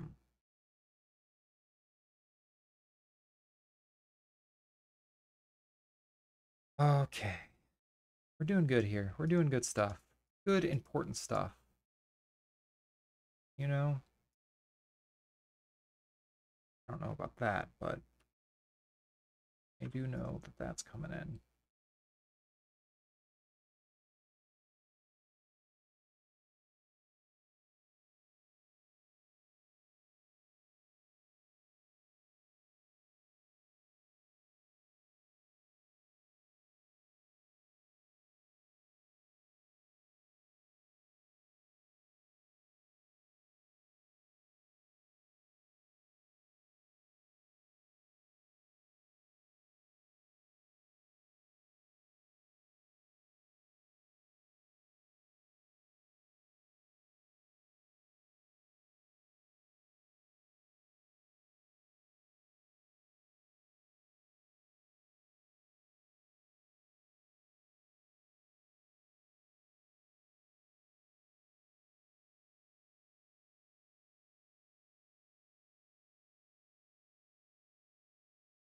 Yep.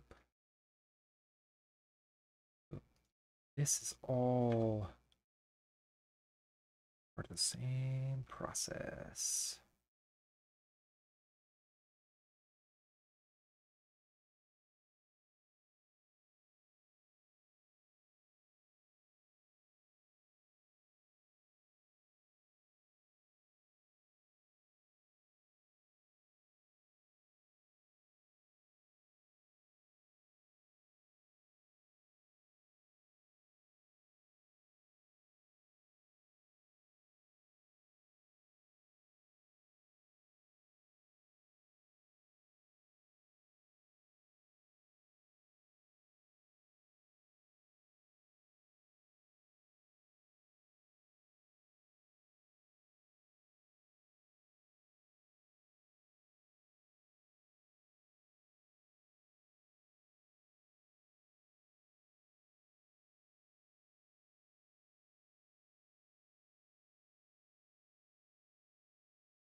Guys, we're getting there.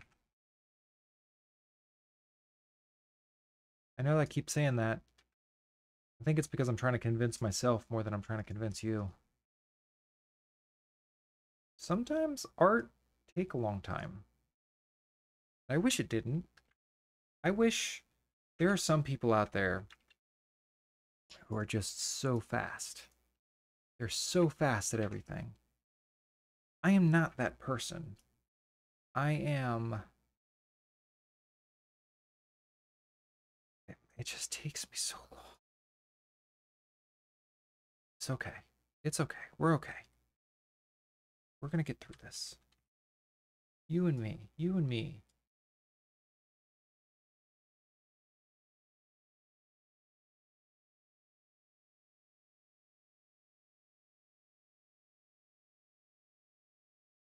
So, I will say that a lot of these tween poses are looking a lot better.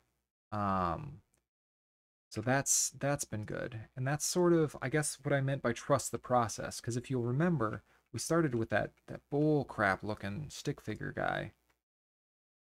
Now we've got this, and this is starting to actually be something serviceable. This is starting to be something we can use, something we can see what's going on. So I'm going to say it again, you know? This is you in your life at some middle point. You're in some middle point of your life. And that's okay. You got to trust the process. You got to trust the discovery. You know, figuring out where the Star Trek Discovery, figuring out where, you know, where your own pixels go. Pixels of your life, you know?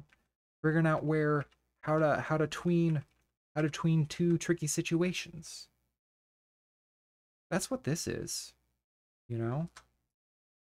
You came in to learn about animation and to hang out and watch my process, but you left.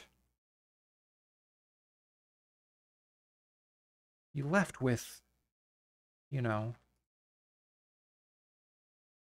life lessons. You know, there's another one here. I'm just kind of going through and I'm finding little single pixel issues now. Just cleaning them up. Because I think we're pretty much done here. I think we've done it. I don't know how you feel about it, but I actually really like this. It's a little bit smooth. It kind of feels like it's rotoscoped at some point, which is like when somebody takes a rotoscope's actually really cool. They take a video and then do like frame by frame drawings over top of it. Oh, hey, Forsaken. Welcome. Oh, you raided. Thanks for the raid, man. Hey, it's great to see everybody. I'm actually wrapping up, but I can kind of show you what I've done today. So last time I streamed, I designed this character, which is me, and going to be kind of the avatar for this channel. And off screen, in between last time and this time, I did this animation, which is either going to be an alert or it's going to be a redeemable. I'm not really sure yet, but we're working on stuff. And then today I bit off way more. Yeah. Oh, I was explaining too. So the thing is about the twerk, because I spent, you know, this is just a little 6-frame animation, but like you can see like the way that like the power shifts to the toes to pop that booty. And the reason that is because the toes, they siphon the energy from the earth and they throw all of that energy back. You know, it just throw it back and it pops right out. That's exactly right. Yes. Jandra Lee knows exactly what I'm talking about. It siphons the energy from the earth up the leg, straight out the butt. So that's this guy. Today on the stream, I thought flossing. I thought that's going to be an easy thing to do. That's a really funny looking deal. And we're like 90% of the way there and probably about as far as I want to get on the stream. But went through sort of the process of doing this. And this is something. It needs some work yet. I got to clean up some stuff. I don't know. I think I'm dropping frames on it, but I can kind of like rotate through.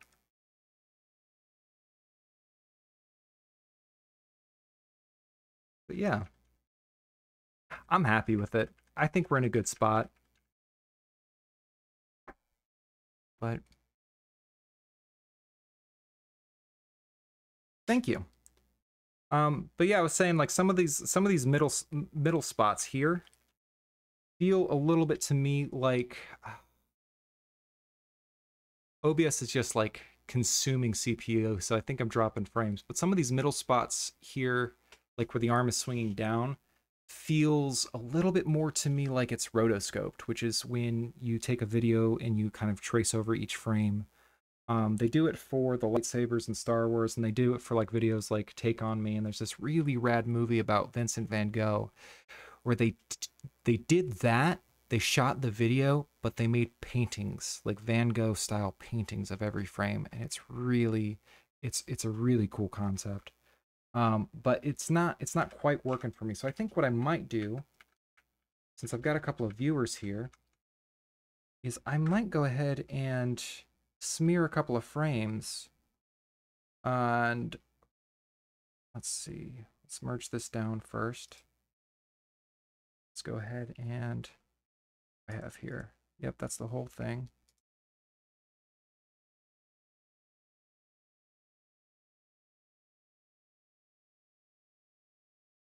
And create a new layer.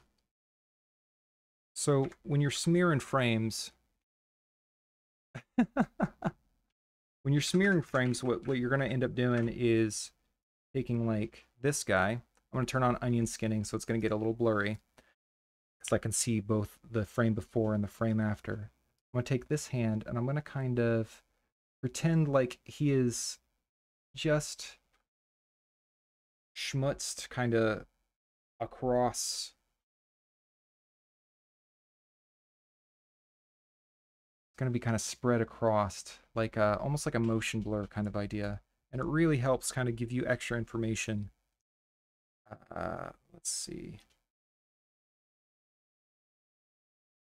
Let's see what that feels like. Oh, that's already a little something. It doesn't feel like it's much, but I really think it adds a lot to the overall animation. I'm going to give this a little bit more over here. I don't need to do a whole lot with it to kind of sell the effect. We're going to do that here as well.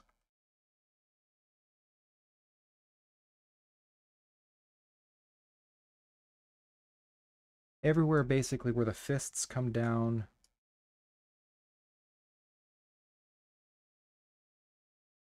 We're going to sort of give a little curvy.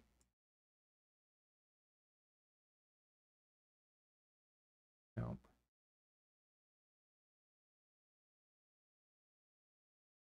Yeah.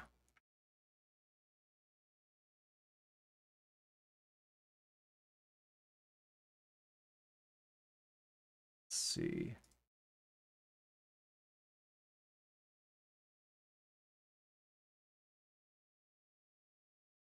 How's that? I want to give it a little bit more than that. This is coming from up here. So I think I'm going to give this a little curve up.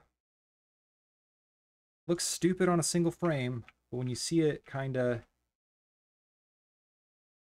happening between two frames, it makes a lot more sense. Let's do this layer, this one out here. And I think that's going to fix kind of, I was talking about it being too smooth, too rotoscopy. I think that's going to fix it. I think part of it's just how long this animation is, you know?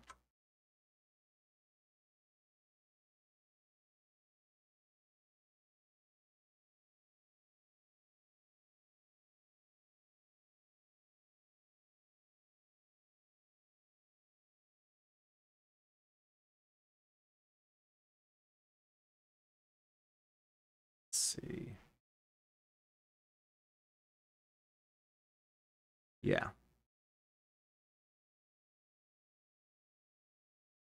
It's subtle. It's subtle, but it's there, I think.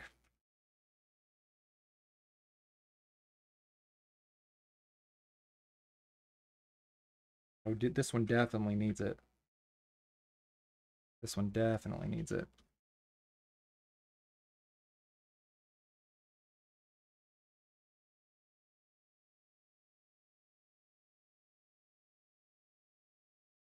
Let's see.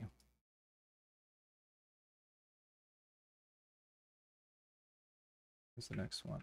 Up here. So go ahead and curve this out. I'm probably actually not going to do the sleeves because I think the hands are kind of carrying it. I think the sleeves would just sort of I'm struggling so much with keeping the sweater.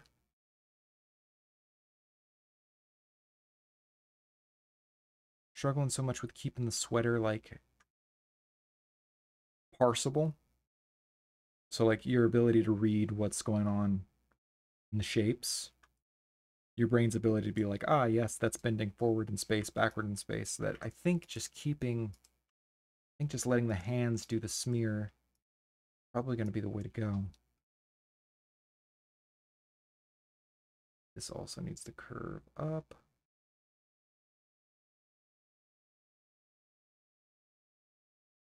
Okay. Let's see what happens.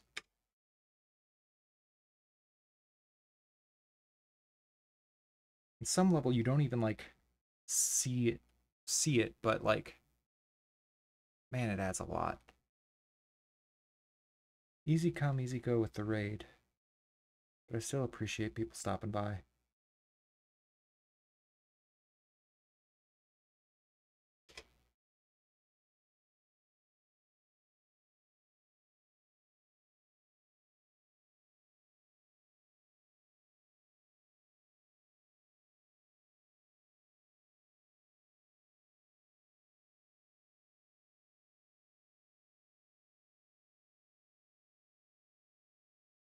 Let's see.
You know,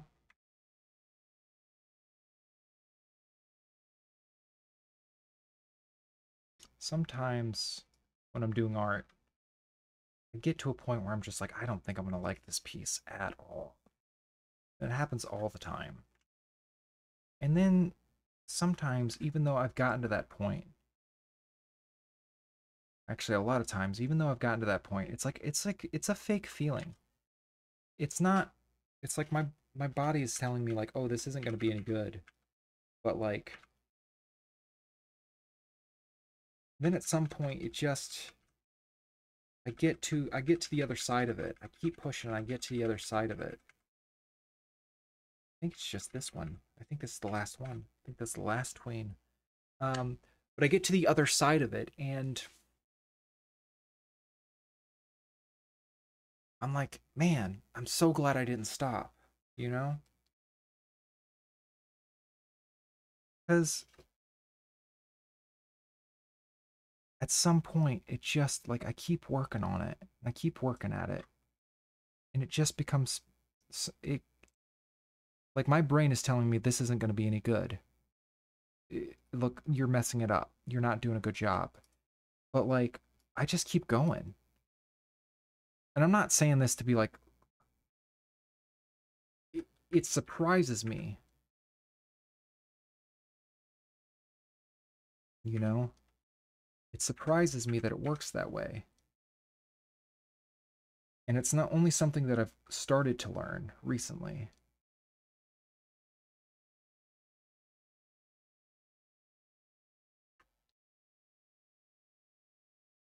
Because I think I let myself stop a lot before.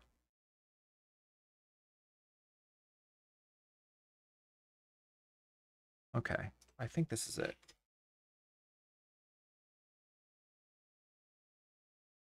There we go.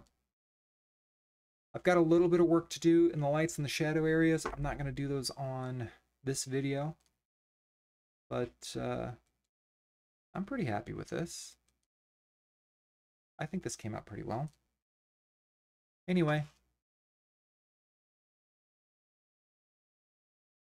I'm going to leave you, I guess I'll just leave you with this. I don't really know what else to, how else to wrap this up. If you've stuck around, you viewer, if you've been lurking the whole time, thanks a lot. Like, that's really great. I see a whole bunch of people actually in the chat still, but that can't be right. My viewer count's still down. Well, that's all right. Maybe you're here, maybe you're not. Thanks for stopping by. Give me a follow if you want to see more pixel art. Next stream's probably going to do some more control. We can do that tomorrow. Other than that, I hope everybody has a happy brand new year. You know, this is nice. Bye, y'all.